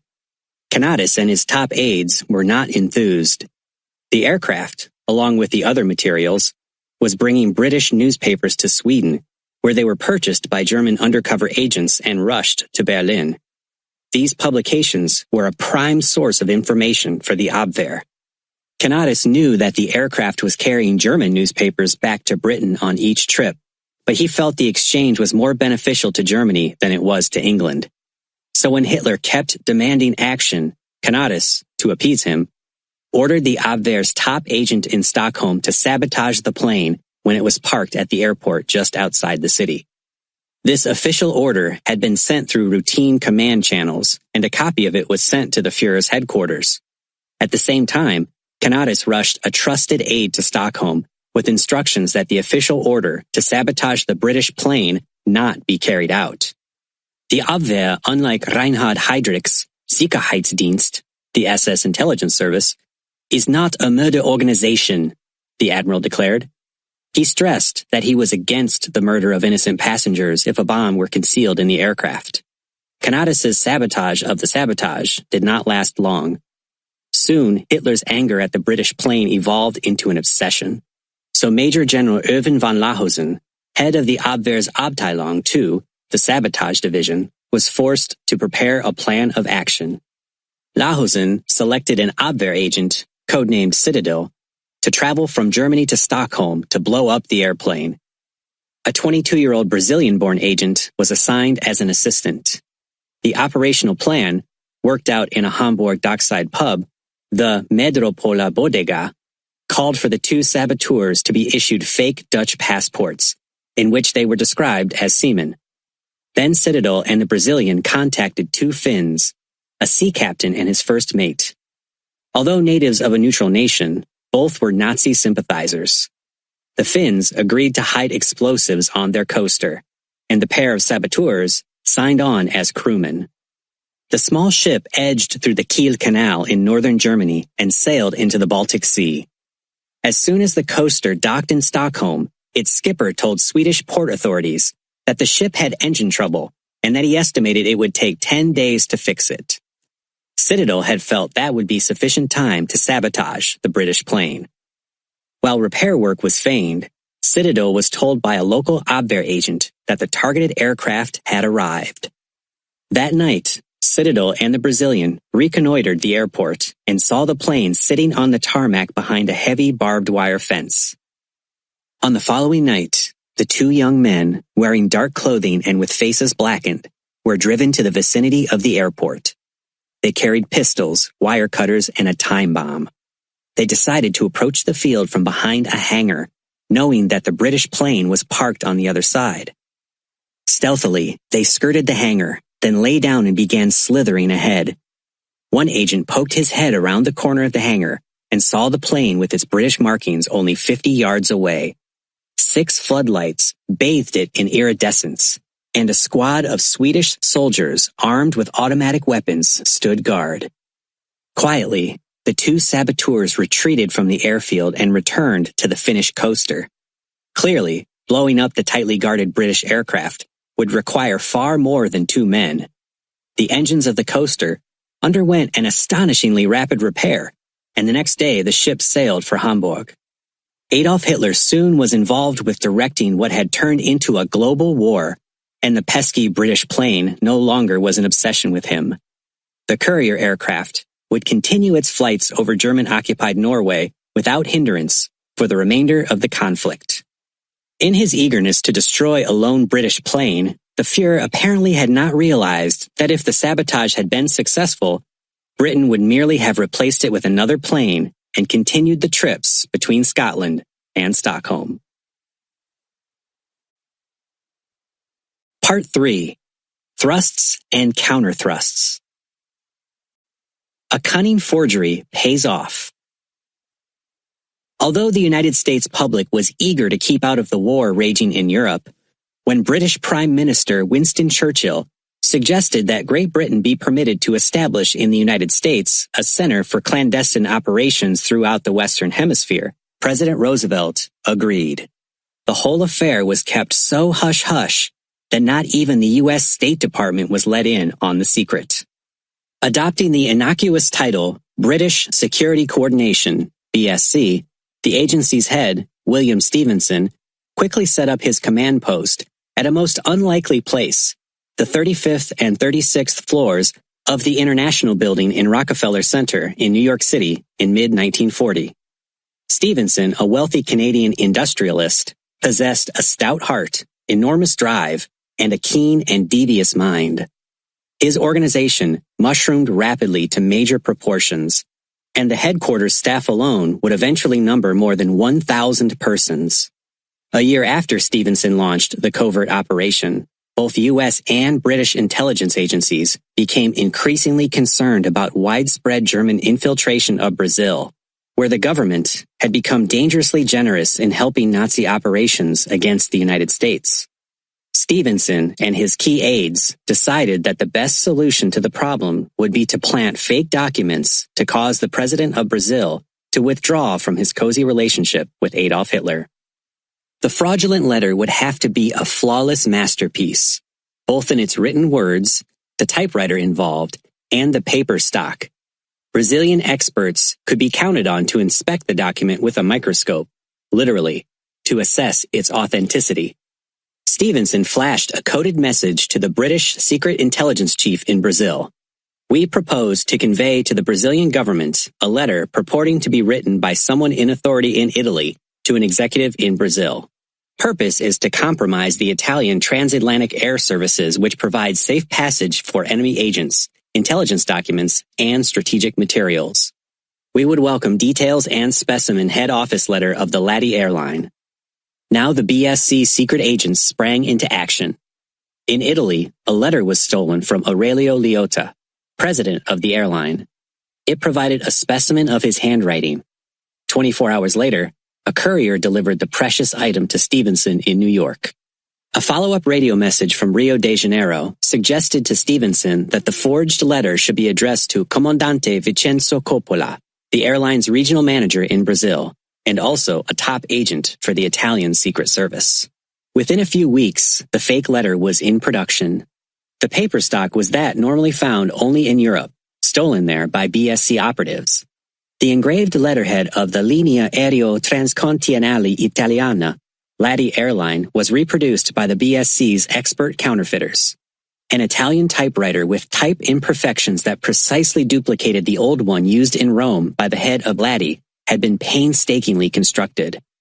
The fraudulent letter to Coppola was signed by LADI's president. It said, in part, "Thank you for your letter and the report enclosed. I discussed your report immediately with our friends. It made me feel proud. There can be no doubt that the little fat man is falling into the pocket of the Americans, and that only violent action on the part of the green gentleman can save Brazil. I understand such action has been arranged for by our respected collaborators in Berlin." The clever forgery conveyed the impression that an Italian and German plot was underway against Brazilian President Getúlio Vargas, the little fat man. The green gentleman referred to a notorious gang that had been trying to oust the Vargas regime. A final insult was cunningly created in the last line of the fake letter. The Brazilians may be, as you said, a nation of monkeys, but they are monkeys who will dance for anyone who can pull a string. Microfilm copies of the letter were smuggled into Rio, and blow-ups leaked to members of Vargas's clique. The president was furious. He promptly canceled LADI's landing rights and ordered the arrest of Comandante Vincenzo Coppola, who was caught on his way to Argentina with the equivalent of $1 million that he had just embezzled from LADI bank accounts. Bill Stevenson's machination had paid off handsomely. President Vargas was so enraged at the Italians, and their partners the Germans, that Brazil moved silently into the Allied camp. Shopping for U.S. secrets. In France, England, and elsewhere in the late 1930s and early 1940s, Nazi spies often had to risk their lives or freedom and pay thousands of dollars to acquire specifications of new military airplanes for a Germany preparing for war. But most data of this type could be acquired in the United States for the expenditure of a few cents, merely by buying a newspaper or a trade magazine. There also was a convenient over-the-counter espionage in the United States. A trip to the U.S. government printing office in Washington could yield confidential information at a cost of less than $1. Many of the U.S. Army's and Navy's training, equipment, and weapons manuals were offered for sale, no questions asked. Often, a Nazi spy in America did not even have to leave his home or office. For the cost of a 3-cent postage stamp, he could usually obtain highly important technical information. One Nazi agent, who relied on the U.S. postal system to generate a flow of classified American industrial data, was Edmund Karl Heine, a $30,000 per year, a hefty sum at the time, executive with the Ford Motor Company. Highly educated, well-bred, and a flashy dresser, Heine had been an executive with Ford since 1920 in Spain, South America, and Germany. At the latter job, he became friends with Dr. Ferdinand Porsche, an automotive designer who had developed the Volkswagen, people's car, and who was a freelance agent for the Abwehr, Germany's secret service. Porsche and Heine became good friends, and they held numerous conversations at plush cocktail lounges in Berlin. The German, appealing to Heine's patriotism, he had been born in Germany, convinced the Ford executive that he should find an excuse to return to the United States, arrange to be given a post in Detroit, and collect information not normally available about the American automobile and aviation industries. Soon Heine was taking training at Klopstock Pension, the Abwehr's secret espionage school in a multi-story building near police headquarters in Hamburg. He had no way of knowing that the Führer always called this facility the Academy, or that the German dictator checked regularly on the number of spies and saboteurs produced there. Indeed, it was operated much like an academy. The place to which Heine was sent to learn the tricks of the spy business was much like a college classroom. The instructors, who used aliases, sat at a desk on a raised platform, and there were blackboards behind them.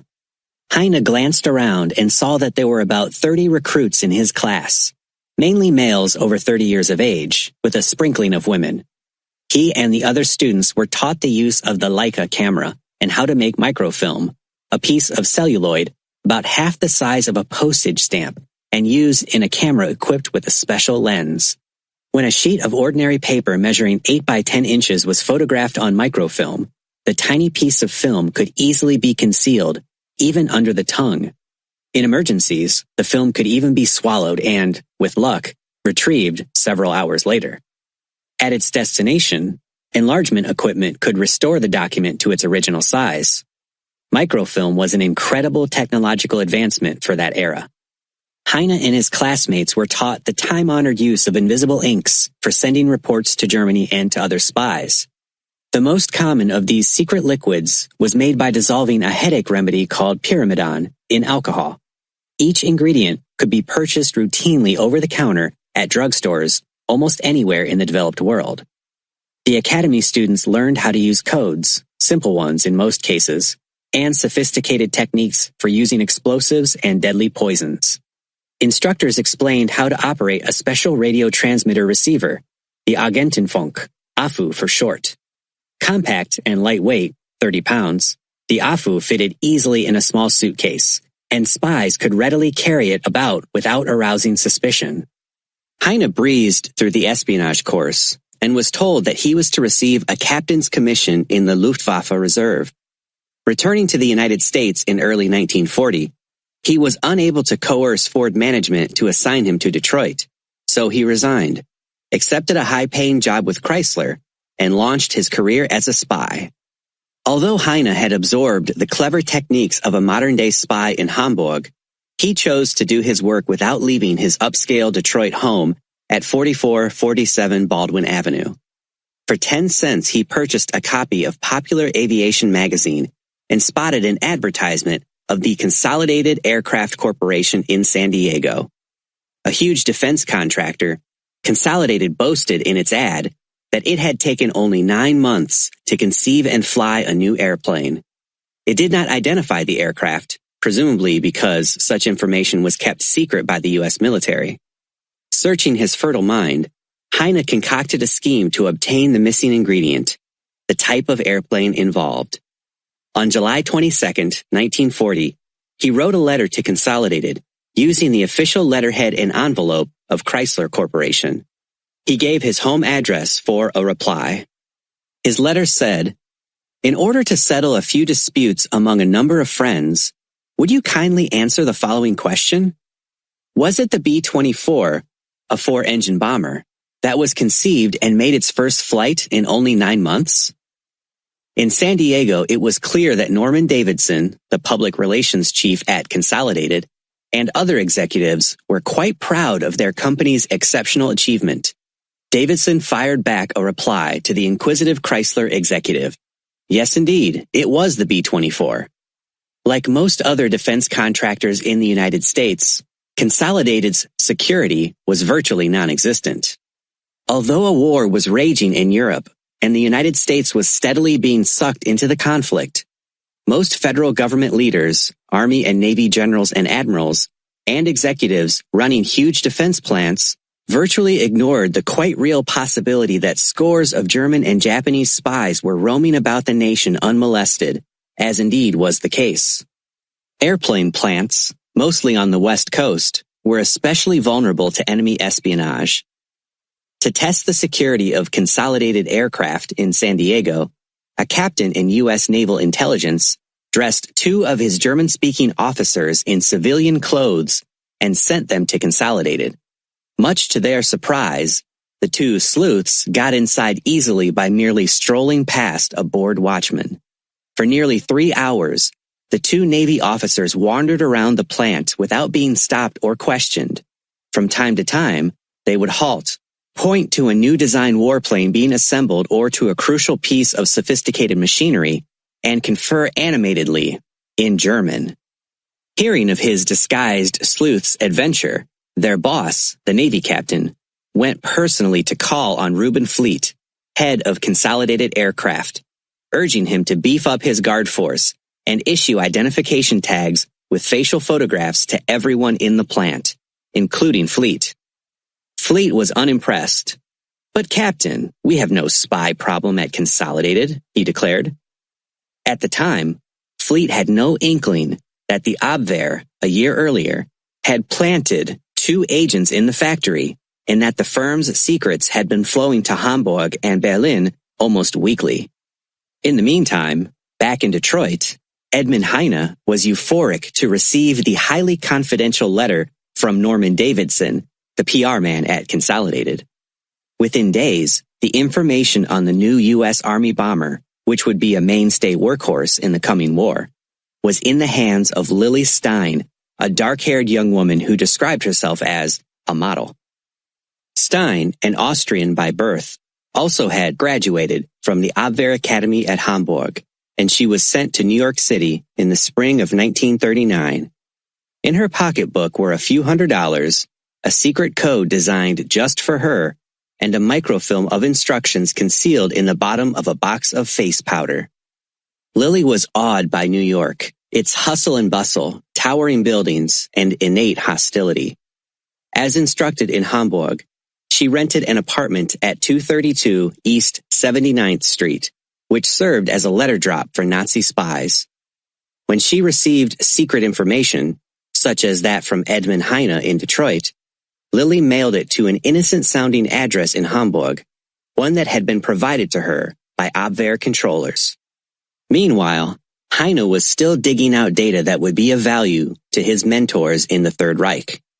Again, his business was conducted from his home.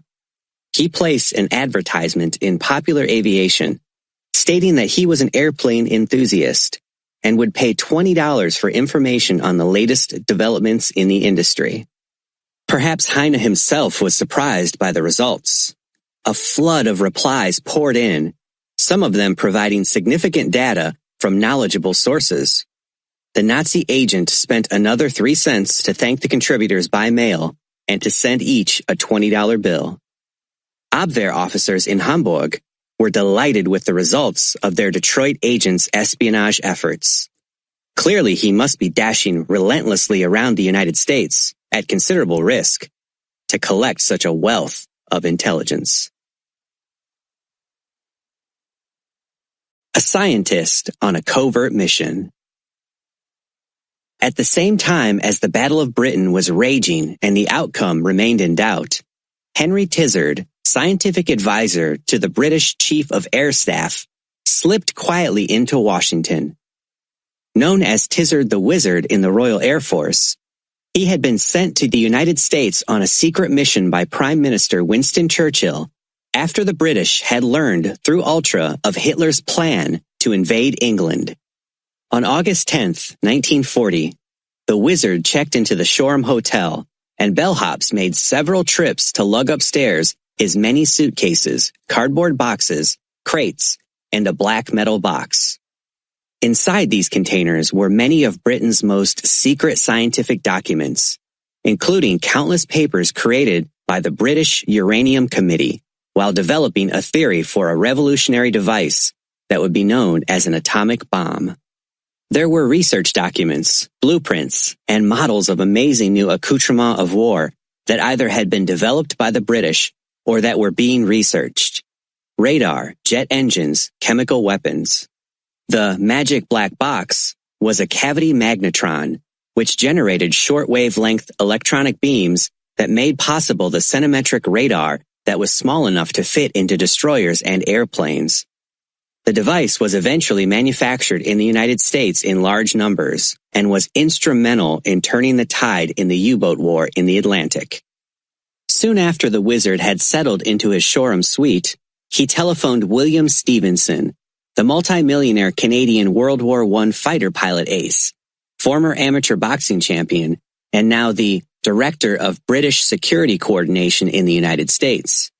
His job was to coordinate anti-subversive efforts with FBI Director J. Edgar Hoover.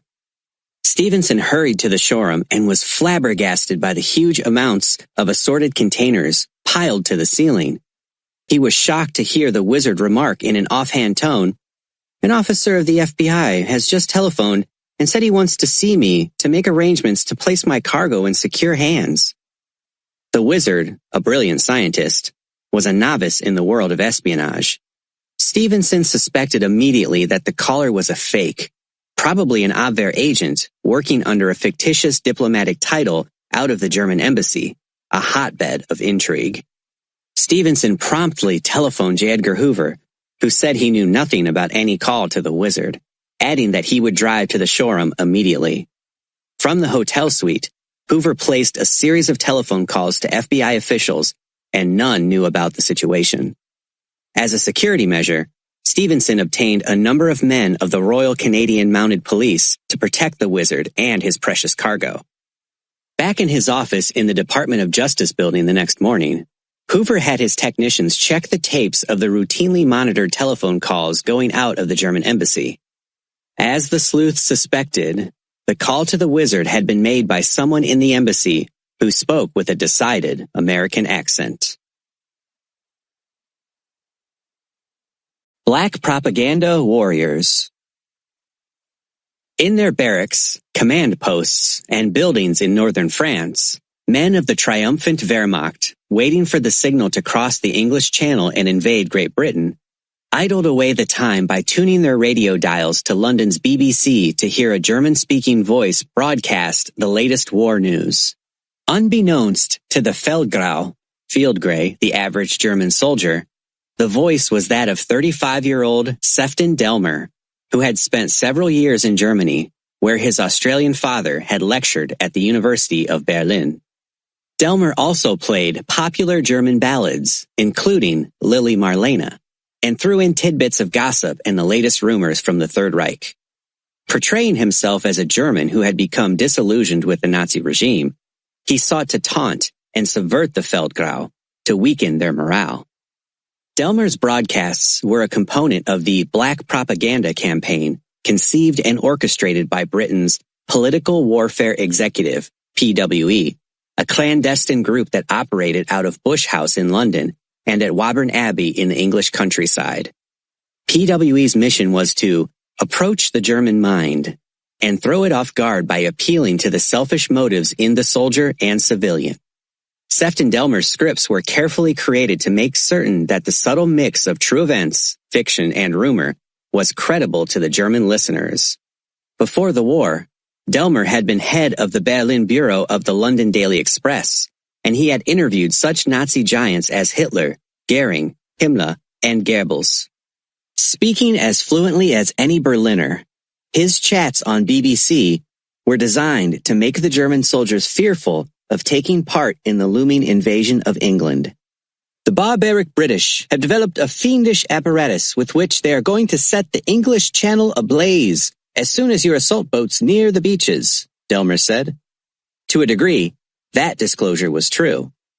British scientists had created an anti-invasion defense whereby oil would be piped to large containers offshore. When ignited, a thick barrier of fire and smoke would rise from the water.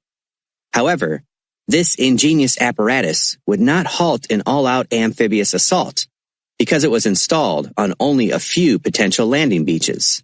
Then Delmer informed the Germans in France that he would teach them a few useful English phrases. "For your first lesson," he said, "we will take Kanalüberfahrt, the channel crossing. The channel crossing. Now repeat after me. Das Boot sinkt. Das Boot sinkt.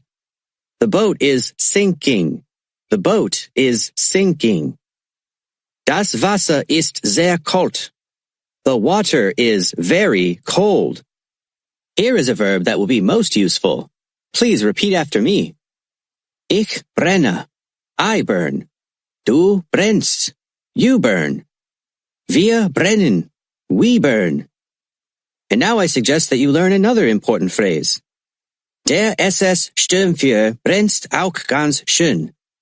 The SS captain is also burning quite nicely.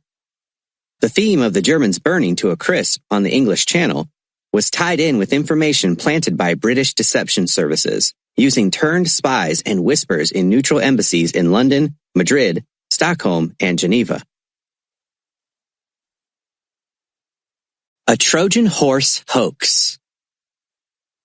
Reichsmarschall Hermann Göring, the most pompous of the Nazi bigwigs, anticipated with great relish the crucial task handed to him by Adolf Hitler: wipe out the Royal Air Force Fighter Command before German armies deployed along the English Channel invaded Great Britain in a massive operation codenamed Sea Lion. Göring had long planned for this mission. His own intelligence service, Abteilung, had collected a mountain of photographs and detailed data on nearly every city and major target in the British Isles. This information was obtained covertly during the previous 3 years, 1937 to 1939, when German civilian planes had crisscrossed Britain, purportedly gaining weather reports for the Third Reich's civilian airline, Lufthansa. Actually, the scout planes had been on photographic missions for the Target Data Unit Information Department of the Air Ministry in Berlin. August 13th, 1940 was Adlertag, Eagle Day. At dawn, thousands of airmen began climbing into Junkers, Dorniers, Heinkels, Stukas, and Messerschmitts. 3,358 warplanes in all, at scores of airfields in France, Belgium, Denmark, the Netherlands, and Norway. Soon the craft were speeding down runways and heading for designated targets on the far side of the Channel. All across southern England, RAF pilots leaped into their Spitfires and Hurricanes and soared skyward to meet the challenge against heavy odds. These fighter pilots were a breed apart, brash, scrappy, courageous, the elite. The stakes were heavy. Survival of the British Empire. By mid-September, the Battle of Britain, as Winston Churchill labeled it, had been raging for a month. Ultra had provided the Royal Air Force Fighter Command headquarters in Middlesex with the Luftwaffe targets, permitting tactical officers to gather their fighter squadrons at the right places, at the right times, and at the right altitudes. Despite this colossal tactical advantage, the RAF lost 461 fighter planes, 103 pilots were killed, and 128 were seriously wounded. In one 10-night period, the Luftwaffe lost 214 fighters and 138 bombers, but could more easily absorb those losses, being much larger than the RAF. The scales had turned against the RAF Fighter Command, whose remaining pilots were near exhaustion from a seemingly endless series of fierce, murderous clashes that raged over southern England and the Channel ports. There was deep anxiety in official British circles. A few more weeks of this carnage in the sky, and Göring might make good on his boast of bringing Britain to her knees with air power alone. In this hour of peril, the British turned to a ploy as old as warfare: decoy targets. The task of rapidly creating dummy facilities to draw off at least a portion of the bombs was handed to Colonel John F. Turner, an officer of exceptional ingenuity. Turner first focused on RAF airfields that were being bombed at night. He had 2 rows of parallel flares set in open country about 2 miles from each airfield. The flares were to simulate emergency airstrips. German airmen, it was hoped, would conclude that the British planes were using these improved fields because their regular bases nearby had been knocked out by heavy bombings. It was a desperation measure. Would it work? Few in the RAF held out much hope. But German night bombers were attracted to the flames of the flares as moths to candles. As ground anti-aircraft shells exploded around them, the Heinkels and Dorniers plastered the fake strips with bombs. In the days and nights ahead, while countless dogfights were raging in the sky, Colonel Turner and his men raced about southern England, expanding their Trojan horse hoax. The flares on dummy emergency landing strips were replaced by dim electric bulbs called Q lights. Near major airfields, the decoy strips were provided with taxi aprons and phony recognition beacons. At night, when the Luftwaffe was overhead, salvaged automobile headlights mounted on wheels were dragged up and down the fake airfields, conveying the impression that RAF planes had turned on their lights to land. Within a few weeks, there were scores of these dummy airfields scattered throughout southern England, causing Luftwaffe bombardiers to drop thousands of bombs on open fields, explosives that otherwise could have wreaked havoc on genuine RAF bases. The camouflage, or ruse de guerre, was expected to be unmasked eventually, but the important thing was to cause delay, confusion, and a waste of German bombs. A camouflage in reverse project was successful on occasion. Dim lights were placed on a fake strip, and the nearby real airfield was lighted to where its glow could be seen for many miles. The Germans took the bait and plastered the dummy field with bombs. A novel creation of British camoufleurs and Royal Engineers was fake bomb damage on genuine airports. This scheme was intended to discourage a second Luftwaffe attack. The day after a night bombing, the Germans sent reconnaissance planes to take photographs. When the photos were developed, they disclosed that large numbers of bombs had hit the runways and hangars. Actually, in many instances, the RAF fields had suffered little or no damage. So as soon as the night raiders had departed, camouflage crews began distributing around the targeted field large piles of debris that had been collected for that purpose. On occasion, old rubber tires were placed about the airfield and set on fire the morning after the raid. German reconnaissance pilots would report that the airfield was still burning from the night's bombing. Adding to the carnage that greeted the eyes of the Luftwaffe photo interpreters were the blackened skeletons of Spitfire and Hurricane fighter planes. Ones that had crashed in southern England were beyond repair and had been collected by camouflage teams. After an airfield had been attacked at night, the hulks were rushed to the site and placed about the runways. If a British airfield had suffered the heavy damage camoufleurs wished to convey to the Germans, it would have bomb craters. So artists and designers, many from Britain's movie colony, painted crater likenesses on hundreds of large pieces of canvas. After the Luftwaffe had paid a night visit to a real RAF field, a number of these painted craters would be fastened to runways. From the air and in photos, they looked so realistic that on occasion a passing British pilot would report to his base intelligence that a certain field had been bombed so heavily that it was useless. In a few days, German recon photos would show that the craters had been repaired, meaning the camoufleurs had removed the pieces of canvas. Goering failed in his all-out effort to crush the RAF, forcing Hitler to cancel Operation Sea Lion, the invasion of England. The bulldog bites the German Navy. In the autumn of 1940, Great Britain alone stood between the United States and Adolf Hitler's seemingly invincible war juggernaut, the mightiest that history had known. Highly alarmed, President Franklin D. Roosevelt ordered the Army and the Navy to beef up their forces, and he declared America to be the arsenal of democracy. Using heavy arm twisting, the president ramrodded through Congress a program known as Lend-Lease, a technique for providing the accoutrement of war to Great Britain for only token payment. The United States was now neutral against Nazi Germany.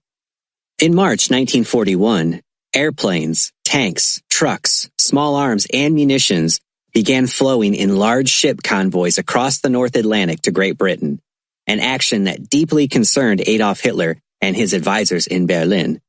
The Fuhrer was furious.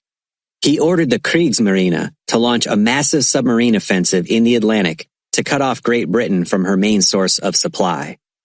Soon the U-boats were taking a colossal toll on British and neutral country ships. Prime Minister Winston Churchill recognized this ominous threat to Britain's survival. To focus attention on the death struggle, he proclaimed to the world that the Battle of the Atlantic has begun. Ever since Great Britain had gone to war against Germany on September 3, 1939, the Lords of the Admiralty had been hoping to capture intact a U-boat and collect its super-secret Enigma, an encoding machine 24 inches square and 18 inches high, enclosed in a wooden box. It had been adopted for use throughout the Wehrmacht, even on U-boats and small ships. The Fuhrer was not concerned about an Enigma falling into British hands because it could produce an almost infinite number of ciphers merely by changing the keying procedure. So the possession of an Enigma would not permit an enemy to read encoded wireless traffic, or so the Nazi high command thought. Unknown to German intelligence, the British had created an ingenious device, codenamed Ultra, that intercepted and decoded Enigma messages. However, for some mysterious reason, Ultra failed to function adequately against the German Navy's Enigma. On May 7, 1941, Kapitänleutnant Fritz Lemp, skipper of the U-110, picked up the signals of a British convoy of 38 vessels carrying a wide variety of goods to the United States.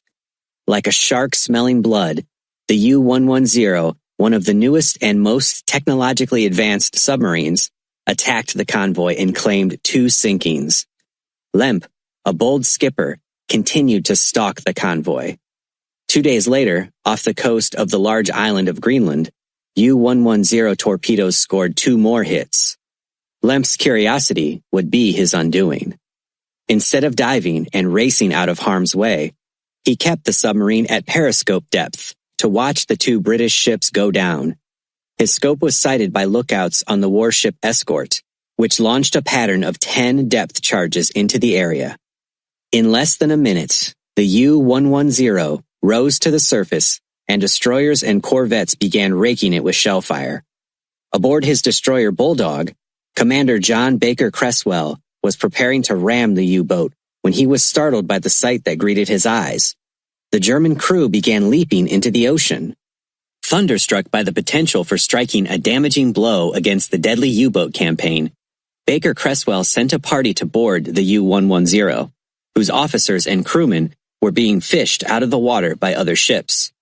The boarders were amazed to find that Lemp had made no effort to destroy the Enigma, nor its operating instructions, manuals, keying tables, and a large stack of messages that had been sent and received. Using the Royal Navy's highest grade code, Commander Baker Creswell informed the Admiralty that the Bulldog had pulled off a seemingly impossible task, capturing a U-boat intact. He was ordered to take the submarine in tow and head for Iceland, the large, bleak island some 200 miles east of Greenland. 3 days after its capture, the U-110 began taking on water fast, and it became clear to Baker Creswell that it would not make an Icelandic port. A few hours later, at dusk, the sleek vessel, pride of the Kriegsmarine, reared its bow high into the air, slipped the tow line, and sank. The Bulldog's crew were dejected. Their prize was resting on the bottom of the Atlantic. However, Baker Creswell, with the knowledge of only a handful of trusted officers pledged to secrecy, had safely hidden on the Bulldog the Enigma and its secret papers. A deception plan was hatched to keep Adolf Hitler and his commanders from knowing about the Enigma seizure. When the Bulldog returned to her base at Scapa Flow, the vast anchorage of the home fleet in the Orkney Islands of northeastern Scotland, her battle pennant was flying to trumpet the fact that she had sunk, not captured, a U-boat. Code experts and intelligence officers were on hand to take charge of the priceless booty the Enigma and its papers. John Baker Creswell and several of his officers and crew received decorations for their ships sinking a German submarine, but tight security kept word of the capture from leaking out. It would be 26 years before the British government allowed the public to learn of the Bulldog's feat. Enormous operational advantages for the Royal Navy began to accrue almost immediately. Because of the Enigma and secret papers seized in the U-110, when combined with intelligence gained earlier from other sources by Ultra, the Admiralty was able to locate the cruising areas of nearly all sea elements of the Etappendienst, a super-secret organization. The Etappendienst had a number of large, fast, and modern supply ships to sustain the warships, surface raiders, and submarines that were marauding the oceans in search of merchantmen carrying materials to Britain. Armed with the crucial intelligence, Royal Navy cruisers and destroyers were dispatched to the designated locales and gained dramatic results. Between June 4th and 23rd, 1941, British warships sank, captured, or caused the crews to scuttle 10 Etappendienst supply vessels. Although the Battle of the Atlantic was far from over, the destruction of the Etappendienst fleet was a major turning point in the Ocean War. Kino, King of the Robots. Al D. Blake was hardly Hollywood's version of an espionage agent. Prior to World War I, he had spent 4 years in the U.S. Navy, and on his release, he obtained a tiny role in Charlie Chaplin's movie Shoulder Arms. While engaged with the production of the film, Blake became friends with Chaplin's chauffeur, Torachi Kono. When the filming was concluded, Blake and Kono went their separate ways. Blake became a vaudeville performer with a unique act. Known as Kino, King of the Robots, he had been credited with setting a world record by standing motionless for 1 hour and 27 minutes.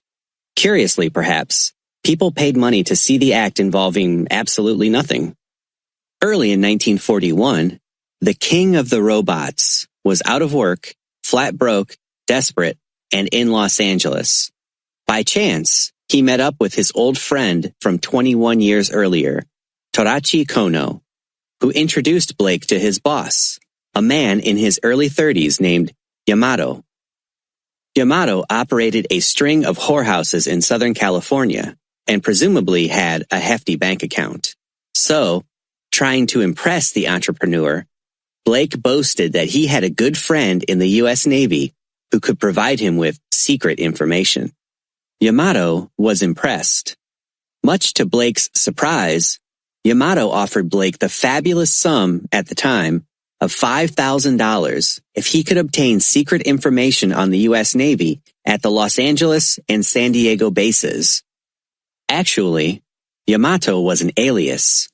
He was Lieutenant Commander Itaru Tachibana, and the brothel chain was a front for his true mission, spying for Japanese intelligence in Tokyo.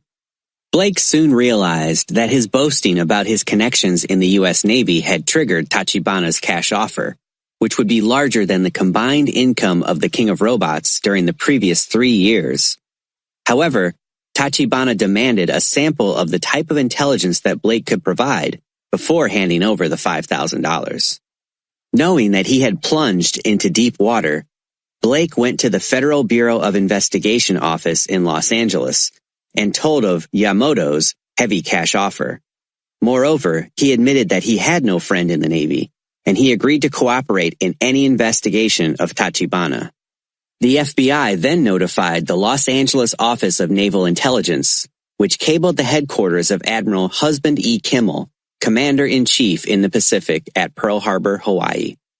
Promoted to his present post ahead of 32 admirals in February 1941, Kimmel was deeply concerned about the Hawaii command setup, and he so informed the Chief of Naval Operations, Admiral Harold R. Stark in Washington. A divided command in which the Army was responsible for defense of the island of Oahu, and the Navy with the defense of the Pearl Harbor Naval Base could lead to a disaster, Kimmel declared. On learning of the Yamato incident, Lieutenant Commander Edwin T. Layton, Kimmel's chief intelligence officer, urged the admiral to permit him to launch a widespread undercover operation to trap Yamato, and other spies and, at the same time, to mislead the Japanese high command. Kimmel was enthused and gave Layton the go sign. Ed Layton had a broad background in intelligence work, spoke Japanese fluently, and had been the officer in charge of the Japanese translation section of the Crypto-Analytic Unit of Navy Communications, the secret group charged with cracking Japanese codes. Plunging into the new challenge with typical alacrity, Layton created a ruse that featured Al Blake as the centerpiece. It was arranged for Blake to write to a non-existent pal who was given the phony name of Paul Mitchell, and who was supposed to be stationed on the battleship Pennsylvania. "We can make a heap of dough if you cooperate," Blake stated in his contrived letter, mailed from Los Angeles. In Honolulu, one of Layton's operatives posed as Mitchell, and he wrote back on Pennsylvania stationery, telling how fed up he was with the Navy. Moreover, Mitchell complained that he was desperately in need of money, adding that he was eager to see his old pal Al and hear the details about how he could make a heap of dough. Back in Los Angeles, Blake rushed to see Commander Tachibana, who was so impressed with the Mitchell letter that he gave the American a good-sized amount of cash and booked passage for him on the President Garfield, which sailed for Honolulu on April 25, 1941. In the meantime, Commander Layton and his intelligence officers prepared for Blake's arrival. When Blake strolled down the gangplank and hailed a taxi, it was driven by a naval agent. The driver went to the Alexander Young Hotel, where the clerk seemed to be assigning a guest room at random. Actually, the room had been reserved, and the premises bugged. Layton also had a cover for Blake, and a cover for the cover. If Japanese agents tailed him, U.S. naval intelligence would have a tail on the tail.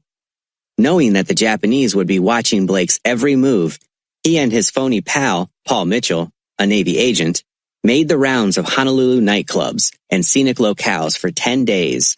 Then the one-time motionless man climbed aboard another liner and headed back to the United States. In his possession was a large batch of secret documents on the Pacific Fleet, all conceived in the fertile mind of Willard A. Bill Kitts, Jr., the staff gunnery officer. The data and drawings were close enough to the truth to seem to be accurate, but they would be useless to Japanese intelligence. Within hours after Blake reached the mainland, he turned over the purloined documents to Commander Tachibana, who was delighted. Within 24 hours, he boarded a train and carried the precious data to the Japanese embassy in Washington. There, the military attaché was so happy with the documents that he ordered Tachibana to send Blake back to Hawaii on a second secret mission. Meanwhile, Bill Kitts and others doctored more bait for Blake. 24 hours after Blake's arrival in Honolulu, Layton received a telephone call from the Office of Naval Intelligence, ONI, informing Layton that Blake had blown his cover. By happenstance, he had met an old girlfriend from his vaudeville days, and after wining and dining her, the couple went to his room. Between amorous sessions, Blake bragged about being a spy for the United States. Bugs recorded the entire episode. Ed Layton was furious. He sent an aide into Honolulu to bring Blake to the naval base at once. There, Layton scolded him with every choice word in his vocabulary, informing Blake that his Hawaiian vacation was finished and that he was going to be sent back home immediately.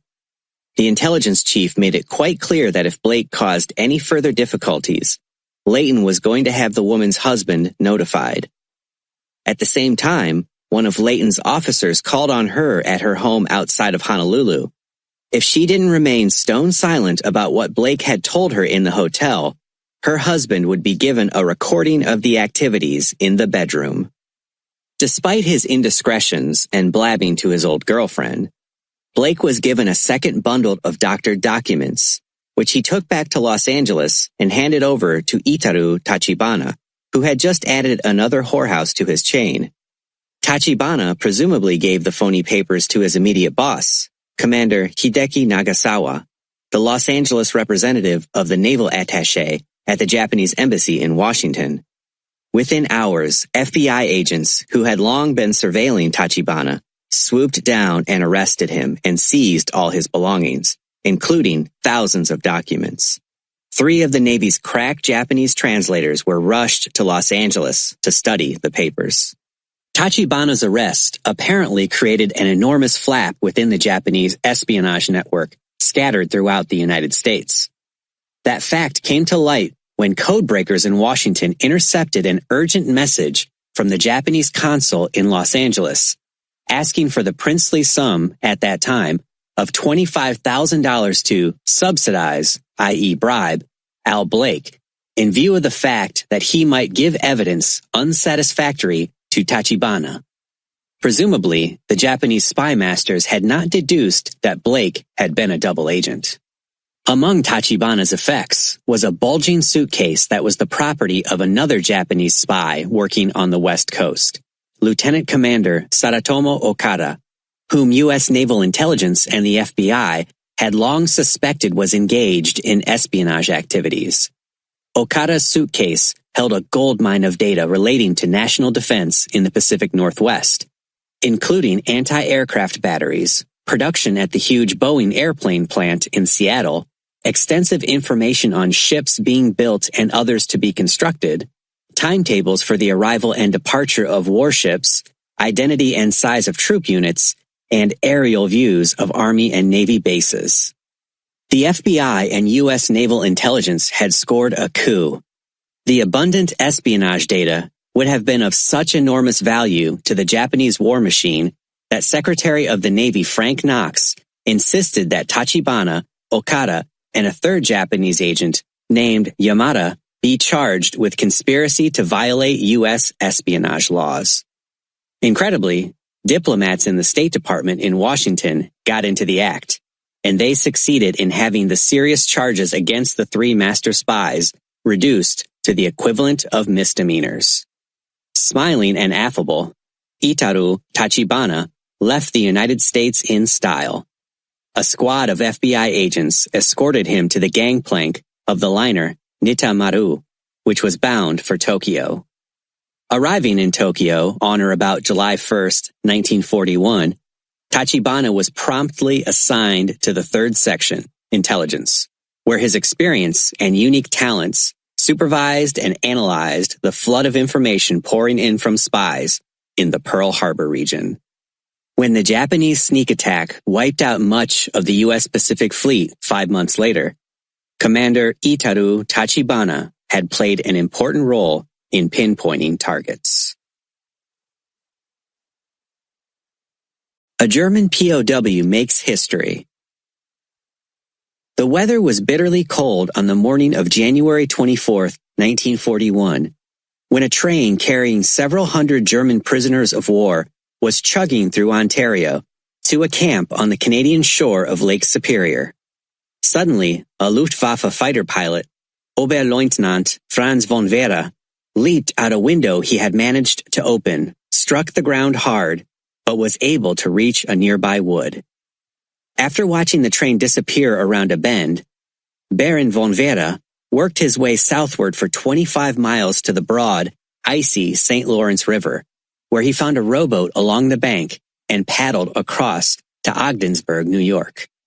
Vera felt a flash of exultation. No doubt the government of the neutral United States would provide him with passage back to Germany.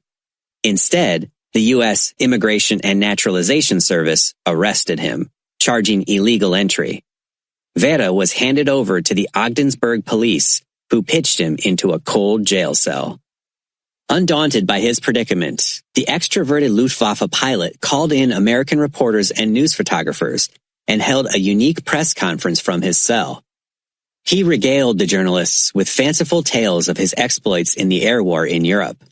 As one cynical reporter would write, he gave the impression that he had single-handedly shot down the entire British Air Force, twice. Vera's boastful recitations achieved the desired results. The fact that he was behind bars in Ogdensburg was plastered on front pages across the United States. A day later, a member of the German consulate in New York City came running, put up a $5,000 cash bond, and spirited away the escapee. In New York City, Baron von Vera became an instant celebrity, a dashing Luftwaffe ace, an aristocrat with a title, and the perpetrator of an amazing escape. Reporters sought interviews.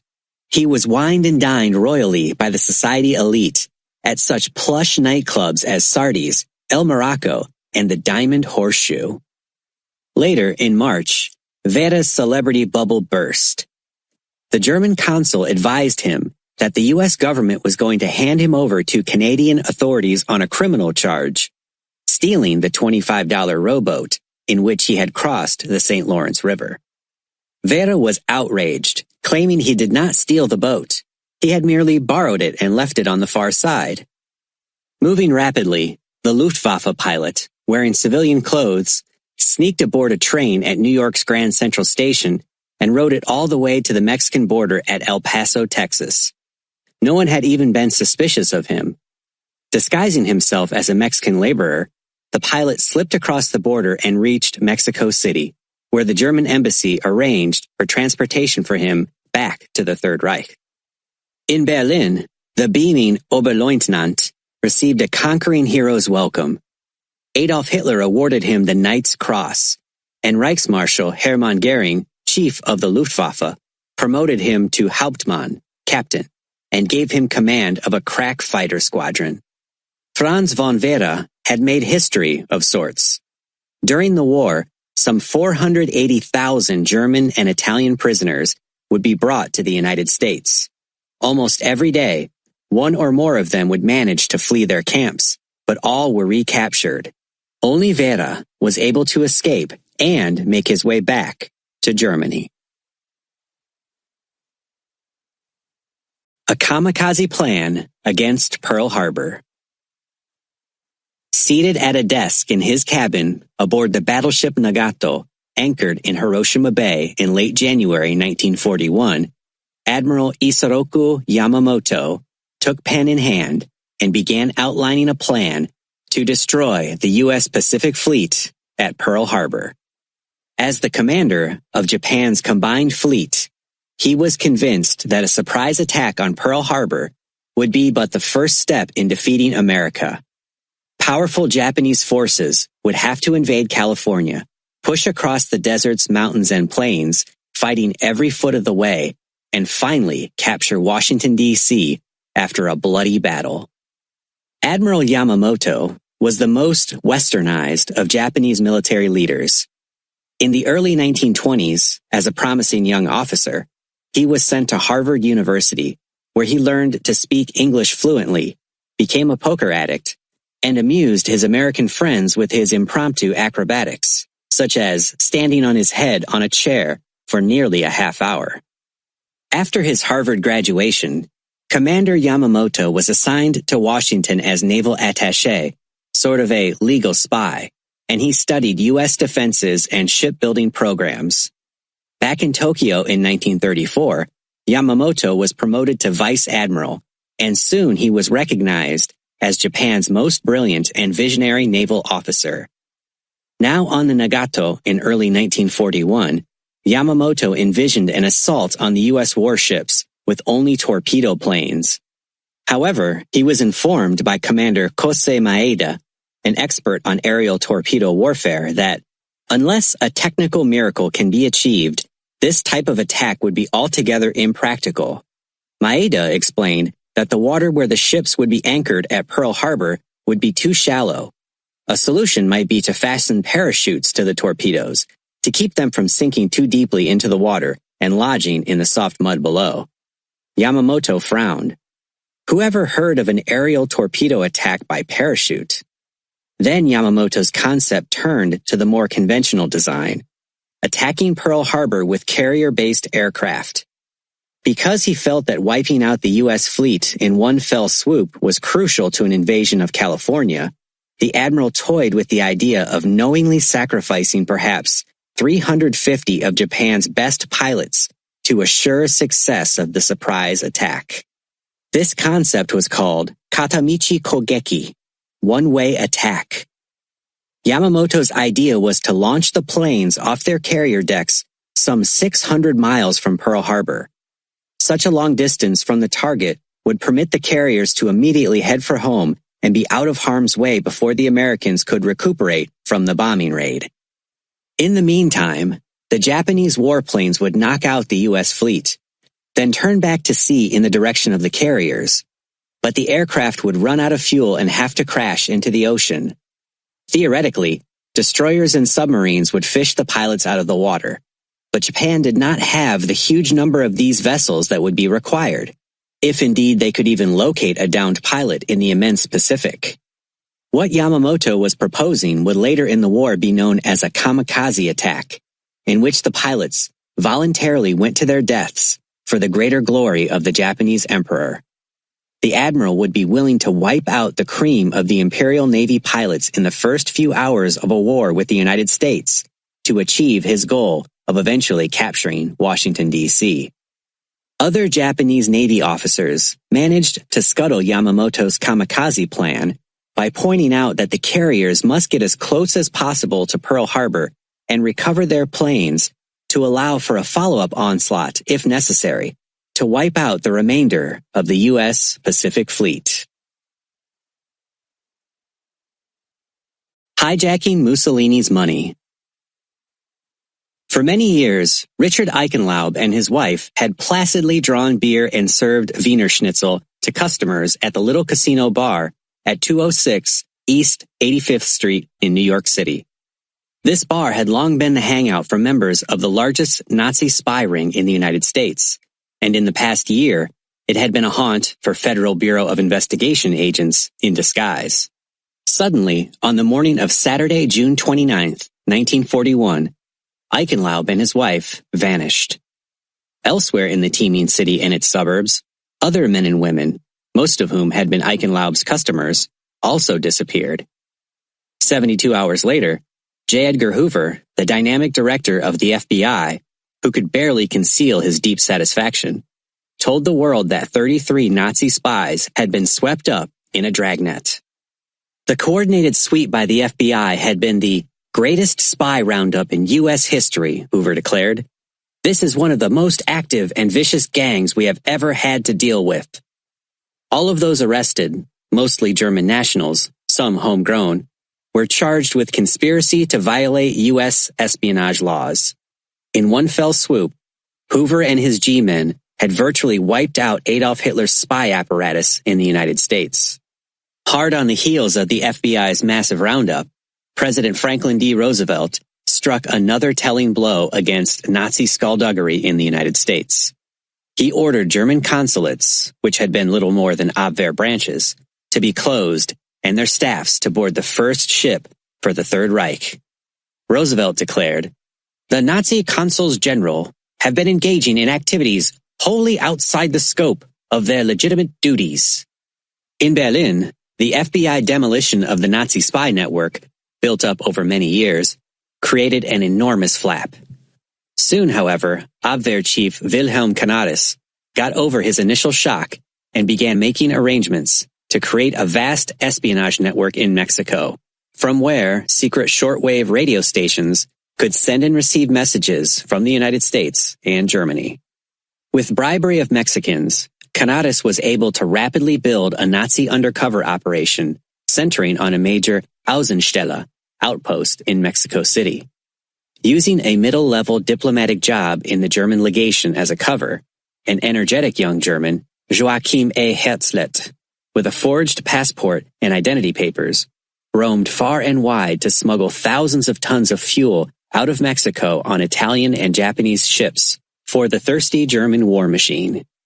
Herzlet and his vivacious wife gained a wide circle of influential friends by throwing lavish parties in their home in suburban Mexico City. These key contacts were most beneficial in helping Herzlet to establish a string of secret bases in remote regions along the Gulf of Mexico and in the Caribbean, at which long-range U-boats could refuel and rearm for attacks on U.S. shipping. Another high-powered German operative, Heinrich Notta, laid the groundwork for what would become the widespread Boulevard network of clandestine shortwave transmitters relaying from Mexico to Germany such perishable intelligence, most obtained from the United States, as convoy routings. This crucial information permitted U-boat wolf packs to ambush convoys. Presiding over the formidable array of Nazi spies, saboteurs, and couriers in Mexico was Colonel Friedrich Karl von Schliebrugge, an able soldier but a novice in the cloak and dagger trade. He had been sent to the significant Mexico City post because he was a relative of Franz von Papen, the German ambassador to Turkey, whose goodwill Wilhelm Canaris cultivated. Schliebrugge soon established himself as a first-class bungler, but his key agents performed brilliantly because they knew their business and ignored their boss's ideas and instructions. The outpost in Mexico City was among the costliest the Abwehr operated. Schliebrugge needed much money to pay hundreds of agents in the United States and in Central and South America. When it appeared that the entire Mexican-based apparatus would go out of business because of bankruptcy, Berlin finally moved to help. Wilhelm Canaris knew that Italian dictator Benito Mussolini had established a slush fund of nearly $4 million, equivalent to some $40 million in 1999, in U.S. banks under the names of fake corporations to finance espionage and propaganda in the nation. Because the Italian Secret Service had done virtually nothing in the United States, Canaris rushed to Rome and coerced Mussolini into lending the money to the Abwehr to fund covert operations in Mexico. A scheme was hatched to get the money to the Außenstelle in Mexico City. 2 Italian consuls and an embassy secretary withdrew the funds and put the currency in sacrosanct diplomatic pouches. 2 of the Italians would carry about $2.5 million to Rio de Janeiro, from where it would be smuggled into Mexico. The remaining $1.5 million would be taken by train directly to Mexico City. Unbeknownst to the 3 Italians, suspicious bank executives, noting the large lump sum that had been withdrawn, reported the episode to J. Edgar Hoover, the FBI chief. He was powerless to interfere legally because Italy and the United States had a correct relationship. Any action Hoover took, such as putting a tail on the Italian diplomats who had picked up the money, would have to be done unofficially, on the grounds that the funds might be used for subversive activities. President Roosevelt was advised of the Italians' actions, and he turned a blind eye to whatever countermeasures might be taken. However, his legal advisor informed Hoover that if the Italians moved the funds physically into Mexico, they could be confiscated once they crossed the border. Consequently, the FBI boss contacted William Stevenson, head of the British Security Coordination, BSC, the New York City Post, whose mission was collecting information on German activities in the Western Hemisphere and taking appropriate countermeasures. Stevenson promptly got in touch with one of his top agents in Mexico, who had a close relationship with an important Mexican police official. A reception was arranged for the Italian courier as soon as he reached Mexican soil with the money. Tailed by 2 FBI agents, the 3 Italians took a train to Brownsville, Texas. There they separated. The 2 consuls headed for New Orleans to board a ship for Brazil. The embassy secretary continued on into Mexico, where he was approached by a stranger. Flashing a badge, the man identified himself as an agent of the Mexican Secret Service. He grabbed the diplomatic pouch, then spun on his heel and disappeared, leaving the young secretary badly shaken.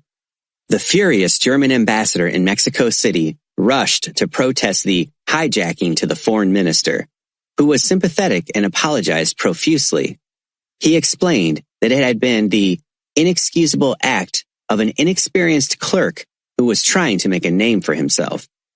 The Mexican foreign minister assured the German that he would try to locate the money, but neither the Nazis nor the Italians would ever see it again.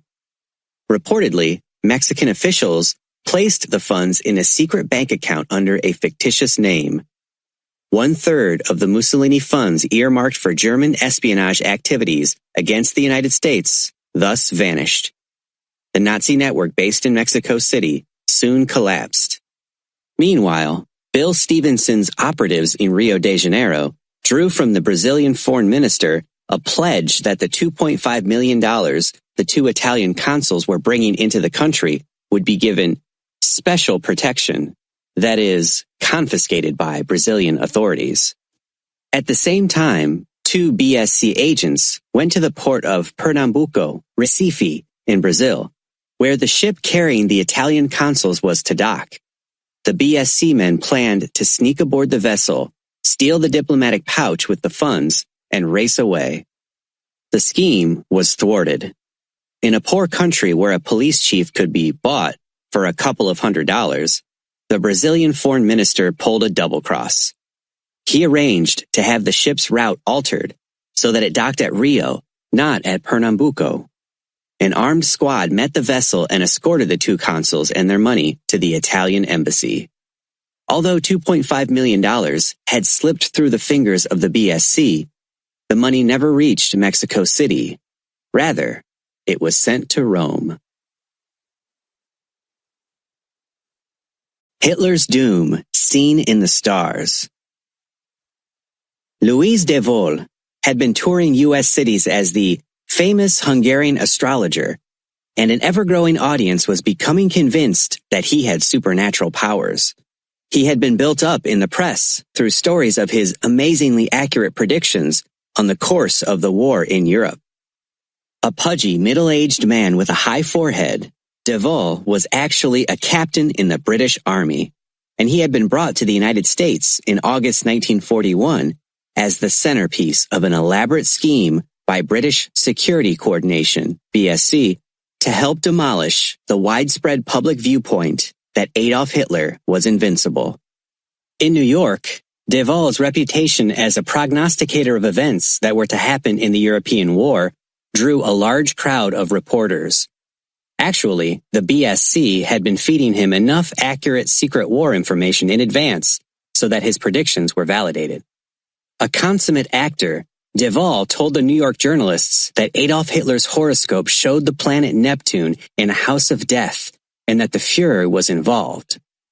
A month later, the Associated Press flashed a story around the world about the annual convention in Cleveland, Ohio, of the American Federation of Scientific Astrologers. Its headliner was the distinguished Hungarian astrophilosopher Louise de Vol. The astrologers agreed that Hitler's days were numbered, the AP report stated. If they had said anything else, it would have been strange indeed. The Federation was a BSC brainchild. In an interview with a Cleveland newspaper, de Vol complained that astrology had too many quacks. De Vol was ensconced in a modest Manhattan hotel. On a certain night of the week, a BSC agent would sneak up the fire escape and hand de Vol his salary in untraceable dollars through an open back window. At the same time, the emissary would hand over any anti-Hitler information that de Vol could use in his now widely read newspaper column, Stars Foretell. Before creating each column, the Briton had to scrounge astrology information from textbooks to make certain he knew what he was talking about. Then the doomsday predictions about Adolf Hitler obtained from the BSC agent were woven into the narrative. Meanwhile, British propaganda warfare experts were generating prophecies that would confirm Louise de Vol's seemingly matchless superiority. A few days after the phony Cleveland Astrology Conference, a friendly Cairo, Egypt newspaper carried a fascinating article that quoted a highly regarded soothsayer, Sheikh Yusuf Afifi. 4 months hence, a red planet will appear in the eastern sky. A dangerous evildoer who has drenched the world in blood will die. BSC saw to it that the prediction gained global circulation. A Nigerian priest conveniently saw a vision. A group of 3 men on a rock, one with black hair, Hitler, one fat little breadfruit, Goering, and third monkey-faced and lame, Goebbels.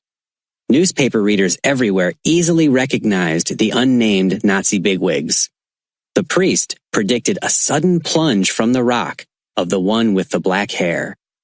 Such planted stories were echoed around the world, in Malaya, in Sweden, in China, in Spain, in Hong Kong.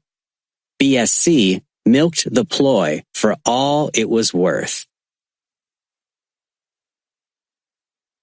Abwehr Dupe, Vice President Wallace. War clouds were drifting from Europe across the Atlantic Ocean toward the United States.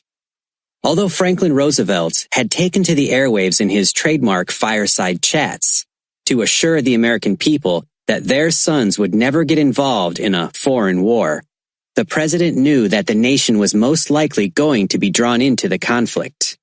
Roosevelt decided it was time to meet and confer with British Prime Minister Winston Churchill. Each leader sailed to Argentia Bay, Newfoundland, where they exchanged visits aboard the cruisers USS Augusta and HMS Prince of Wales. It was August 9th to 12th, 1941. The conferences were remarkable, as they produced a joint statement by the leader of a belligerent nation, Churchill, and the head of a non-belligerent country, Roosevelt, outlining the reasons why the war was being fought. The statement would be known as the Atlantic Charter. 5 days after his return to Washington, Roosevelt called in his cabinet and gave its members a detailed briefing on what had transpired at the Argentia Bay talks. Only a few hours later, Admiral Canaris, the Nazi spy master in Berlin, was seated in his office in the 5-story gray stone building at 7276 Türpitzhofer. That was the Abwehr headquarters, and reading an account of the historic conference between Churchill and Roosevelt that had produced the Atlantic Charter. Canaris had obtained this high-grade intelligence from an agent, codenamed Habakkuk, whom the Abwehr chief had planted a year earlier in the Swiss Foreign Ministry in Bern. Habakkuk had pilfered a copy of a top-secret telegram that the Swiss consul in Washington, Charles Brugmann, had sent to his home office. In a letter to Canaris accompanying the stolen telegram, the military attaché in the German embassy in Switzerland stressed that the information was precise and reliable because Brugmann had obtained the details in strictest confidence from Vice President Henry A. Wallace. Brugmann was a 52-year-old career diplomat who had met Mary, the sister of Henry Wallace, when Brugmann had been assigned to Washington in the 1920s. The couple was married the next year in Paris.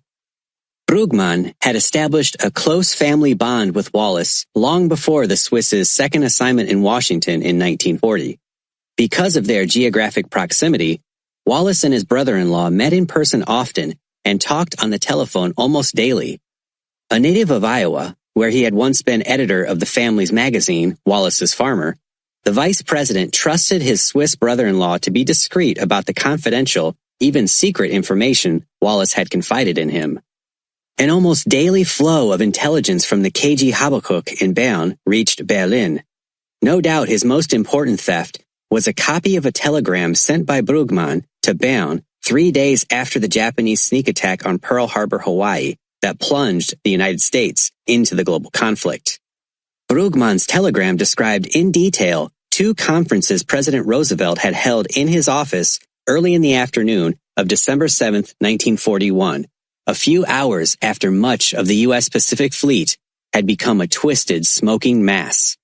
The first solemn session was with his cabinet, and the other was held to brief congressional leaders. Roosevelt pulled no punches, the telegram disclosed. He told his audiences that the United States had suffered an almost mortal blow at Pearl Harbor, giving precise details of the colossal destruction and loss of American lives. There had been only one person other than Roosevelt who had been present at both White House meetings: Vice President Wallace. The Nazis' most unlikely secret agent. Darkness had gathered over German-occupied Athens, Greece on October 10, 1941, as the sleek Mercedes sedan carrying 2 passengers in the back seat sped toward the municipal airport. One of the men was Hans Müller, an Abwehr officer, and the other was Paul Ernst Fackenheim, who had received several decorations for valor as a German army officer in World War I, and who later became a prosperous hardware dealer in Berlin. At the Athens airport, Fackenheim boarded a black-bodied German transport plane, which took off and set a course for a pasture outside Haifa, one of the chief ports of Palestine, later Israel. Soon the former businessman bailed out of the aircraft and floated toward the ground in a parachute. He was the Nazis' most unlikely secret agent of the war, a Jew.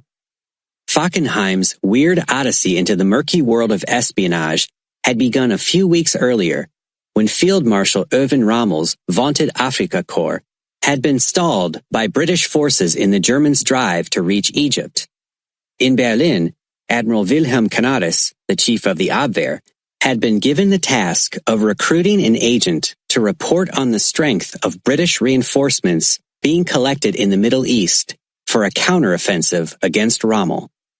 Canaris's aides concluded that the spy would have to be Jewish, so he would be warmly received by Zionists when he arrived in Palestine. So an Abwehr officer went to the Dachau concentration camp and interviewed Paul Fackenheim, an inmate. The Jew was flabbergasted to be taken off a rigorous work detail, escorted to a room in the administration building, and interviewed by a courteous Abwehr officer. His amazement increased when the Abwehr agent called him Herr, Mr., a courtesy never accorded to Jews in Germany. Soon the interviewer was convinced that Fackenheim was the ideal man for the espionage job. He was highly intelligent, had been known for his great energy, and spoke several languages fluently, including Hebrew. In fewer than 24 hours, Fackenheim was given a haircut, and his tattered prisoner garb was replaced by a new civilian suit, shirt, tie, and shoes.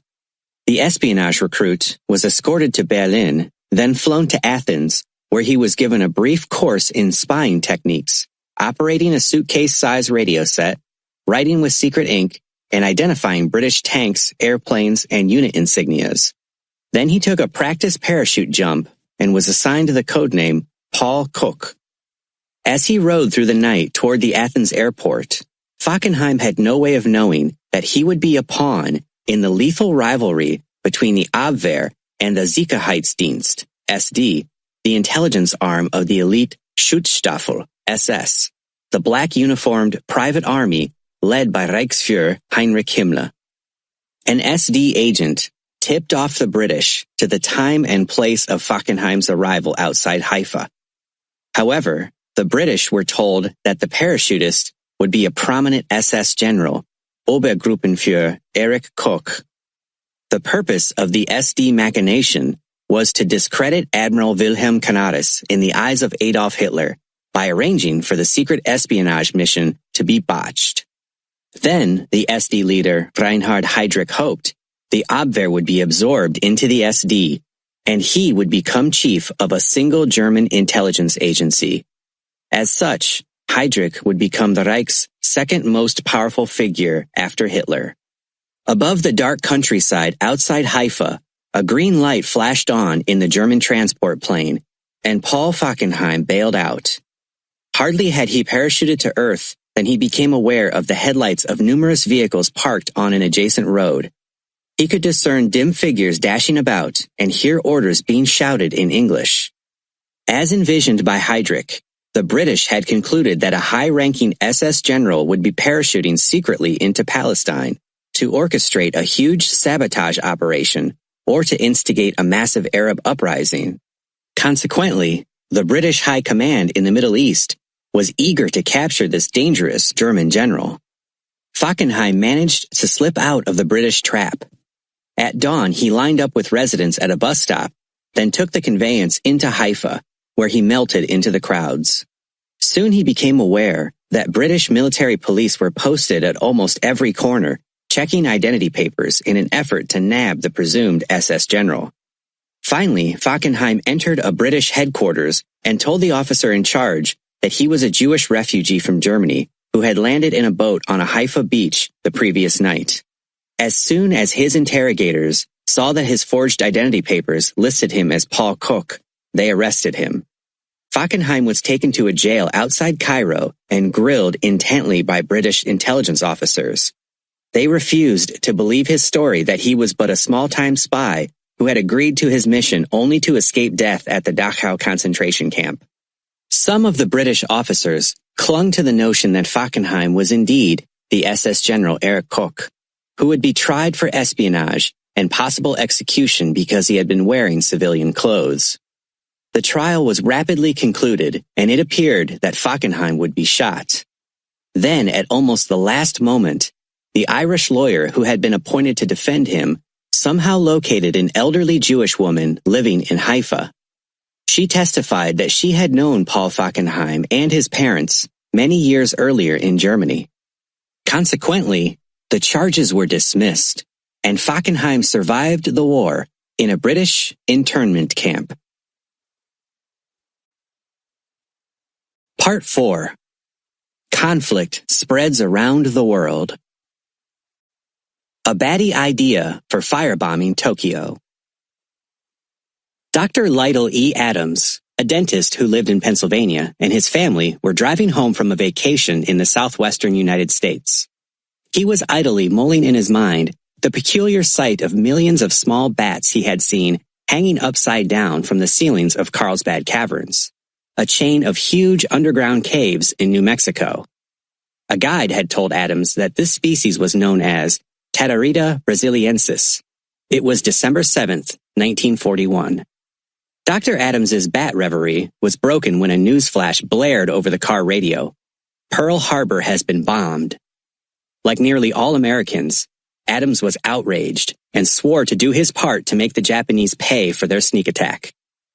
By the time Adams and his family reached home, his fertile mind had hatched a bizarre scheme. Why not develop a technique for using large numbers of bats, like those he had seen at Carlsbad Caverns, to firebomb Tokyo and other Japanese cities? Most of the houses and many of the buildings there were constructed of flimsy wood, and bats typically head for the rafters in buildings. Within 10 weeks, Adams had drawn up a plan, and through his senator, obtained an audience with President Franklin D. Roosevelt. Beset by gargantuan problems because the United States had been woefully unprepared for war, Roosevelt was eager to hear about any idea that might inflict damage and casualties on a ruthless enemy.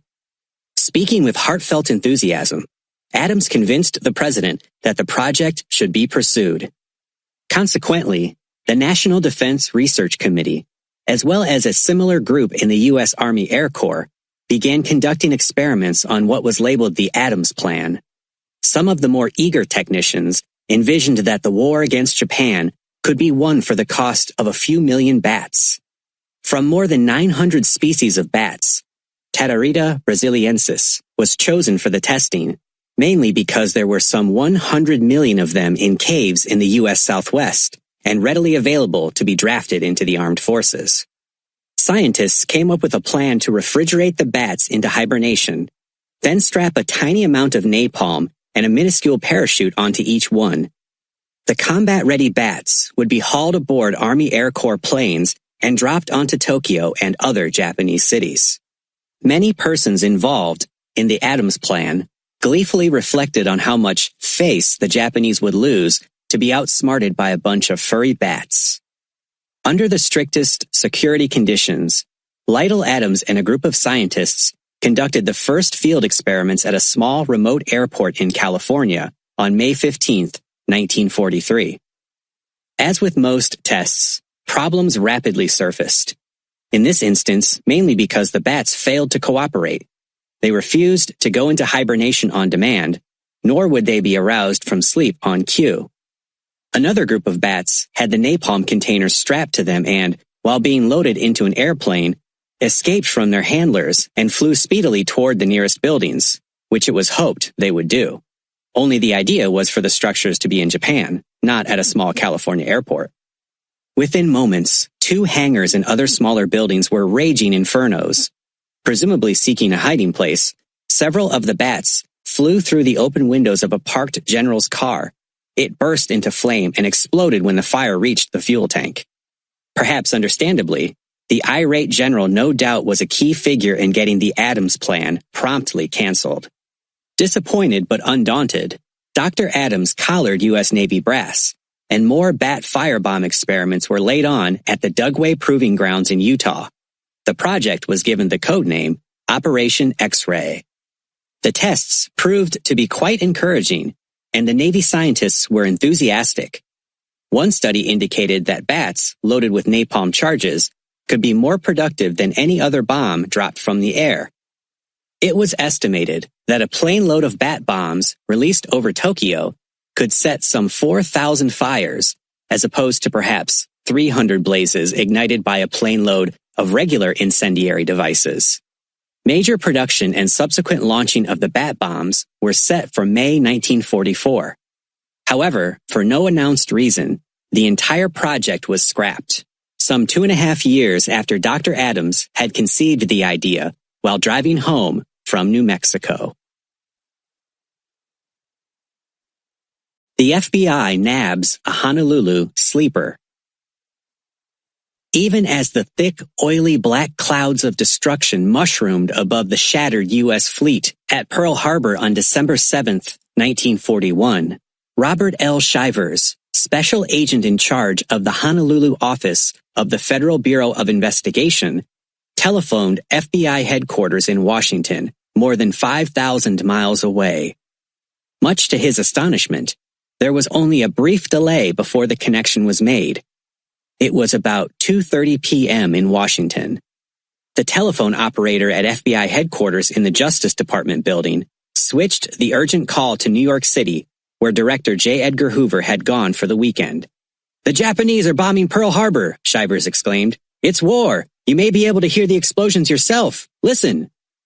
Shivers gave Hoover a quick rundown on the sketchy reports of the death and disaster. The FBI director ordered Shivers, a 21-year veteran of the agency, to put into effect the war plan that had been formulated months earlier and that called for rounding up nearly 100 espionage suspects, most of whom were of Japanese ancestry. Shivers promptly contacted an old friend with whom he had been working closely in recent months, Honolulu Chief of Police William A. Gabrielson, and asked him to put a guard of his men around the Japanese consulate. The action was for the protection of the consul general, his staff, and the consular property, Shivers explained. Gabrielson and Shivers knew there was a far more cogent reason for sending Hawaiian policemen to the consulate. The two law officers had long known that Consul General Nagao Kita, who dressed well, played an enthusiastic game of golf, and considered himself to be a social lion, was the principal spy master in Hawaii. Gabrielson's cordon of policemen could keep him and other spies in the building from escaping or continuing espionage activities. In the past, Bob Shivers had often paid a social visit to Kita, mainly as a subtle means of impressing the consul general that the FBI was watching.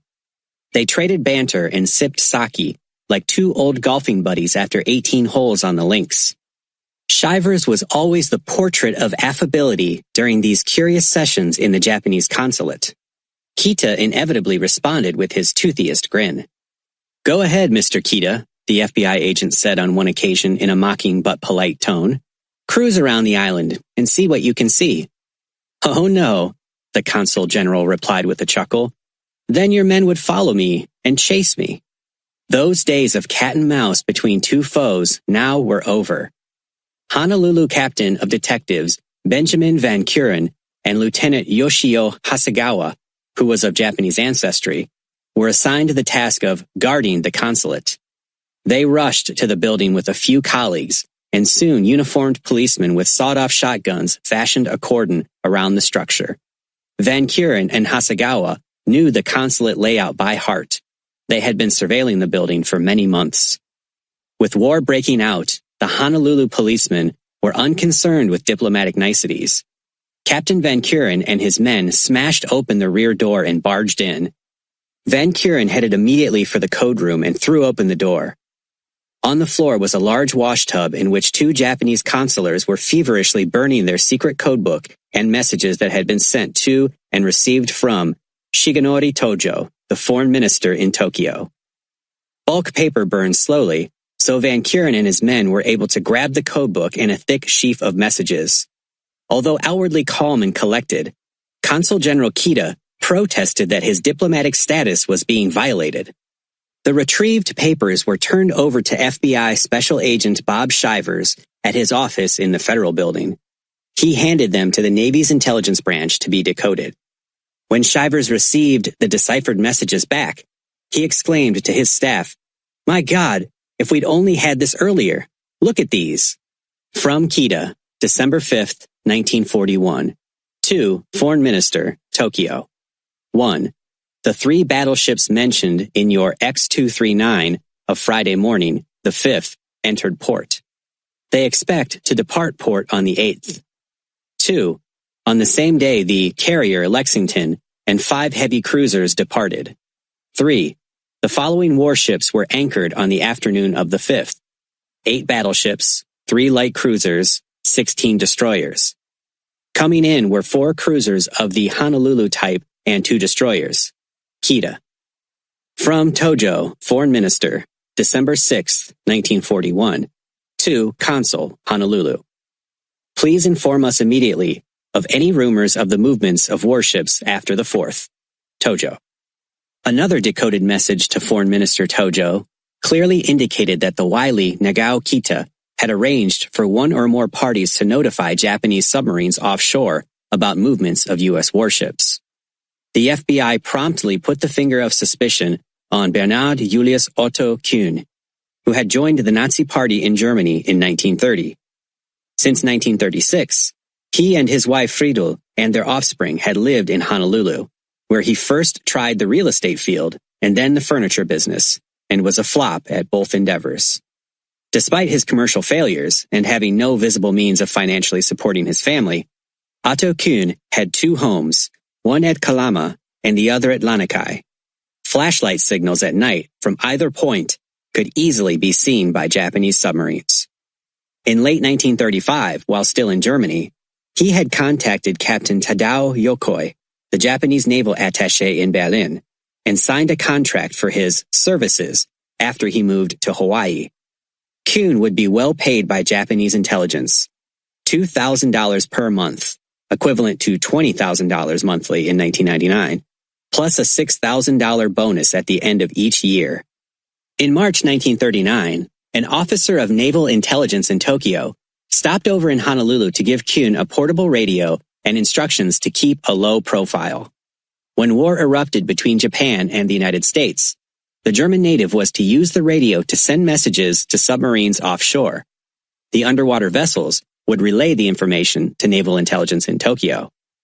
Kuhn was to be a Japanese sleeper, a planted espionage agent who would lay low until notified that it was time to act. His Japanese code name was Ichiro Fuji.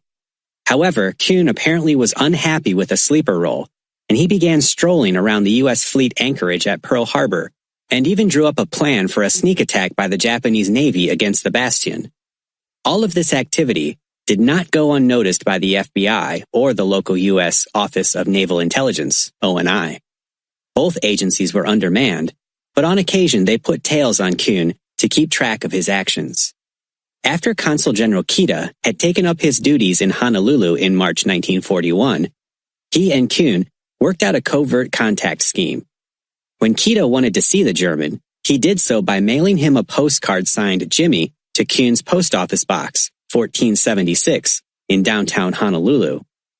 FBI suspicions that Kuhn was a Japanese spy had intensified after his wife returned from a trip to Tokyo and deposited $20,000 in a Honolulu bank. In the wake of the Japanese sneak attack, the FBI hauled in Kuhn for questioning. He was shown the Kita Tojo message referring to signaling Japanese submarines offshore. Finally, the German confessed that he was the one who was to signal the underwater vessels, but he swore that he had never done so. The FBI was unimpressed with his disclaimer. A few weeks later, a board of U.S. Army and Navy officers, convened under martial law, tried Kuhn and sentenced him to be shot to death as a spy. Later, however, the sentence was commuted by higher authority to 50 years at hard labor. Apparently, the sentence reduction had been ordered by the White House, so the Nazi regime in Berlin would not seize on Kuhn's execution to kill any U.S. spies who might fall into German hands in Europe. A French counterfeit traitor.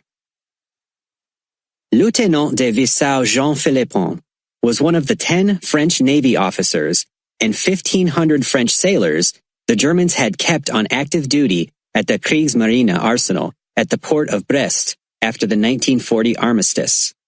German Navy officers were impressed by Philippon, who clearly held an enlightened view that accepted the Nazi occupation of much of France. Friendly and personable, the Frenchman had no qualms about fraternizing with German officers at the port, 300 miles west of Paris, at the tip of the Brittany Peninsula, and he often drank with them late into the night. There were times when the Germans, their tongues loosened by Calvados, would reveal secret information to their congenial young French friend. It was through these late-night drink fests that Philippon, codenamed Hilarion, a highly productive spy for the French underground, learned that the Germans were building U-boat shelters at Lorient, a small port on the southern coast of Brittany. The pens would serve as homes for the submarine wolf packs wreaking havoc in the Atlantic Ocean. Hilarion belonged to a network called Confrérie Notre Dame, CND, and he was operating in one of France's most closely watched cities. The Gestapo, the Abwehr, and the Milice, French traitors who were policemen under the Germans, were everywhere. Radio detection vehicles were highly active in and around Brest. Hilarion and the operator assigned to him to send messages to London bicycled about the city with dismantled radios in their pockets, for no two transmissions were made from the same house or building. In late December 1941, Hilarion radioed more information about the work the Germans were doing on the submarine pens at Lorient. Construction had just gotten underway, but when completed, the pens' 22-foot-thick roofs would be able to withstand the heaviest bombs the British had in their arsenal. Hilarion insisted that the Royal Air Force Bomber Command attack these new pens immediately, but he received back a haughty reply. "The base will be attacked when it is finished." This decision would prove to be a disastrous one. In Lorient, the name of Jacques Stoskopf was hated by the patriotic citizens. A skilled engineer, the Frenchman had accepted a German invitation to continue in charge of the Lorient shipyard, where the submarine pens would be built. He became a trusted collaborator of the Germans. Equally despised by Lorient people were the handful of French engineers who had worked for Stoskopf in the Navy Yard prior to the war and who remained when the Germans took over. What the townsfolk did not know was that Stoskopf and his engineers were all loyal Frenchmen who risked their lives almost daily to keep the British informed about the arrival and departure of German U-boats from this important base. Because he was trusted by the Germans, Stoskopf easily gathered secret information that would not be available to other spies. He knew the number of British and neutral ships sunk by each submarine returning from a prowl into the Atlantic Ocean, and he knew the names of the U-boats that never returned to Lorient and presumably had been sunk. Stoskopf was regarded so highly by the Germans that when they began combing France for workers to ship to the Third Reich, he was able to retain most of the 4,500 French civilian employees at the yard. Only 147 were forced to depart. One night, a British submarine surfaced off Brittany, and Stoskopf was there to greet the team of commandos who paddled ashore in a rubber dinghy. They had come on a reconnaissance mission, and Stoskopf briefed them on the details about the region. He was even able to sneak one commando into the U-boat base, presumably to get first-hand information for a forthcoming RAF bombing attack on the pens. A few months later, an agent in the Confrérie Notre Dame was captured by the Gestapo, and under excruciating torture, he betrayed Stoskopf, who was immediately arrested. When the townspeople of Lorient learned that the hated Stoskopf had suddenly vanished, they told one another that his cronies in the Kriegsmarine had rewarded the Frenchman with an even more illustrious post elsewhere. After the liberation of Brittany by American forces, with the substantial aid of armed members of the French underground, in August 1944, the new boss of the Lorient shipyard held a mass meeting of the workers. They were flabbergasted to hear that General Charles de Gaulle, leader of the Free French forces, had posthumously awarded to Stoskopf the stars and decorations of a commander of the Legion of Honor. After the war, the Lorient facility would be renamed the Jacques Stoskopf Navy Yard. Their weapons were words. Soon after the veil of night fell over France, a battered old car chugged up to a roadblock on the outskirts of Clermont-Ferrand in central France. The lone occupant, a member of the resistance, felt a cold chill race up his spine.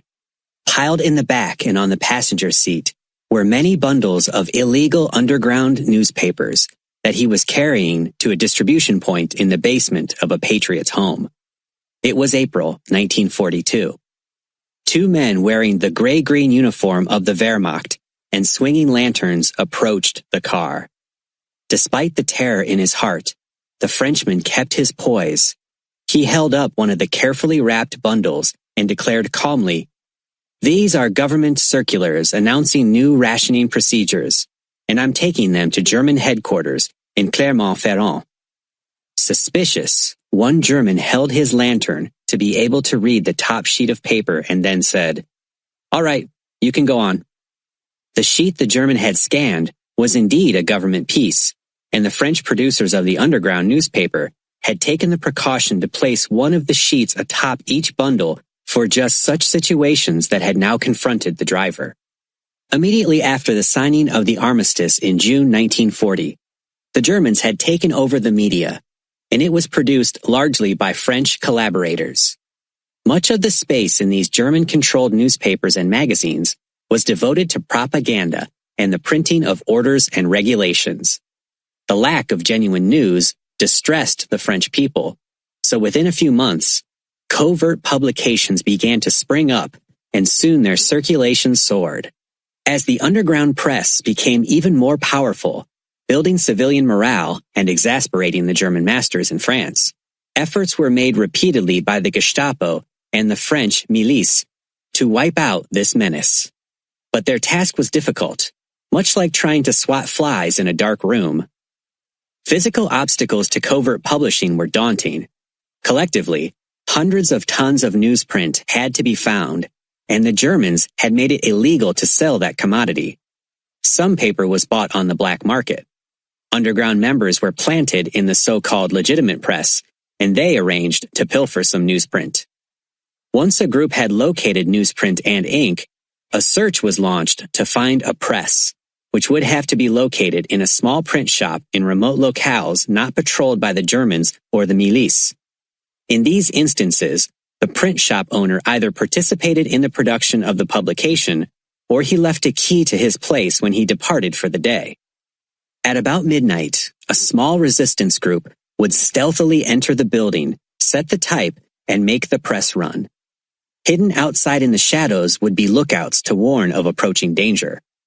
Once the papers were printed, the type was rapidly put back in cases and the plates were melted down. The next day, the shop returned to its normal routine, often printing pamphlets and circulars for the Germans. Not all of the clandestine newspapers were printed in small shops.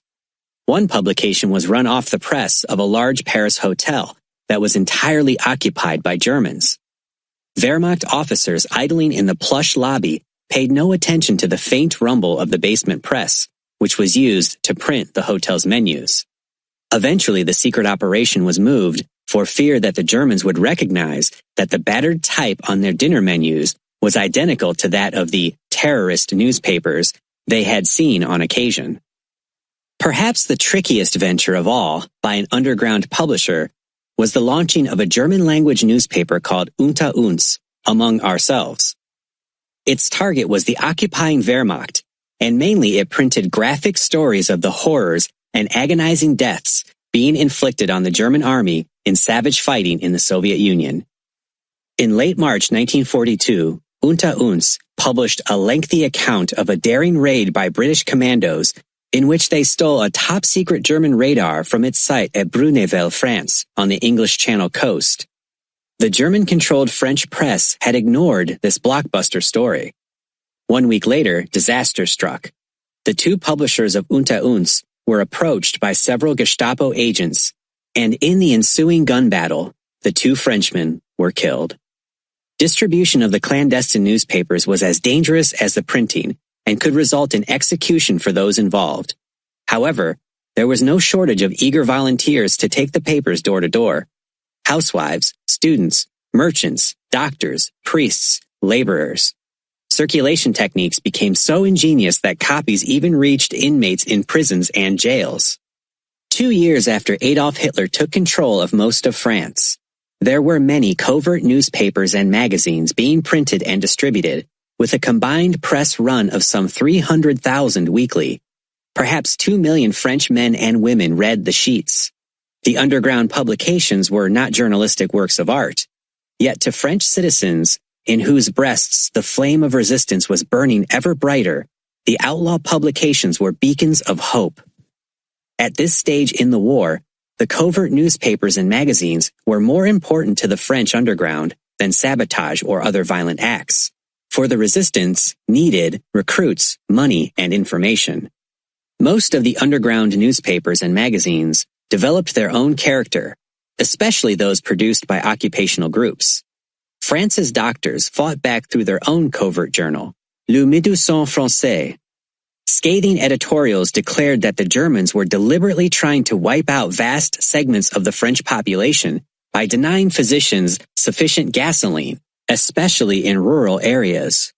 Soon the fuel ration for doctors was hiked by the German authorities. Large numbers of young French males were being rounded up and shipped to Germany to work in war plants. Before leaving, each worker had to have a certificate stating that he did not have a contagious disease, which might spread to German citizens. Le Médecin Français urged doctors of France to reject almost every man presented to them for examination and to make certain that known French collaborators were certified for immediate shipment. French educators had their own vocal press, L'Université Libre. Its editorial thrust was to protect the standards of French education from encroachment by the German authorities.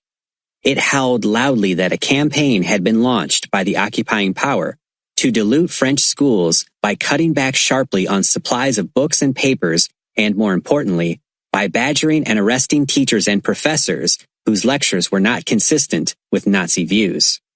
Le Palais Libre, the newspaper of the lawyers, called attention to the repeated abuses by German authorities of the French legal system, including jailing French judges who refused to hold in custody people the Gestapo had arbitrarily arrested and had not charged with crimes.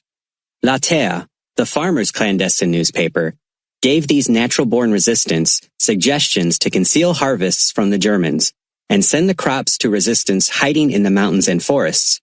Moreover, the farmers should delay threshing if their property had been taken over by the Germans. Even humor, the most slashing editorial weapon of all, went underground.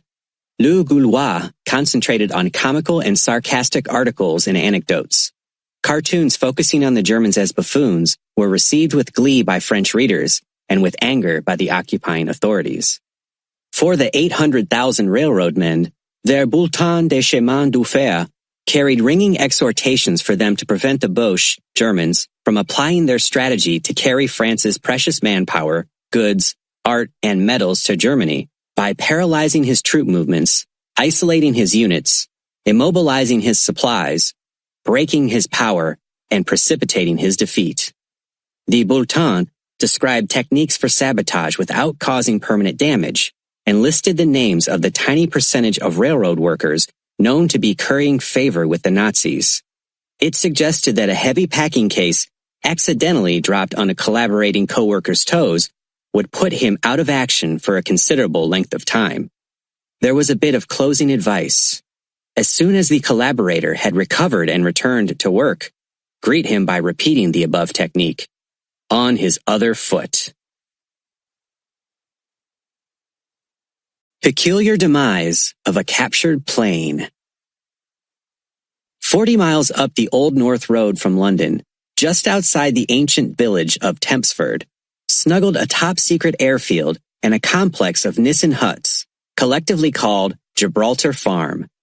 This was the covert base of the Royal Air Force Moon Squadrons, so named because most of their flying was done over Nazi-occupied Europe in periods of moonlight, when conditions were favorable for clandestine operations. Flying mainly Lysander, small maneuverable airplanes capable of landing and taking off in short spaces, the mission of the Moon Squadron pilots was to deliver spies to France and to bring back espionage agents, These male and female agents had been recruited and trained by the Special Operations Executive, SOE, which Prime Minister Winston Churchill had created early in the war, with this stirring directive: set Europe ablaze.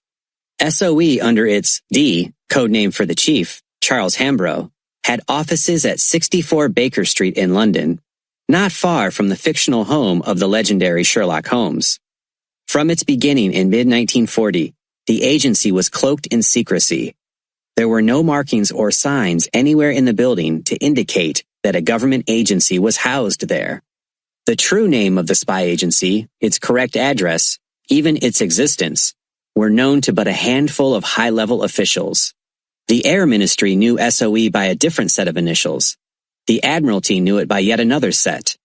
Both thought the agency was located at an address other than the correct one.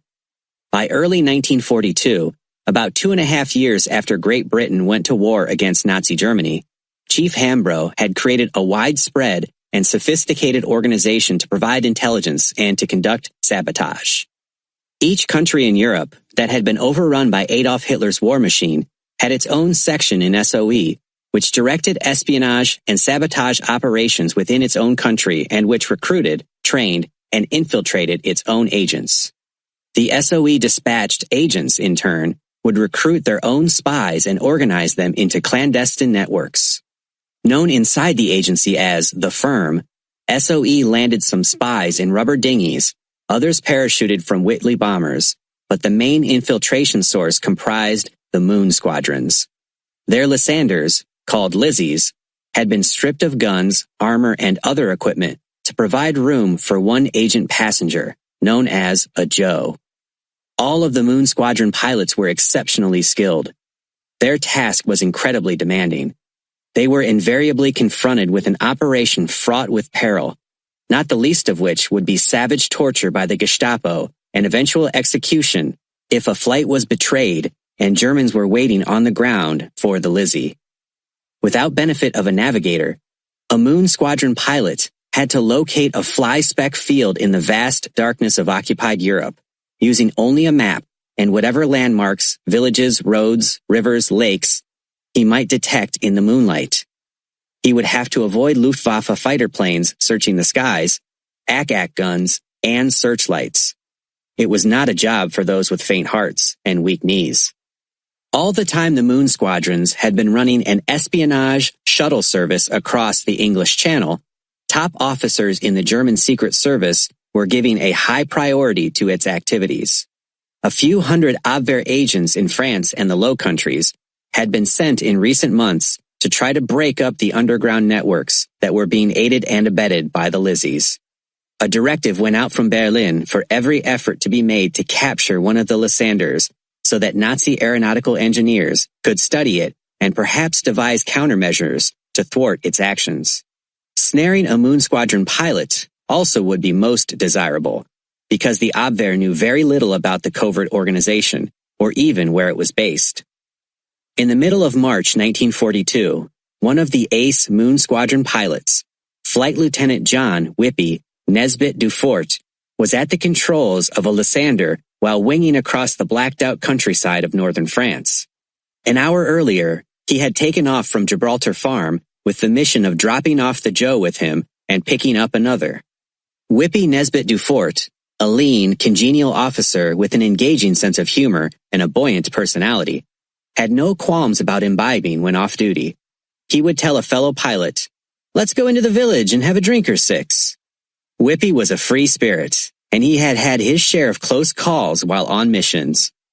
On one occasion, his Lizzie touched down on a dark pasture, skidded and bumped along the grass wet with dew, and ground to a halt. The plane's door flew open, the Joe leaped out, raced away, and was swallowed up by the night.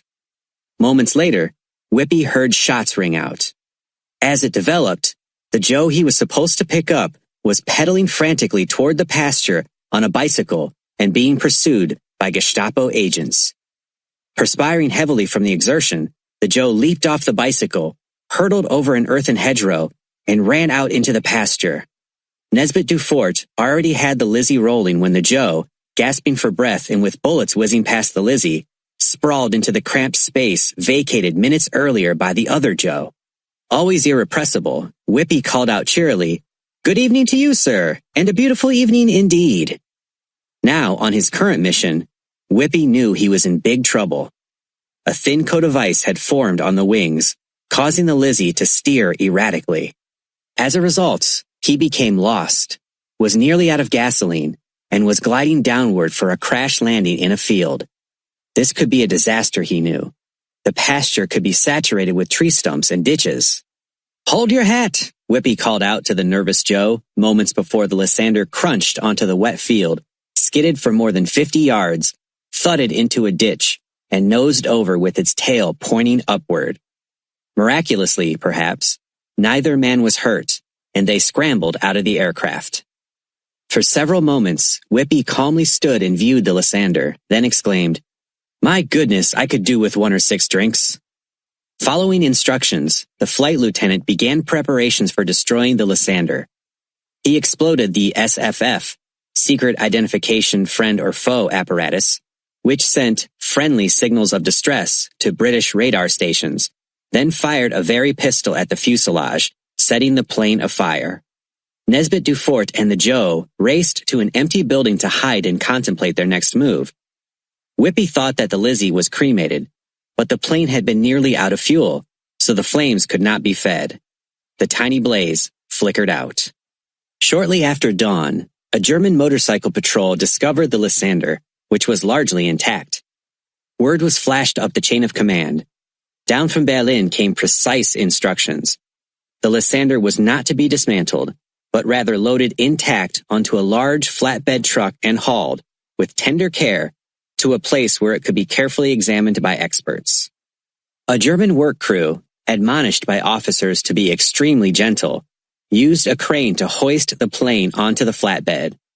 Knowing the value the brass in Berlin had placed on the Lysander, the German captain in charge of the recovery operation perspired freely as the truck began to inch cautiously across the rough field and onto a dirt road. No doubt the officer breathed easier when the flatbed truck reached a smooth, hard-surfaced road. Some 3 miles along, the crawling truck neared a level railroad crossing and, snail-like, edged onward.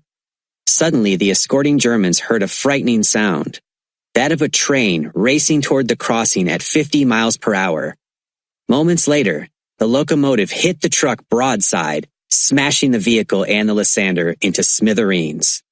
German commanders were furious over the loss of this prized booty and ordered an all-out search to be launched for the British pilot. Unaware of the slapstick scenario unfolding around his Lizzie, Whippy Nesbitt Dufort had been taken in tow by members of the French underground, furnished native clothing, and hidden about 15 miles from where thousands of pieces of the Lysander were strewn.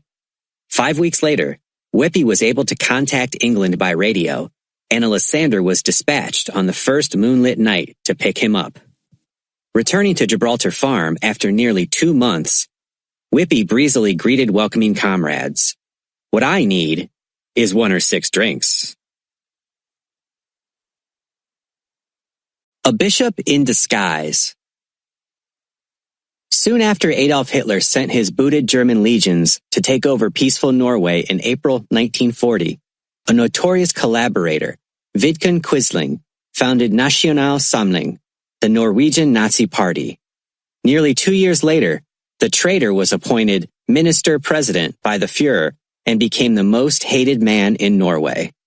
The German occupation force had long been trying to gain control of Norwegian churches by enlisting clerics to support a holy crusade against communism. When Quisling took power on February 1, 1942, one of the few native clerics with Nazi sympathies announced that he would hold a special service in the cathedral at Trondheim to celebrate the new regime. Not a single person showed up. That same afternoon, however, at the regular service conducted by the dean of the cathedral, hundreds of Norwegians crammed into the building and scores of others spilled outside. A day later, the dean was removed from his post by Quisling. In protest, nearly every other pastor in Norway resigned. However, they would continue to perform their duties before relatively small gatherings, but Norway's churches, would remain empty throughout the war. Infuriated by the defiance of the clergy, Quisling ordered the arrest of Bishop Eyvind Berggrav, primate of the Norwegian Lutheran Church and a key leader in the underground. To intimidate other clergy and bring them into line, Quisling planned to try Berggrav before a kangaroo court and have him executed. Berggrav's arrest became known that same day to Lieutenant Colonel Theodor Stelze, a staff officer at German headquarters in Oslo. Since reaching Norway in late 1940, Stelze had been playing a dangerous game. He belonged to the Schwarze Kapelle, Black Orchestra, the secret group of high-ranking German military and government leaders whose goal was to get rid of Adolf Hitler and the Nazi regime. Soon after his arrival in Oslo, Stelze had established clandestine contact with Bishop Berggrav and the Norwegian underground, and he tipped off the resistance about impending Gestapo raids and other important information. Now he immediately contacted an ally, Helmut von Moltke, a legal advisor to the Abwehr in Berlin, and asked him to intervene on Berggrav's behalf with the intelligence agency's chief, Admiral Wilhelm Canaris, who was a leader in the Schwarze Kapelle.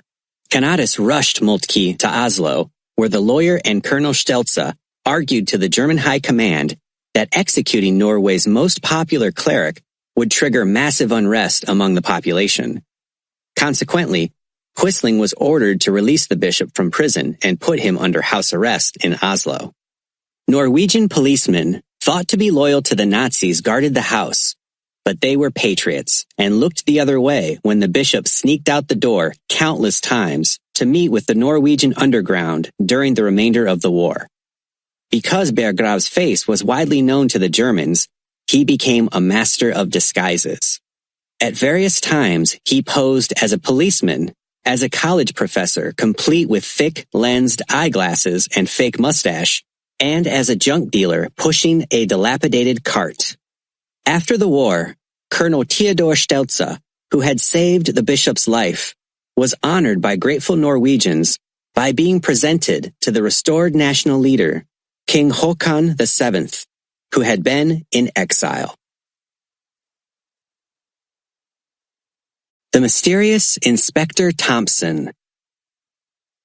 In early June 1940, a secret British organization known as MI9 began wrestling with an unprecedented and unforeseen problem. How could hundreds, perhaps thousands of British soldiers cut off from their units and in hiding in France be rescued from under the noses of the Germans?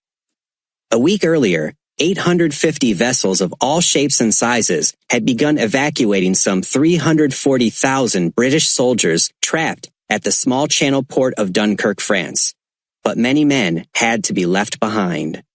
The daunting task of locating and evacuating the British refugees fell into the hands of Brigadier Norman R. Crockett, head of MI9, the War Office Intelligence Branch.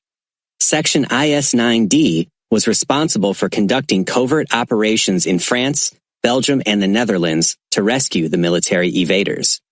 Section IS-9D was located at 5 St. James Street in London, and one of its chambers was known as Room 900.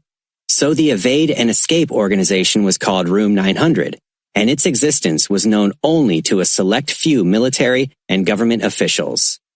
Within a month after the Dunkirk debacle, Brigadier Crockett began organizing escape lines. Most of the cut-off British soldiers were hiding near the Channel coast, but German forces were guarding the ports and beaches, making it impossible to smuggle evaders directly across to Britain. Consequently, the escape lines would have to extend all the way from northeastern France westward to the towering Pyrenees Mountains at the French-Spanish border. In one of its first moves, Room 900 sent Donald Darling, codenamed Sunday, an MI9 agent posted at Gibraltar, to neutral Spain, where he was to forge links at the western end of the escape lines. Bright and energetic, he established safe houses where the escapees could hole up until transportation to Britain could be arranged for them. Sunday then traveled to Lisbon in neutral Portugal, where he organized a system for the evaders to be carried across the channel to Britain by boat. He was to forge links at the western end of the escape lines. Bright and energetic, He established safe houses where the escapees could hole up until transportation to Britain could be arranged for them. Sunday then traveled to Lisbon in neutral Portugal, where he organized a system for the evaders to be carried across the channel to Britain by boat. At the same time Sunday was in Spain and Portugal, Room 900 arranged for an unlikely secret agent, Nubar Gulbenkian, to create an operation to escort the escapees over the rugged Pyrenees, where they could be taken in tow by Sunday's agents. Gulbenkian was in his early 30s, wealthy, and an official in the neutral Iranian legation in London. For whatever his motives, he had sought out British agents and volunteered to carry out undercover assignments in foreign countries. Disguised as a traveling salesman, Gulbenkian was to go to the city of Perpignan on the French side of the Pyrenees and make contact with a garage owner known as Parker, whose real name was Michel Parrer. He had been recruited as an MI9 agent by Sunday. Room 900 officials told Gulbenkian that he was to arrange with Parker for the payment of guides to escort British escapees over the Pyrenees. His Majesty's Treasury would pay £40 for each British officer and £20 for other ranks. The plan was for Parker to hide the British escapees in his garage, then turn them over to guides. The guides would sneak the escapees into Spain. As planned, Nubar Gulbenkian met Parker several days later in a cafe at Perpignan. Neither had seen the other before. As recognition signals, Parker was reading a French newspaper upside down, and the Iranian asked him, "Have you a Parker pen?" The discussion was brief, for the Gestapo in disguise had heavily infiltrated the region. The MI9 agent told Parker that he would be paid only on results, and that money due him would be held in London until the end of the war. The Frenchman agreed to that arrangement. While Donald Darling in Spain and Portugal and Nubar Gulbenkian along the Pyrenees were creating links at the far end of the escape lines, Captain Ian Garrow had been risking his life almost daily in German-held France, organizing a system for getting the evaders to the French-Spanish frontier. Energetic and resourceful, Garrow had been cut off when his Scottish 51st Highland Division was overrun near Dunkirk. Rather than try to get to England, he chose instead to remain in France and help other British soldiers to escape from the continent. Garrow was confronted by enormous obstacles, other than the quite real threat of being arrested by the Gestapo and possibly executed for his covert activities. There was a lack of funds, he had no radio communication with London, and he did not speak a word of French. During the next year, however, the captain organized an escape line from Paris, where evaders were collected from northern France, to the Pyrenees. There the garage owner codenamed Parker and the agents he had recruited escorted the refugees across the mountains to Sunday's men. By mid-1942, Garrow's Underground Railroad was shuttling the evaders for hundreds of miles to sanctuary in Spain. Disguised in civilian clothes, they traveled singly or in tiny groups by foot, bicycle, horse and cart, bus, car, and train. Finally, Garrow's luck ran out. He was betrayed by a civilian, arrested by Vichy France police, and sent to prison. But he had set the pattern for escape lines for others to follow. At the same time that Garrow had been marooned at Dunkirk 2 years earlier, a Coldstream Guards officer, James Langley, was with the rear guard. After most of the British Army had left the fire-swept beaches, Langley was seriously wounded. His soldiers carried him on a litter to the shore, where a few small boats were preparing to sail for England. But a Royal Navy skipper explained that he could not be taken aboard because a litter would occupy as much space on a ship as would 4 men standing up. A day later, Langley was captured. He was put in a German prisoner of war camp where a British surgeon had to amputate his mutilated left arm. His leg had been so shattered by shell fragments that he could get around only by crawling. Later, he was transferred to a hospital in Lille, France. Despite his physical injuries and weakened condition, Langley managed to escape from the hospital only 4 months after being wounded. Then he made his way alone to Spain, and he reached England in a small boat on almost the first anniversary of his capture at Dunkirk. British Army officials were preparing to discharge Langley because of his physical handicaps. But he raised such a protest that he was assigned to active duty in room 900. In the months ahead, he organized the escape of many British soldiers from the continent. By now, the RAF and the U.S. 8th Air Force, based in England, had been increasing the frequency and weight of their attacks on facilities used by the German war machine in France and the Low Countries, and flyers were being downed in greater numbers than before. Soon Langley began hearing reports from his agents across the Channel about the actions of a Briton who was running great risks to help evaders get out of France. On one occasion, the mystery man, Harold Cole, his true name, had smuggled 6 British airmen out of German-occupied France to the Pyrenees. Before departing, the senior officer of the group had asked the escort for his name so that his courage and resourcefulness could be recognized by the Crown at some future date. "I'm Inspector Thompson of Scotland Yard," Cole replied. Later, a French woman, who was being sought by the Gestapo for her participation with the resistance, and her family arrived in England. She told authorities that an Inspector Thompson had made their escape possible. By now, Scotland Yard was curious to uncover the true identity of Inspector Thompson. So the French woman was invited to Scotland Yard to look at photographs of all of the yard's inspectors. None of them was Thompson. Then, acting on a hunch, a detective showed her a rogues gallery of wanted felons. "Why, there is Inspector Thompson," she exclaimed, pointing to the image of Harold Cole, a fugitive from a murder charge. Only after the war would British sleuths piece together the full truth about Cole. A few months before the conflict erupted in September 1939, he disappeared after learning the police were trying to locate him for the homicide. Later, after the British Army had been sent to France to whip Adolf Hitler, he popped up in Paris wearing the uniform of a British soldier, claiming that he had escaped from Dunkirk. In fact, he had never been in the army. After France surrendered in May 1940 and the Wehrmacht occupied much of the country, a latent patriotic instinct may have been ignited in Cole. Apparently on his own volition, he began assisting British evaders. Somewhere along the way, Cole was arrested by the Gestapo and, in exchange for not being executed, agreed to continue his work on the escape lines, but keep the Gestapo informed in advance of his activities. Although he had previously helped many escapers to get to England, his treachery now resulted in a large number of helpers being arrested and shot by the Gestapo. Wearing the uniform of a German captain, Cole was in Paris when Allied spearheads approached the city in August 1944, and he fled eastward on the heels of the retreating Wehrmacht. About a year later, a few months after victory in Europe, VE Day, Cole was taken into custody by U.S. authorities in Germany while posing as a captain in British intelligence. Under armed guard, Cole was brought to Paris and ensconced in a U.S.-operated prison.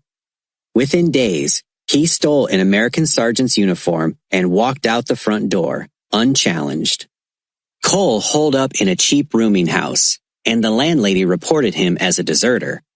When French police arrived to take him into custody, a shootout erupted. The part-time hero, part-time villain, was hit in the head by a bullet and died instantly. During the war, the escape lines had brought back some 500 British soldiers and perhaps 3,000 Allied airmen. Not all the evaders made it home, however. German and Vichy French prison camps held hundreds who had been apprehended while trying to reach Spain.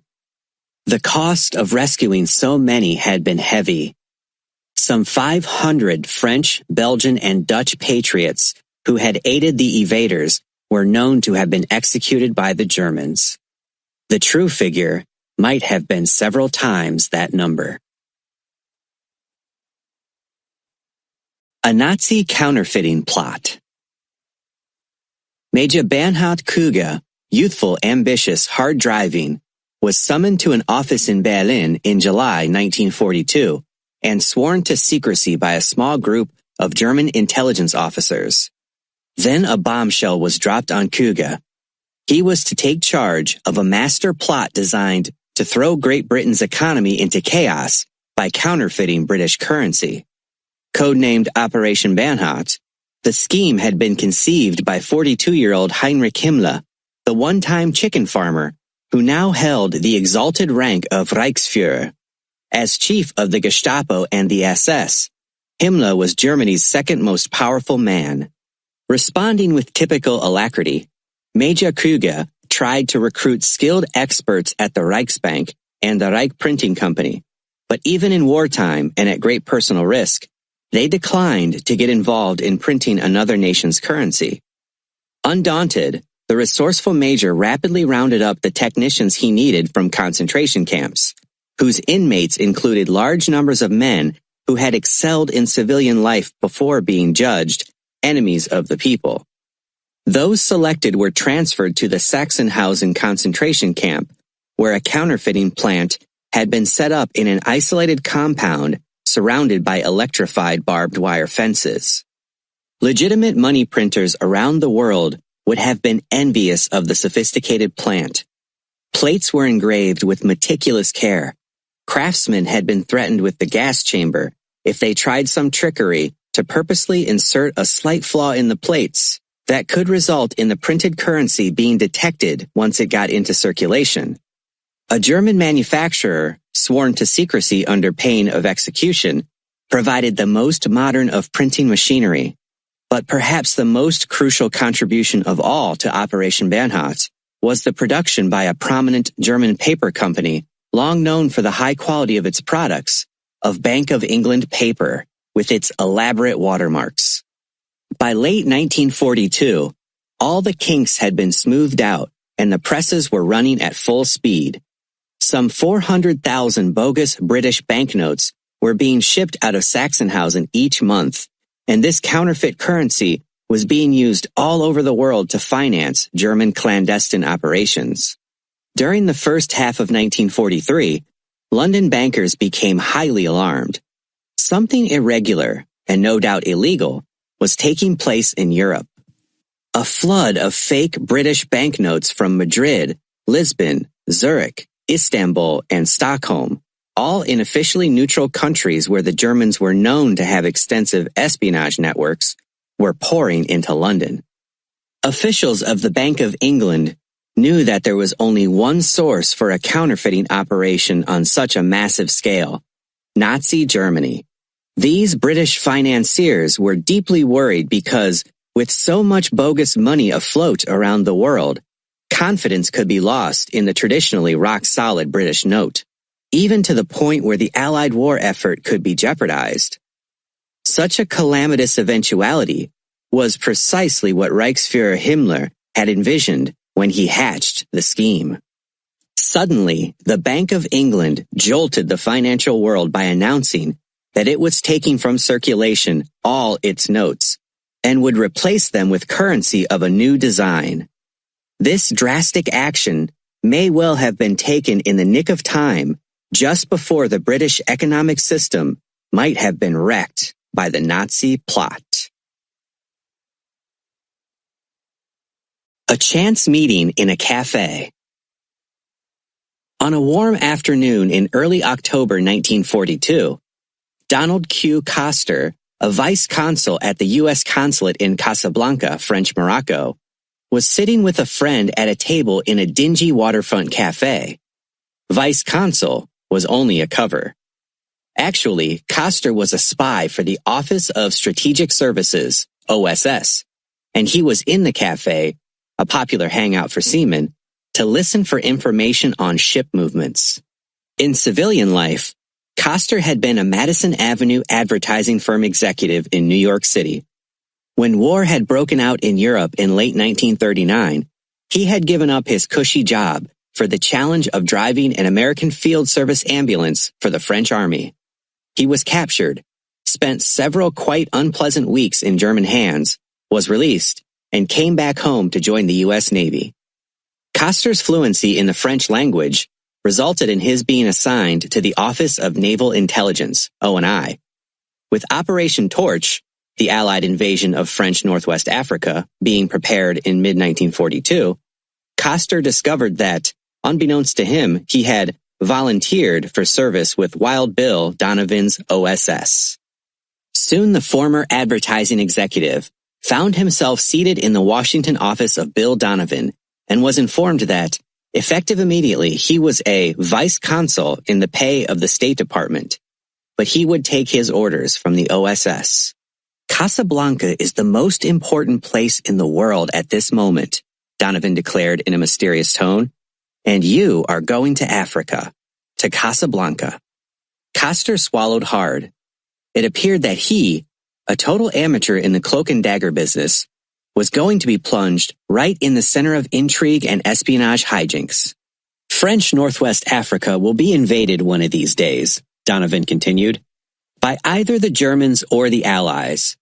Your job will be to help strengthen an Allied deception scheme to coerce the French army in North Africa and German intelligence to believe that if the Allies invade, we will go ashore at Dakar. Yes, sir, replied Coster, who felt the blood draining from his face.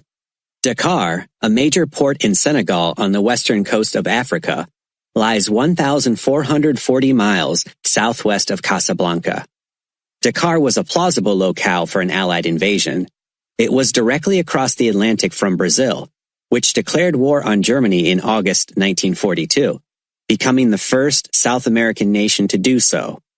To reinforce the many-faceted Dakar deception plan, Coster was to plant misleading information with Major General Theodor Auer, chief of the German armistice mission, whose function in Casablanca was to enforce the terms the Nazis imposed when the French army had surrendered in the spring of 1940.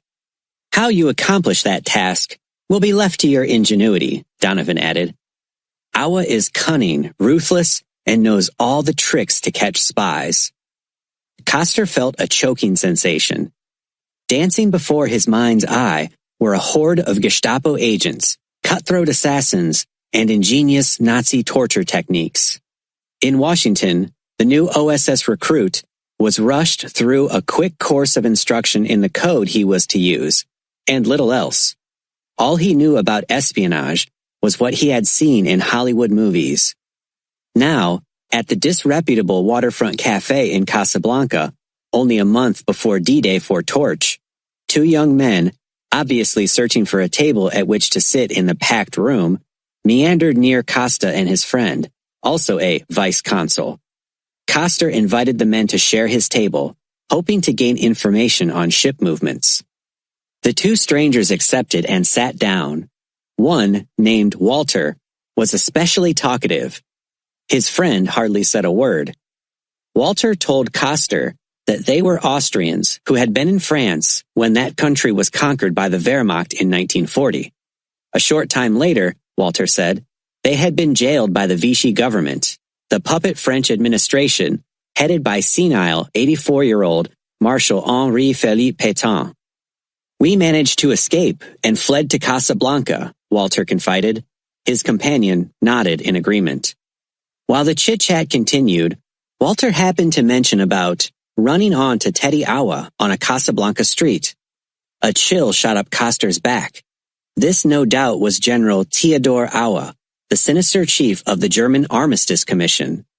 I knew him, Auer, in Paris before I was interned, the talkative Walter continued. When we got to Casablanca, my partner here and I made a deal with him.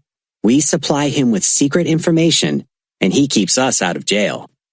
Seeing the concerned look on Coster's face, Walter quickly added, of course my partner and I are very anti-Nazi. Coster's mind was in a whirl. Here, by accident, was the pipeline he had been seeking to General Auer. Or had these two friendly Austrians been planted to coerce the vice consul's true role from him? Did they really hate the Nazis? With the specter of being found dead soon in a dark Casablanca alley hovering over him, Coster decided to take a risk. He would pose as a loud-mouthed, rich playboy who drank too much and talked too much. While, drunk, he would spill the beans that the Americans and the British were preparing to invade at Dakar. Coster's assessment of his two new friends proved to be accurate. A few days later, Walter and his companion called on General Auer and told him about the drunken State Department official's revelation that Dakar would be the invasion target. Auer was delighted. He broke open a bottle of champagne and shared it with his two spies, who had just pulled off an intelligence bonanza, or so it seemed. Just past midnight on November 8, 1942, the Allied invasion of the French colonies of Morocco and Algeria struck at 3 places, including Casablanca, along 1,000 miles of North African coastline. In spite of comic opera blunders by green and partially trained U.S. Army and Navy units, the assault troops got ashore in strength and pushed inland rapidly. On the outskirts of Casablanca, a convoy of 3 German staff cars rounded a street corner and came upon an American platoon. Brakes squealed and the vehicles lurched to a halt. "Komm heraus, Schweinhunds! Come out, you sons of bitches!" a GI shouted, pleased to have had the chance to use the German phrase he had been honing for weeks. 10 impeccably attired members of the German Armistice Commission emerged slowly with their hands in the air. At the same time, far to the south, a large number of U-boat wolf packs were circling around Africa's western shore off Dakar, waiting to ambush an Allied invasion convoy that never came. Hitler's evil guardian angel. Field Marshal Gunther Hans von Kluge, leader of Army Group Central on the Eastern Front, was a favorite of Adolf Hitler and a hero to the German people. A courageous soldier and a skilled tactician, he was one of the few generals who would stand up to the Führer. When Hitler telephoned with some new battlefield idea, Kluge would respond condescendingly, "But my dear Führer, what you suggest is simply not practicable. You must come down out of Wolkenkuckucksheim, cloudy cuckoo land." Although Kluge recognized the Nazi regime as the lawful government of Germany and had sworn the Fahnenite blood oath, pledging strict obedience to Hitler, by November 1942, the field marshal was convinced that the Führer was taking Germany down the road to destruction. But when Kluge's senior operations officer, 41-year-old Colonel Henning von Tresckow, delicately broached the subject of the urgent need to eliminate Hitler, the field marshal listened but was non-committal. "I am a soldier, Tresckow, not a politician," he replied evenly. Despite the rebuff, Tresckow was encouraged by Kluge's failure to respond angrily, or even to have the colonel arrested and court-martialed. So Tresckow plunged ahead with his efforts to eliminate the Führer. Tresckow came up with a simple plan of action. Hitler would be lured to Kluge's headquarters and riddled with bullets by guns in the hands of German soldiers especially picked for the task. Lieutenant Colonel Georg von Büselager, holder of the Knight's Cross with oak leaves and swords, Germany's highest award at the time for valor, eagerly accepted the challenge to form and lead this commando-type unit. An evaluation report described him as a spirited cavalry officer who thinks boldly, the idol of his men. Büselager found that there was no shortage of volunteers. They were selected from his own 2,200-man cavalry regiment center, which, according to the plan he and Colonel von Tresckow had painstakingly drawn up, would be assigned to field security around Kluge's headquarters on the day of the Führer's visit. Success of the plot would depend on Field Marshal von Kluge's willingness to invite Hitler to his headquarters on the specious pretext of raising the morale of the troops. Hitler would be shot down not long after he stepped down from his 4-engine Condor aircraft and began walking through the towering forest that shielded Army Group Center's command post. Büselager's tough combat veterans chosen for his assassination unit, all armed with Schmeisse submachine guns, would then spring forward to engage in a firefight with Hitler's 30 SS bodyguards, all fiercely loyal and pledged to give their lives for the Führer if need be.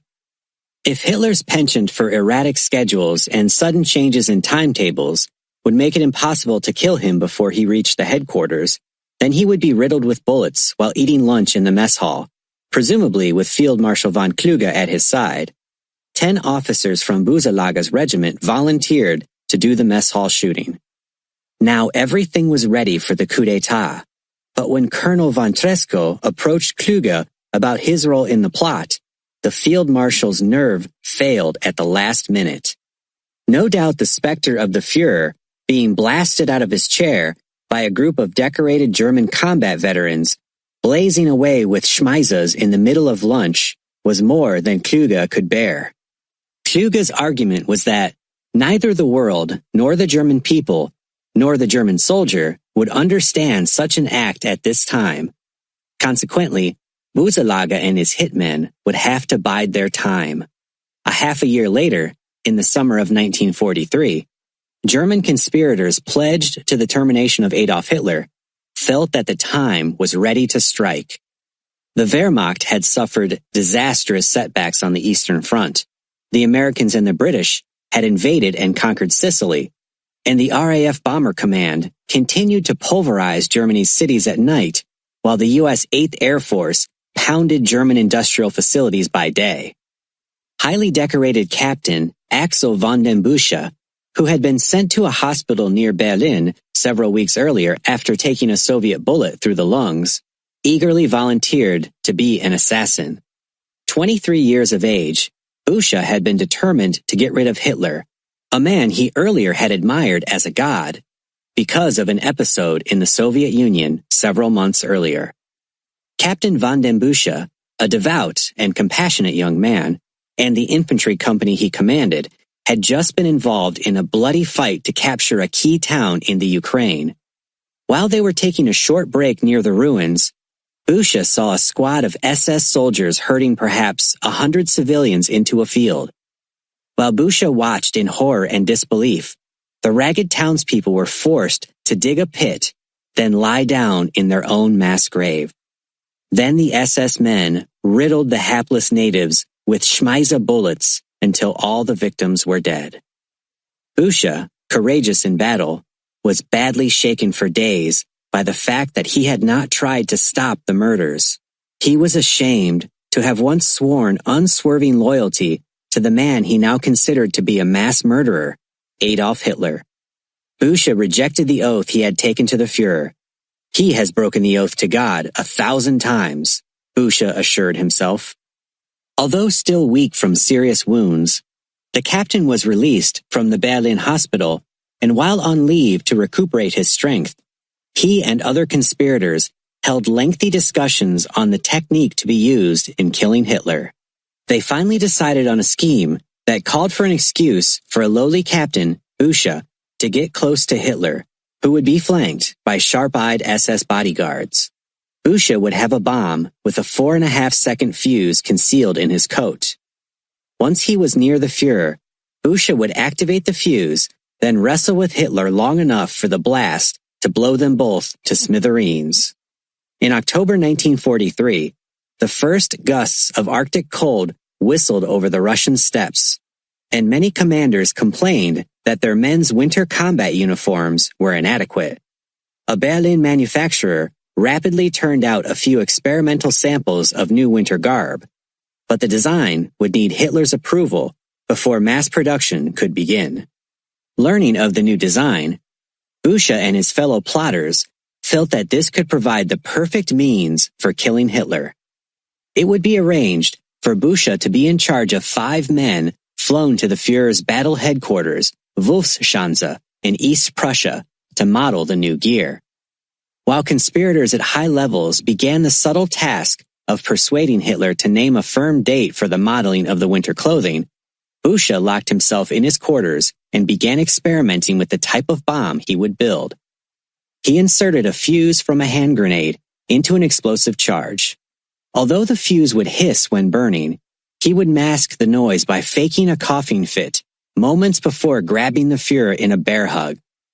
During the last week in November, the captain concealed his homemade bomb in a satchel of clothing and flew from Berlin to Wolfschanze. Checking into an army camp 10 miles from Hitler's headquarters, he hid his bomb and waited for a summons to model the uniforms.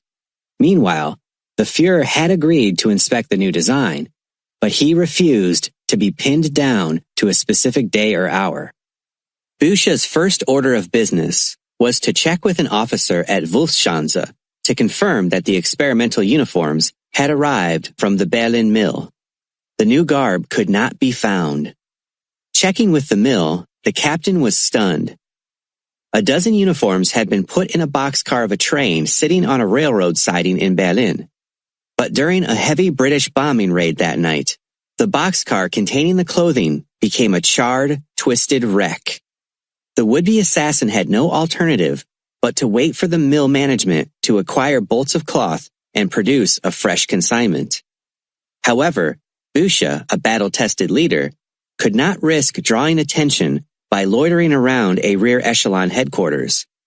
So he concealed the homemade bomb in a musette bag and headed back to the Eastern Front to take command of his company. Before departing, Breuer was told by another conspirator, Major General Helmut Stief, a staff officer at Führerhauptquartier, the Führer's headquarters, that when Hitler agreed on a new date for the modeling, an excuse would be concocted to pull the captain back from the front so he could carry out the assassination scheme. Hitler's evil guardian angel continued to watch over him, however. In January 1944, a Soviet artillery shell exploded at Captain von den Busch's feet, and the blast knocked him unconscious. A few hours later, surgeons at a field hospital amputated his shredded leg, leaving him alive but unable to proceed with his covert mission.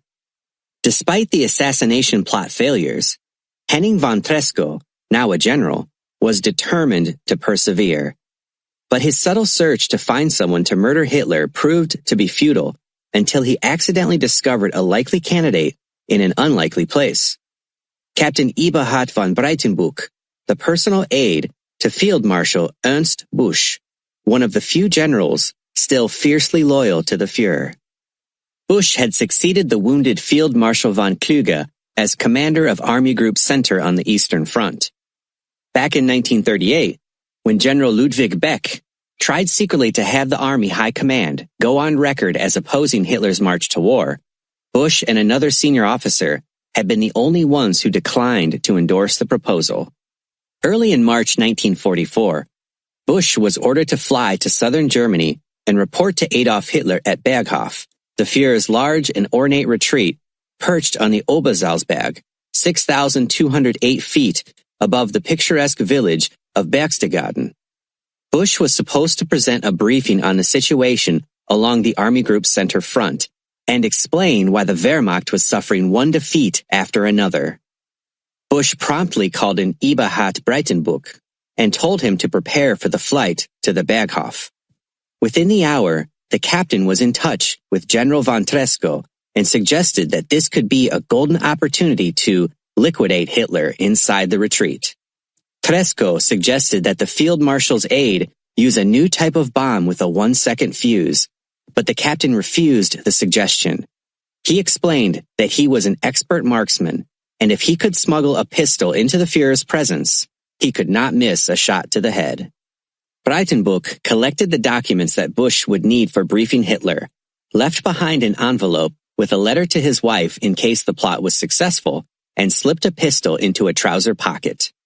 Soon the field marshal and his aide were in a 4-engine Condor winging toward Berchtesgaden.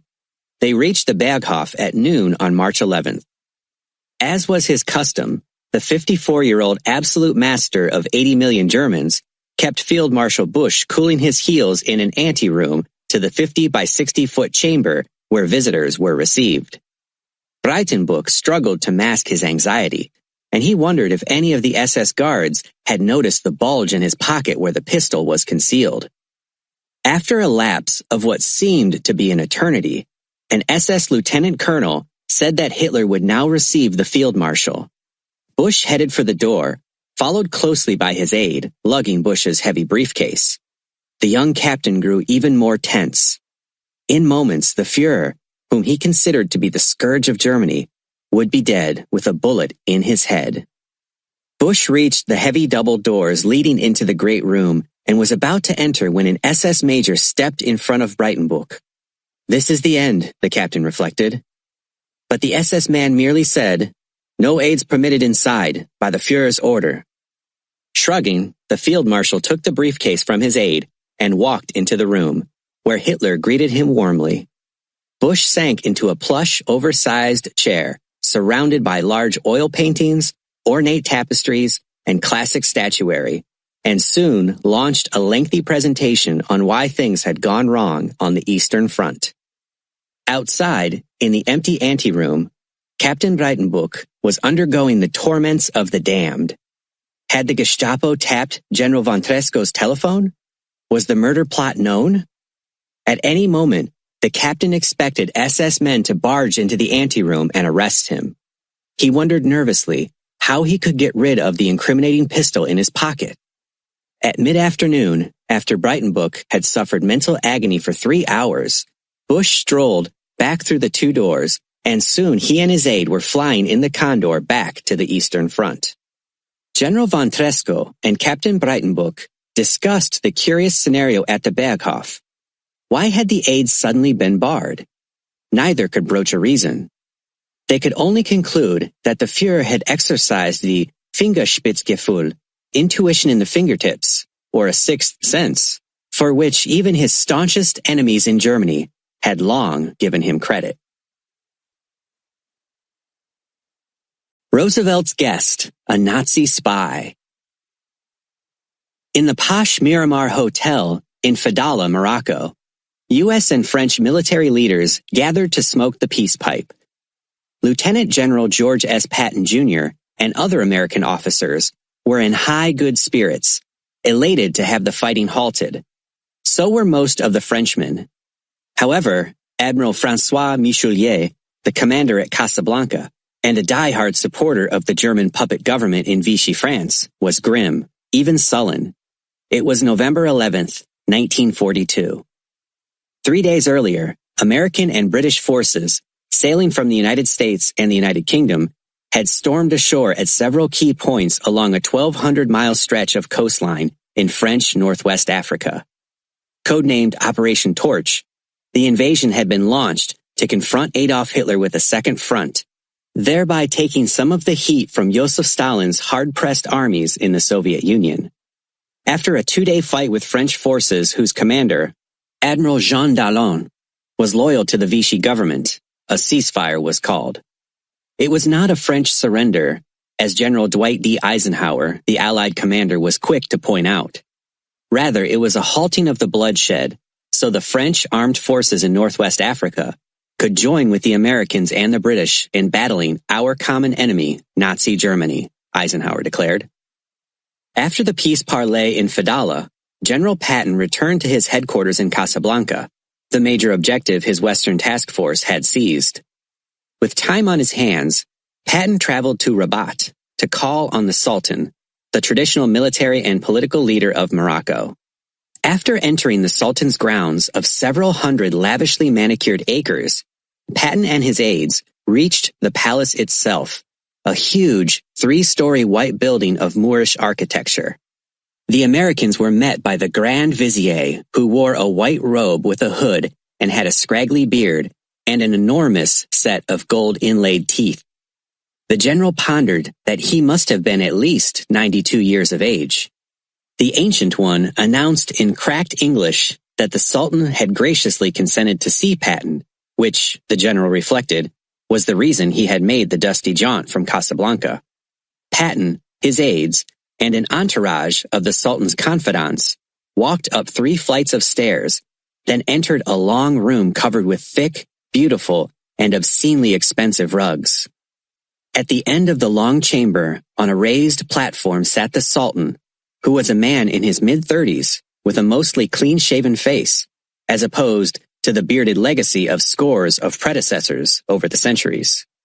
As instructed earlier by his protocol aide, Patton walked briskly up the room, then halted before the platform and bowed from the hips. Much to his consternation, but in the interest of good relations with the Moroccan leader. The Sultan rose regally, shook hands with Patton, and both men sat down. During their conversation, the Sultan spoke in Arabic, so there were long pauses while an interpreter translated the words into French, a language Patton spoke fluently. This procedure annoyed the general, for the Americans knew the Sultan spoke French and English quite well. Rumor had it that he had graduated under an alias from Oxford University in England. Patton masked his irritation, feeling it was important to have the leader of millions of North African Muslims regard the invaders favorably. What the fiery general did not know was that the gracious and friendly Sultan was a spy for Nazi Germany. A few months before the invasion, Admiral Wilhelm Canaris, the head of the Abwehr, and one of his top aides, General Erwin von Lausen, a tall, astute Austrian, had flown from Berlin to Morocco, where they recruited the Sultan as a secret agent. Now the ruler presumably would provide the Abwehr with details of his long talks with General Patton. It was a high priority with Adolf Hitler that the military intentions of the Western Allies be learned so that countermeasures could be taken. On January 13, 1943, just over 3 months after the Sultan had hosted Patton, President Franklin Roosevelt and Prime Minister Winston Churchill, along with their chiefs of staff, began a conference, codenamed Symbol, at Casablanca to discuss future strategy. Perhaps through the Sultan, the Germans seemed to know that the two Allied leaders were coming and that the discussions would be held at the fashionable seaside resort Anfa, 4 miles outside the city. On the first night after the arrival of the President and the Prime Minister, the moans of air raid sirens caused lights to be extinguished at the Anfa. For a half hour, the heads of state, generals, and admirals engaged in chit-chat by candlelight that illuminated the whiskey bottles on the table. The all-clear was sounded. No bombs fell. Presumably a lone German reconnaissance plane had flown over to scout the situation around the Anfa. 2 nights before President Roosevelt was to depart from Casablanca, he played host at a lavish banquet to my good friend the Sultan of Morocco. Much to the dismay of Winston Churchill and Roosevelt's closest civilian confidant, Harry Hopkins, no alcoholic beverages were available, in deference to the Sultan's Muslim religious beliefs. On January 25th, Symbol broke up, and President Roosevelt and his entourage left Casablanca in his personal airplane, Sacred Cow. In Berlin that same day, General von Lausen wrote in the diary at Abwehr headquarters, "Orders have been received from Adolf Hitler that the letter received from the Sultan of Morocco should be kept top secret. It contains information of the highest strategic and political importance." The letter was the Sultan's detailed recollections of his conversation with President Roosevelt at the Casablanca banquet. What the Moroccan leader had learned would never be known, but it was likely that his lengthy communication contained reference to a factor of utmost importance to Berlin, that the British and Americans would continue operations in the Mediterranean in 1943, rather than launch a cross-channel assault from England against northern France, as the German leaders had feared. Ruse in a Berlin brothel. 2 of the brightest stars in the Nazi hierarchy were SS General Reinhard Heydrich, the 36-year-old chief of the Sicherheitsdienst, SD, the intelligence branch of the Schutzstaffel, SS, and his top deputy, SS Major General Walter Schellenberg. At 30 years of age, Schellenberg was the youngest general in the German armed forces. Both men had been selected for their posts by Reichsfuhrer Heinrich Himmler, who, as head of the Gestapo and the SS, was the second most powerful man in the Third Reich. No doubt Himmler saw in the 2 young men reflections of his own character, a blend of keen and innovative minds with the ruthless instincts and morals of gangsters. Tall, slim, and blonde, Reinhard Heydrich was a first-class fencer, an excellent horseman, and a talented violinist.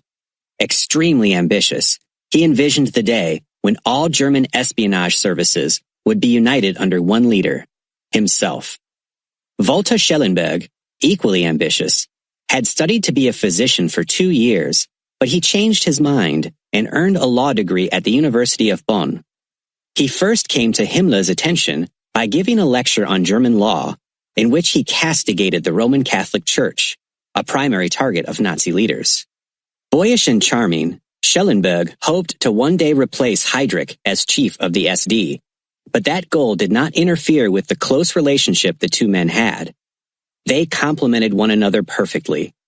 All one of them had to do was to throw out a vague idea, such as kidnapping 2 British spies in the Netherlands, or planting an agent in the home of the British ambassador in Turkey, and the other would elaborate on the scheme and carry it out to perfection. One day in 1942, Schellenberg was seated in a comfortable chair in Heydrich's ornate Berlin office, and the two men were discussing possible Machiavellian operations. Suddenly, Heydrich hit on a novel espionage plot. Establish a place in Berlin where foreign notables could come and relax amid attractive company and, involuntarily, give up information important to the Third Reich. Schellenberg took that thread of an idea and embroidered on it without further consultation with his boss, Heydrich. Heydrich's brainstorm would be known as the Kitty Salon, and it would become quite famous and popular among notables, foreign and domestic, in Berlin. A large number of the prettiest and most vivacious prostitutes were rounded up and sworn to secrecy. Their task was to entertain the foreign dignitaries, subtly ply them with alcoholic drinks, and extract information from them. Also recruited as hostesses for the Kitty Salon were a number of Berlin women who had high social standing. They claimed to have volunteered for the undercover duty through patriotism to help the Führer. The scheme exceeded the fondest expectations of the two SD leaders. A large number of foreign diplomats and high-ranking military officers in civilian clothes spilled out secrets in this paradise filled with hidden microphones, tape recorders, and cameras. One visitor to this posh brothel was Count Galeazzo Ciano, who was married to the only daughter of Italian dictator Benito Mussolini. To the surprise of no one, after the 1930 nuptials, Ciano rose rapidly in the foreign service, and in 1936, the 33-year-old count reached the top, foreign minister. Ciano dealt often with Nazi leaders, and he had signed the Pact of Steel in an elaborate ceremony in Berlin on May 22, 1939. If either Germany or Italy were to go to war, the pact stated, the other power will immediately come to its partner's aid with its full military strength. If Count Ciano had any moral scruples, he kept them concealed. To him, morality in international relations was a fairy tale. Morals in his private life were equally non-existent. Despite these flaws, many women found him to be witty and charming and were attracted by his classic good looks. In February 1943, after the war began to turn against the Axis powers, mainly Germany and Italy, bombastic Benito Mussolini began reshuffling his government in what would be a losing effort to retain power. Son-in-law Ciano was appointed ambassador to the Vatican. 4 months later, after the Western Allies had conquered the island of Sicily and were preparing to leap across the Strait of Messina and invade mainland Italy, mild little King Victor Emmanuel III summarily booted out Adolf Hitler's good friend Mussolini from the post he had held for 21 years. The monarch then had Mussolini arrested and locked up at an undisclosed locale. A short time later, Count Ciano, quite wisely no doubt, vanished from Rome, leaving his wife Etta behind. Soon he popped up in Berlin, a curious place for him to take refuge in light of the fact that his opposite number in the Third Reich, Joachim von Ribbentrop, detested him. So did Heinrich Himmler, the SS chief. No doubt Walter Schellenberg's SD agents were monitoring the hidden bugs in the infamous Kitty Salon when their ears must have perked up. One of the guests that night was Count Ciano. Before he could leave the ornate establishment of pretty young women, the Italian was pounced on by Schellenberg's men and put in jail. Now began a cat-and-mouse game between the incarcerated Italian count and top Nazi officials in Berlin. Since 1940, Reinhard Heydrich's agents had known that Ciano kept a voluminous diary, and they learned that he had shown portions of it to friends that disclosed Adolf Hitler's double dealings with foreign dignitaries. That diary had to be tracked down. Foreign Minister von Ribbentrop offered to free Ciano in exchange for all copies of his diary. Apparently, the proposal was either refused or Ciano insisted on time to think it over. No doubt he realized that his best chance of escaping the firing squad or the hangman's noose was his incriminating diaries. A German woman known only as Frau Beetz had been assigned as Ciano's interpreter. She visited him in his cell almost daily. Actually, Beetz was an SD agent whose task was to coerce Ciano into disclosing the location of the diary. In a curious twist, the woman apparently became enamored of the handsome, charismatic count and she became more interested in helping the Italian get out of jail than she was in Nazi goals. Ciano, growing more desperate each day, took a gamble and put his faith in Frau Beetz. Had his judgment been wrong, he could have been signing his own death warrant. He told her where the diary was hidden, and she found an excuse to go to Rome, recover the document, and turn it over to Etta Ciano. Etta contacted German authorities in Rome, handed over 6 volumes of transcriptions of harmless conversations between her husband and German leaders over the years, but refused to give up the diary unless the count was released. Meanwhile, Ciano had been taken to Scalzi prison in Verona, a city in northern Italy. On instructions from his father-in-law, Benito Mussolini, who had set up a caretaker government after being rescued from captivity by German commandos, the Count was charged with treason. Dragged from cell 27 on January 11, 1944, Galeazzo Ciano was shot to death in the courtyard of Scalzi prison. Had he not succumbed to the lure of the kiddie salon, he might have escaped to neutral Switzerland and survived the war. Prolonged efforts by Reinhard Heydrich and Walter Schellenberg to locate and confiscate the Ciano diary proved to be in vain. On the day before her husband was riddled with bullets, Etta Ciano reached Geneva with the diary. Soon, she released it to the Chicago Daily News for global publication in serial form. A spy spies on the spymaster. Night had cast its veil over Bern, the medieval picturesque Swiss capital, as the hulking figure ambled up to the building at Herrengasse 23. Squinting in the dim glow of a streetlight, Hans Bernhard Giesivius, an Abwehr agent under the cover of a German vice-consul, discerned the lettering on a small sign next to the door. Alan W. Dulles, Special Assistant to the U.S. Minister. The sign was merely part of the games that those involved in international intrigue play. Dulles, as nearly all of the 100 or so German spies roaming about neutral Switzerland knew, was actually the OSS station chief in Bern, a hotbed of espionage. Giesivius rapped on the door and was greeted by Dulles himself. It was a strange rendezvous indeed. The American spymaster and a key figure in the Abwehr, the Nazi intelligence agency. It was February 1943, and the war's fortunes had begun to turn against Adolf Hitler after more than 3 years of largely battlefield successes. Despite his deceptively mild appearance, Dulles was tough-minded and cagey. He was fond of tweed jackets and bow ties. He wore rimless spectacles and was a stereotype of Hollywood's version of a kindly college professor. During World War I, he had gained experience in undercover activities, doing the same job he was now performing a war later, collecting intelligence from inside Germany. In the earlier conflict, his cover had been as an employee of the U.S. State Department. Dulles's guest on this night, Hans Giesivius, who had a stiff Prussian bearing, had joined the Gestapo in 1933, shortly after Adolf Hitler came to power, only to be ousted 6 months later because of his lack of enthusiasm for the Nazi cause. Then he became a member of the Berlin Police Department, but he was fired for criticizing the elite SS, the Führer's bodyguard. In 1939, just before the outbreak of the war, the 270-pound Giesivius joined the Schwarze Kapelle, the small conspiratorial group bent on ousting Adolf Hitler and the Nazi regime. Admiral Wilhelm Canaris, chief of the Abwehr and a leader in the Schwarze Kapelle, took Giesivius as an agent and assigned him to the consulate in Zurich to be the eyes and ears of the German anti-Hitler conspiracy in Switzerland. Giesivius first had tried to establish a covert contact with the British Secret Service in Switzerland, but he had been rejected. However, Alan Dulles had decided to take a chance on this incomparable pipeline into the highest levels in Berlin.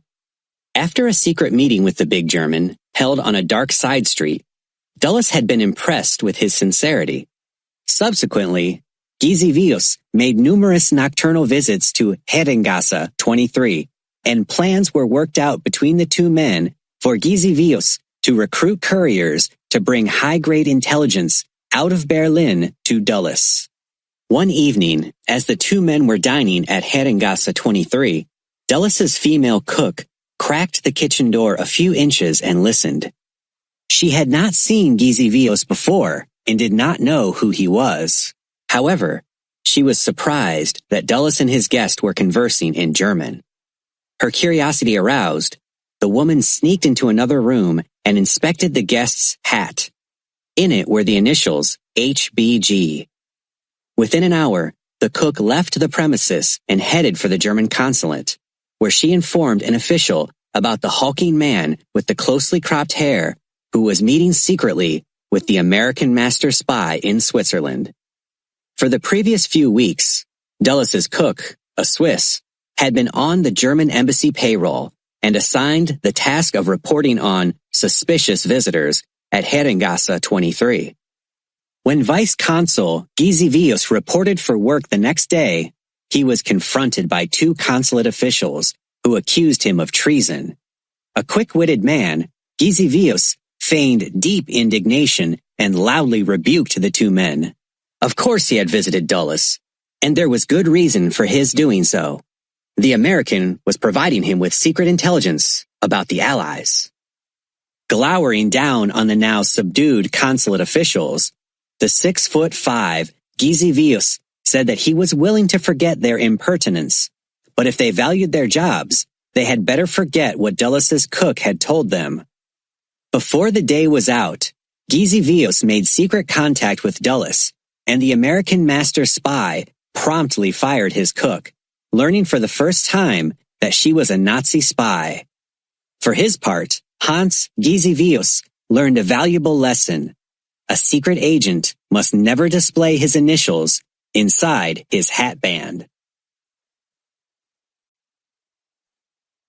Part 5. The Tide Turns. A female resistant tricks the Gestapo. Although 30-year-old Lucie Aubrac had a 2-year-old son and was pregnant again in mid-1943, she and her husband Ramon had been active members of the French underground movement Libération for nearly 3 years. The couple lived in the large city of Lyon in southeastern France, but Ramon had been almost constantly traveling around the country as one of the leaders in the resistance. A mining engineer, Aubrac stole explosives from the Germans for his specialty, planning and leading missions to blow up railroad facilities that were aiding the German war effort, and occasionally eliminating a French collaborator. Lucie's role as a history teacher and homemaker was a perfect foil for her activities with the resistance. She had helped scores of men on the run from the Gestapo and downed Allied pilots to escape from France. Although the Gestapo apparently had never suspected that Lucie was involved with the resistance, Ramon had been suspect, but he had escaped with the aid of other resistance. Then his luck ran out. He was one of the 8 members of the Lyon Underground who had been captured in a Gestapo raid in a house where a meeting was in progress. Ramon was hurled into a thick-walled, closely guarded prison from which no one had ever escaped. Although tortured for a week, he refused to disclose the names of other underground members. He was sentenced to be executed. Lucie learned of her husband's predicament, and she knew that a raid by resistance to free him would be futile. Although several months pregnant, she concocted a unique scheme to gain his freedom. Armed with forged papers that identified her as a staunch collaborator, she marched boldly into Gestapo headquarters in Lyon. There she put on a rousing performance that would have turned Sarah Bernhardt green with envy. Claiming to be an unwed mother-to-be, she demanded to see the German captain in charge, then screamed at him that her honor was at stake and demanded that he do something about it. Lucie loudly declared that the lousy, no-good terrorist, Ramon, who was being held in prison, had been her lover, but she had known nothing of his underground activities. Pointing to her pregnant condition, she vowed that he was the father of her unborn child, and that unless he married her, the offspring would go through life as a bastard and she as a scarlet woman. The Gestapo leader pondered her story for several seconds, then apparently decided that a highly favorable propaganda bonanza could result. proving how kind and humane the Nazi police force truly was. So he agreed to bring in a French priest to marry the couple in Ramon's cell. No, no, Lucy cried out hysterically. Such a scenario could bring only shame to her. So the Gestapo leader agreed to bring the condemned man to her at the headquarters. As Lucy and Ramon had discussed countless times in the past, if either one was arrested, the other would give no indication that they were husband and wife. So when the bearded, haggard prisoner entered the room, she embraced him and whispered, "The truck carrying you back to jail will be attacked by friends." Then the wedding ceremony was performed by the unknowing priest, presumably making the unborn child legitimate and salvaging Lucy's honor. Afterward, Ramon was hustled outside and put in a truck that held several other French terrorists. 2 German soldiers, armed with Schmeisse machine pistols, guarded the prisoners, and a third Feldgrau sat next to the driver. By now, darkness had descended. With a grinding of gears, the truck pulled away. The bored Germans failed to notice that 4 cars were trailing in the traffic. Suddenly, one car whipped around the truck and a bullet was sent through the head of the driver, causing the truck to careen wildly and crash into a pole. Before the German guards could bring their weapons to bear, the Liberation men gunned them down. Ramon jumped into one of the cars, and the remaining prisoners fled into the night. 3 weeks later, the Albrechts were in England just in time for Lucie to give birth to baby Catherine. An owner blows up his factory. The strident sounds of air raid sirens split the night over the Paris region, and minutes later, a large flight of Royal Air Force bombers was over the huge Peugeot plant that was building airplane engine parts and tank turrets for the German Wehrmacht. Soon there was the eerie rustling noise of hundreds of bombs racing to the earth. Then a firecracker-like series of ground-jarring explosions. It was July 1943. After dawn, an RAF reconnaissance plane winged over the Peugeot plant at a high altitude and snapped photographs. Back in England, the film was processed and RAF leaders were stunned. The bomb concentration had missed the factory by a mile and killed scores of French civilians in their homes. While dazed townspeople dug loved ones from the ruins, Henri Rie, a Frenchman who had been parachuted into the region by the British Special Operations Executive, SOE, several months earlier, sensed opportunity from the tragedy. He covertly approached Rudolf Peugeot with a bizarre proposal. If Peugeot would arrange to sabotage his own factory and render it useless, Rie would make sure that the RAF did not return to do the job again, probably causing more civilian casualties. For long moments, Rudolf stared at the visitor. What kind of game was he playing? Was he an agent provocateur, sent by the Gestapo to trap him into some illegal action? Finally, Peugeot demanded that Rie provide proof that he was in league with the Allies and could halt a second bombing raid. Rie told Peugeot to tune his radio to BBC from London at 9 o'clock that night and hear a short phrase that the factory owner suggested. SOE long had had a working arrangement with BBC whereby that government broadcasting station would flash over the air at a designated time an innocuous statement provided by a spy in the field. Rie hurried back to his home, took his radio transmitter from its hiding place in the basement, and asked London to have the BBC announcer read the phrase. The BBC complied. When Rie contacted the shaken Peugeot the next day, the company owner suggested points where explosives should be placed to achieve the most damage and assigned 2 trusted employees to do the job. 48 hours later, a gigantic blast shook the region as the Peugeot factory blew skyward in thousands of pieces. Although German engineers were rushed in to try to restore production of the crucial war items, they did not succeed. So effectively had the plant been sabotaged that it would never be operational again during the war. Although the Gestapo grilled Rudolf Peugeot, he feigned such anguish over the loss of the factory that they went away convinced of his innocence. Henri Rie tried the same formula on the Michelin tire family, but failed. The Michelin plant kept on churning out high-quality tires for the Wehrmacht at Clermont-Ferrand, about 200 miles from Paris. A few nights later, a Royal Air Force bomber force flew over and the Michelin family watched from a hill as the huge plant was blown to smithereens.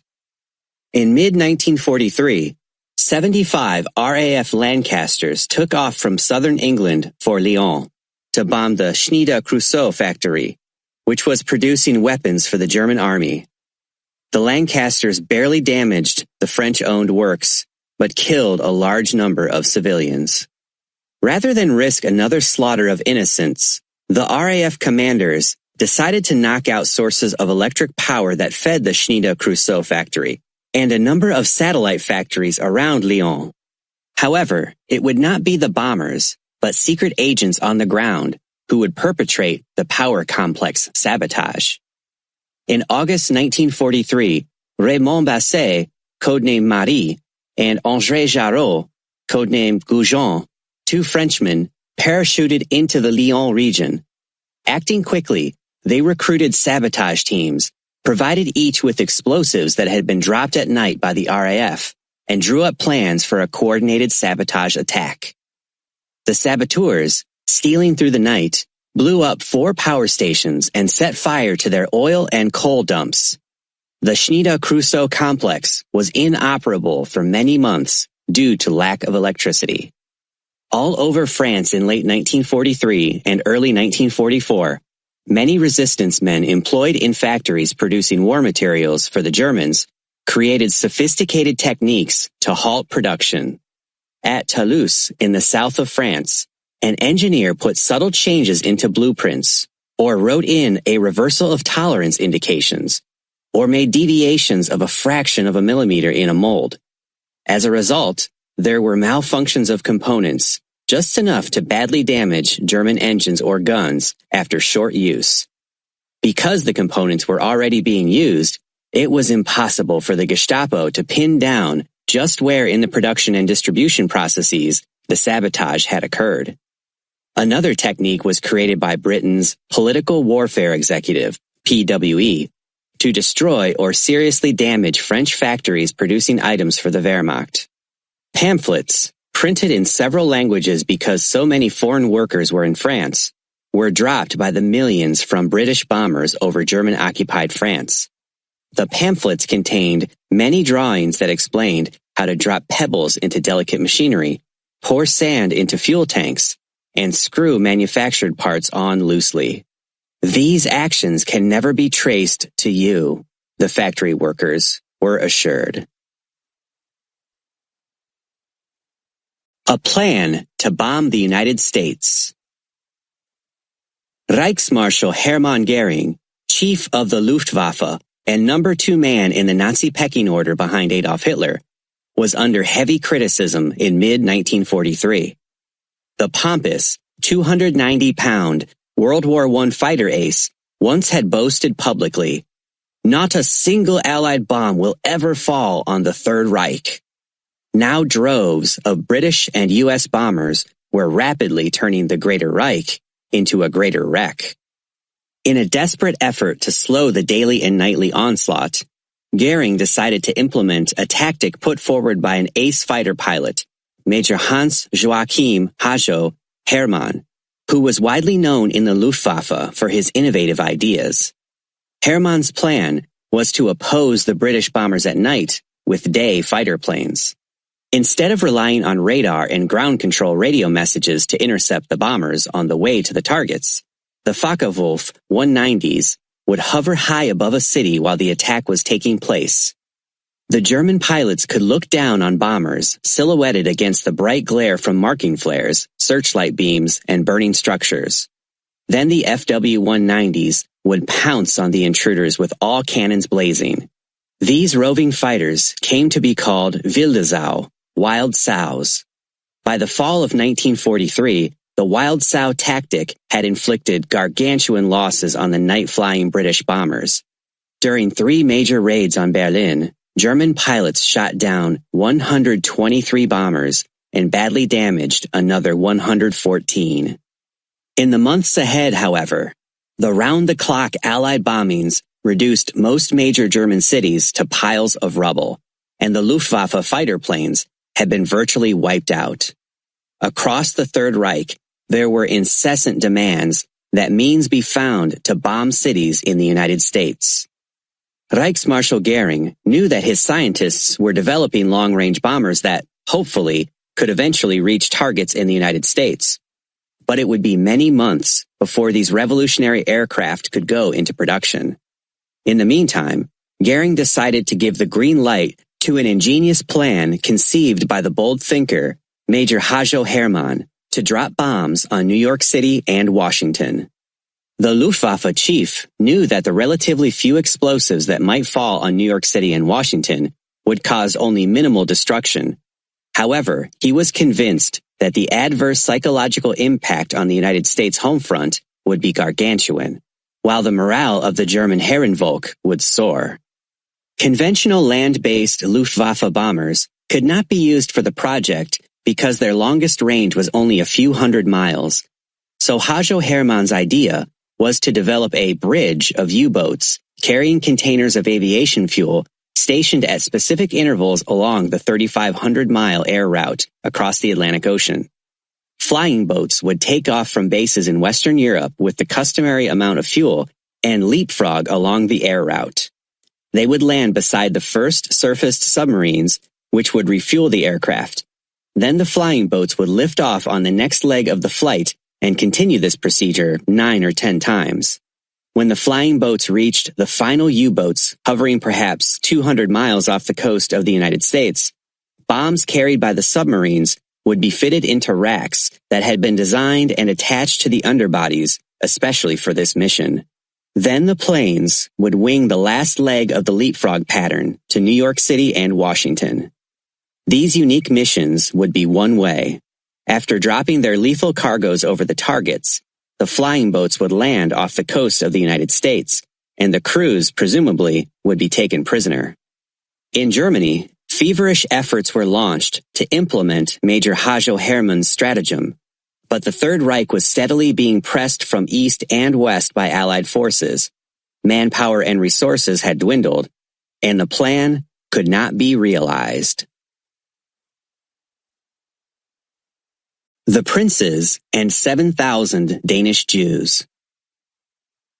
Niels Bohr had enormous prestige in Denmark and in the global scientific community.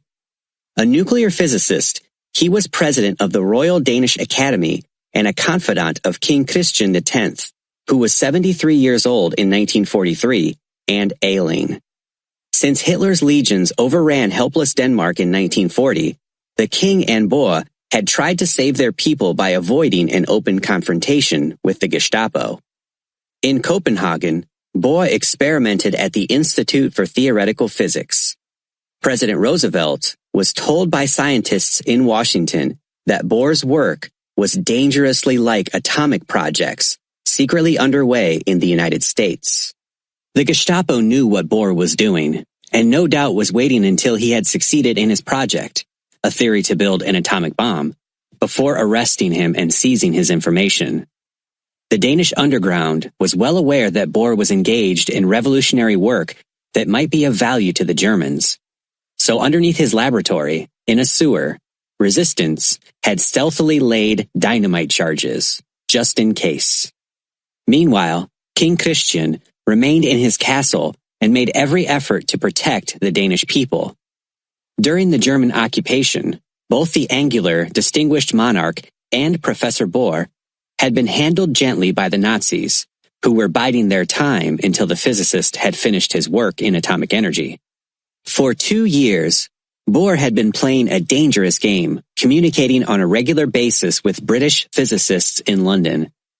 In the spring of 1943, he cautioned his London contacts that the Germans were seeking large amounts of uranium and heavy water that, theoretically, could be used to develop atomic bombs. Bohr's disclosure triggered a flap in the British government. Prime Minister Winston Churchill's scientific advisor, Frederick Lindemann, Lord Cherwell, suggested that the Danish underground should ignite the explosives under Bohr's Institute laboratory.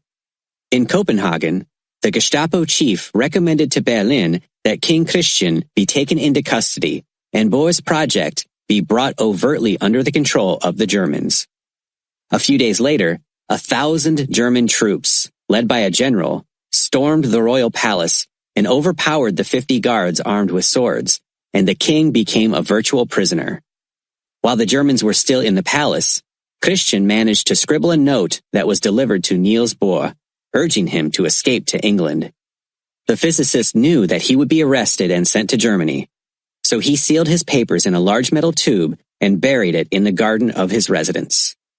In the days that followed, a wave of terror swept through Denmark. Jews were rounded up by German soldiers and Gestapo agents, herded into railroad freight cars, and shipped to the Third Reich. Bohr knew that it was time to go.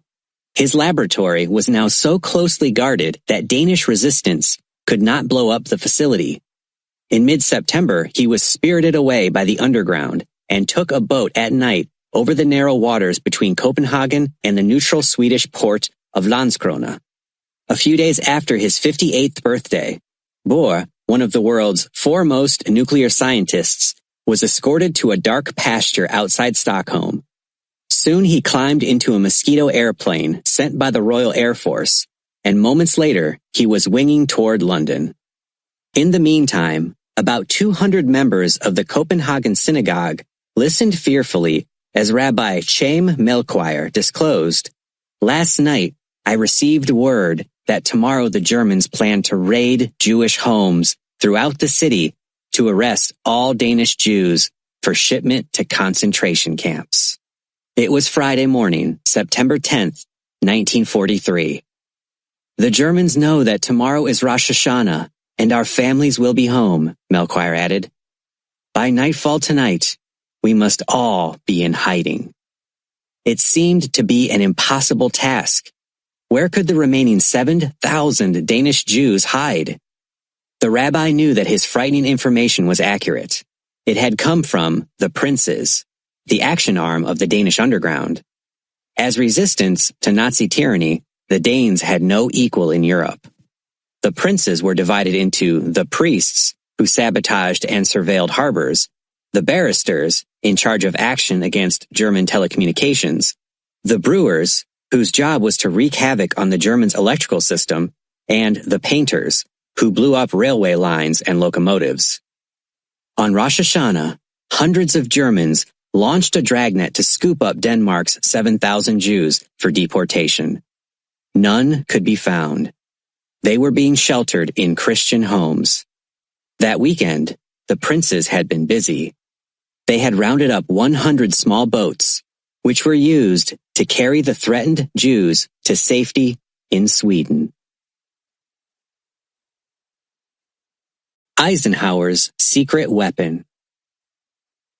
War-weary London was gripped by cold early on the morning of January 14th, 1944, when General Dwight D. Eisenhower's private coach, Bayonet, rolled into a railroad station.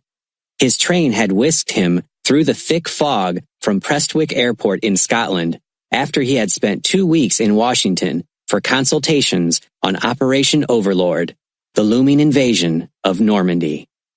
Within a few days of taking over at Supreme Headquarters Allied Expeditionary Force, SHAEF, on Grosvenor Square, the affable chain-smoking Eisenhower was staggering under the tremendous burden. Never in history had one man been called on to direct such a gargantuan endeavor. Anxiety constantly gripped SHAEF because the stakes were enormous. British General Frederick Morgan, who had drawn up the original invasion plan, warned, "If the Germans have even a 48-hour advance notice of the time and place of the landings, we could suffer a monstrous catastrophe." Increasing the chances of Eisenhower avoiding such a bloody debacle was the existence of several top-secret storage houses holding a vast amount of information on the Wehrmacht and topographic features on the far side of the English Channel. This conglomeration had been collected by British spies and other clandestine sources. At the War Office in London, an Oxford professor, Eric Burley, and a small staff constantly analyzed the German army's deployment in France. This picture changed almost daily, sometimes hourly. Burley kept track of the location, components, and experience of all units of the Wehrmacht. His reports and files would be the keys to deducing the enemy's capabilities and intentions. Tucked away in a time-worn building at Stade, Oxford, the oldest university in England, located about 50 miles northwest of London, Fred Wells, a classicist, and his staff of geologists, hydrographers, geographers, economists, photographers, and draftsmen operated the Inter-Services Topographic Department. They collected a wealth of detailed information about beaches, tides, and currents in and around Western Europe, and built models of the shorelines and German strongpoints. On the top floor of a major department store in the heart of London, another Oxford educator, John Austin, chaired the Theatre Intelligence Organization.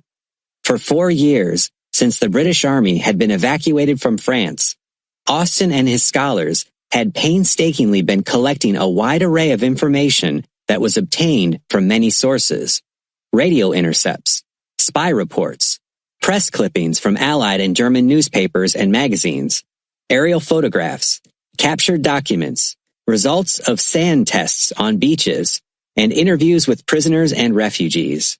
All of these data were carefully cataloged and indexed so they could be readily pulled out for use by Eisenhower or other commanders as needed. As the date for Overlord, set for the first week in June 1944, approached, activity was hectic at one of the most closely guarded facilities in Great Britain, the Martian Room. Located just outside London, the chamber contained a mammoth detailed master map of Adolf Hitler's vaunted Atlantic Wall along a 125-mile stretch of the Normandy coastline. Updated daily, the map displayed an amazing assortment of German defenses. Plotted in were the precise locations of coast and field artillery batteries, their caliber, ranges, and fields of fire, and the thickness of their protective concrete covers. Radar sites, machine gun posts, tunnels, signal communications, barbed wire entanglements, barracks, supply dumps, vehicle parks, flamethrowers, tank obstacles, and minefields, blockhouses, command posts, even the positions of small units deployed along the Atlantic Wall, together with the names of their captains and lieutenants.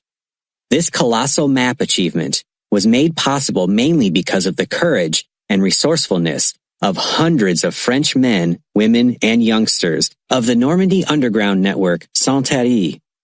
The espionage apparatus of amateurs was created by 41-year-old Marcel Girard, codenamed Moreau, who was a traveling salesman for a cement firm in Caen, the historic capital of Normandy.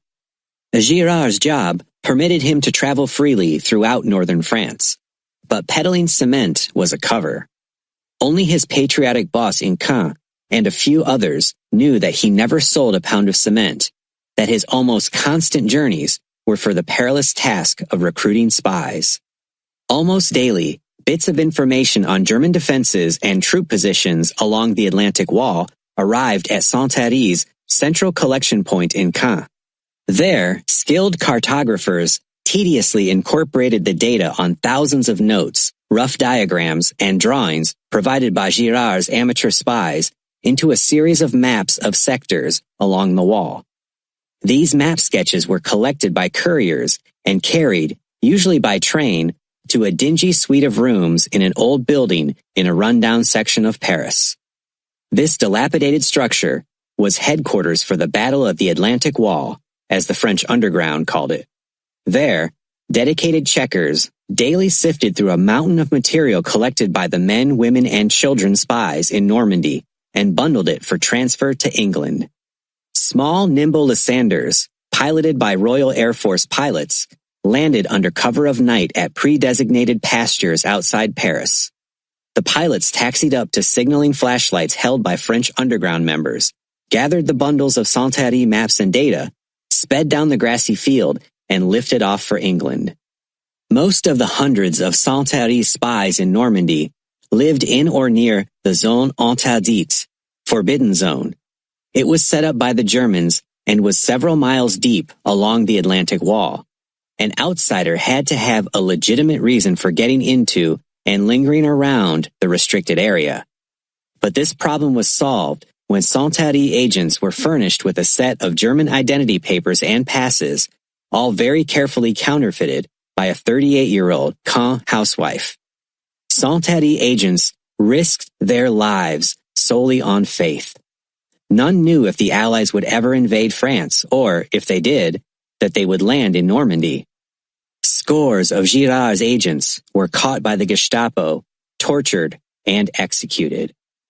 One of Santerre's boldest and most productive spies was Jacques Bertin, a member of the French aristocracy with the exalted title Comte de l'Entier.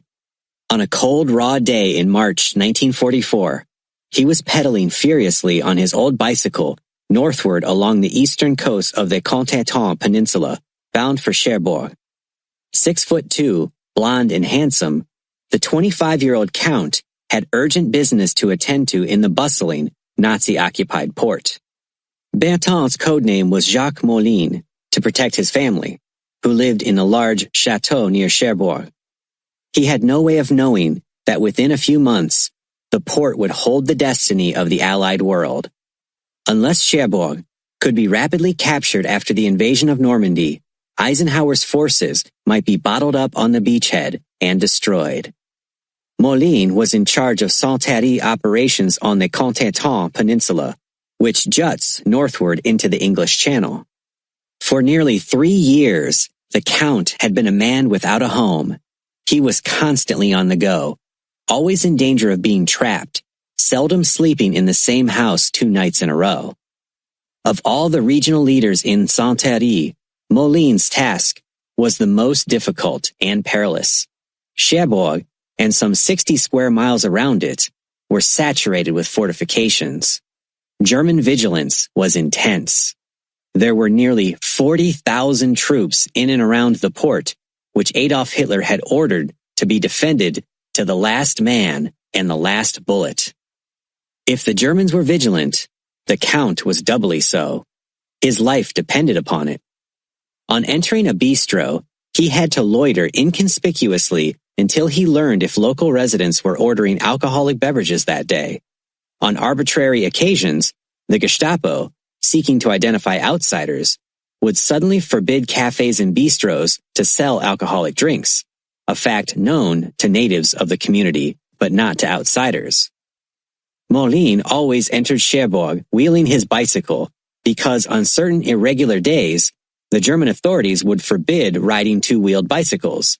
Pushing one was acceptable. Admiring Santerre agents swore that Jacques Moline was devoid of nerves. One night, he slept soundly on a cot in the back of a dingy Cherbourg bistro, a rough drawing of an Atlantic Wall gun position in his pocket, as German soldiers in the front room drank boisterously into the early morning hours. One factor kept him from capture and a slow, agonizing death in a Gestapo torture chamber. Despite incessant efforts to trap the terrorist named Jacques Moline, the Germans did not have a clue as to his true identity. Certainly a playboy member of the French aristocracy would not have the courage and ingenuity for such a perilous and demanding venture. Meanwhile, in London, as D-Day grew closer, all of the colossal amount of information, from Eric Burley's Order of Battle Group, Fred Wells's Inter-Services Topographic Department, John Austin's Theater Intelligence Organization, and Marcel Girard's Santerre Network, was stitched into policy by the Joint Intelligence Committee, JIC. Chaired by VFW Cavendish Bentinck of the British Foreign Office, the 5-man committee had representatives from the Admiralty, the Air Ministry, the War Office, and the Ministry of Economic Warfare. The JIC reviewed, revised, and finalized intelligence appreciations and estimates. Once each week, it met with the British Chiefs of Staff to review and discuss its analyses. Taken as a whole, these various entities formed an imposing structure for intelligence and clandestine operations. When the mighty Allied force assembling in Great Britain was ready to charge across the Channel, General Eisenhower would have a powerful secret weapon available. More detailed information on the Atlantic Wall and the Wehrmacht in the west of France than would German commanders in France and Berlin.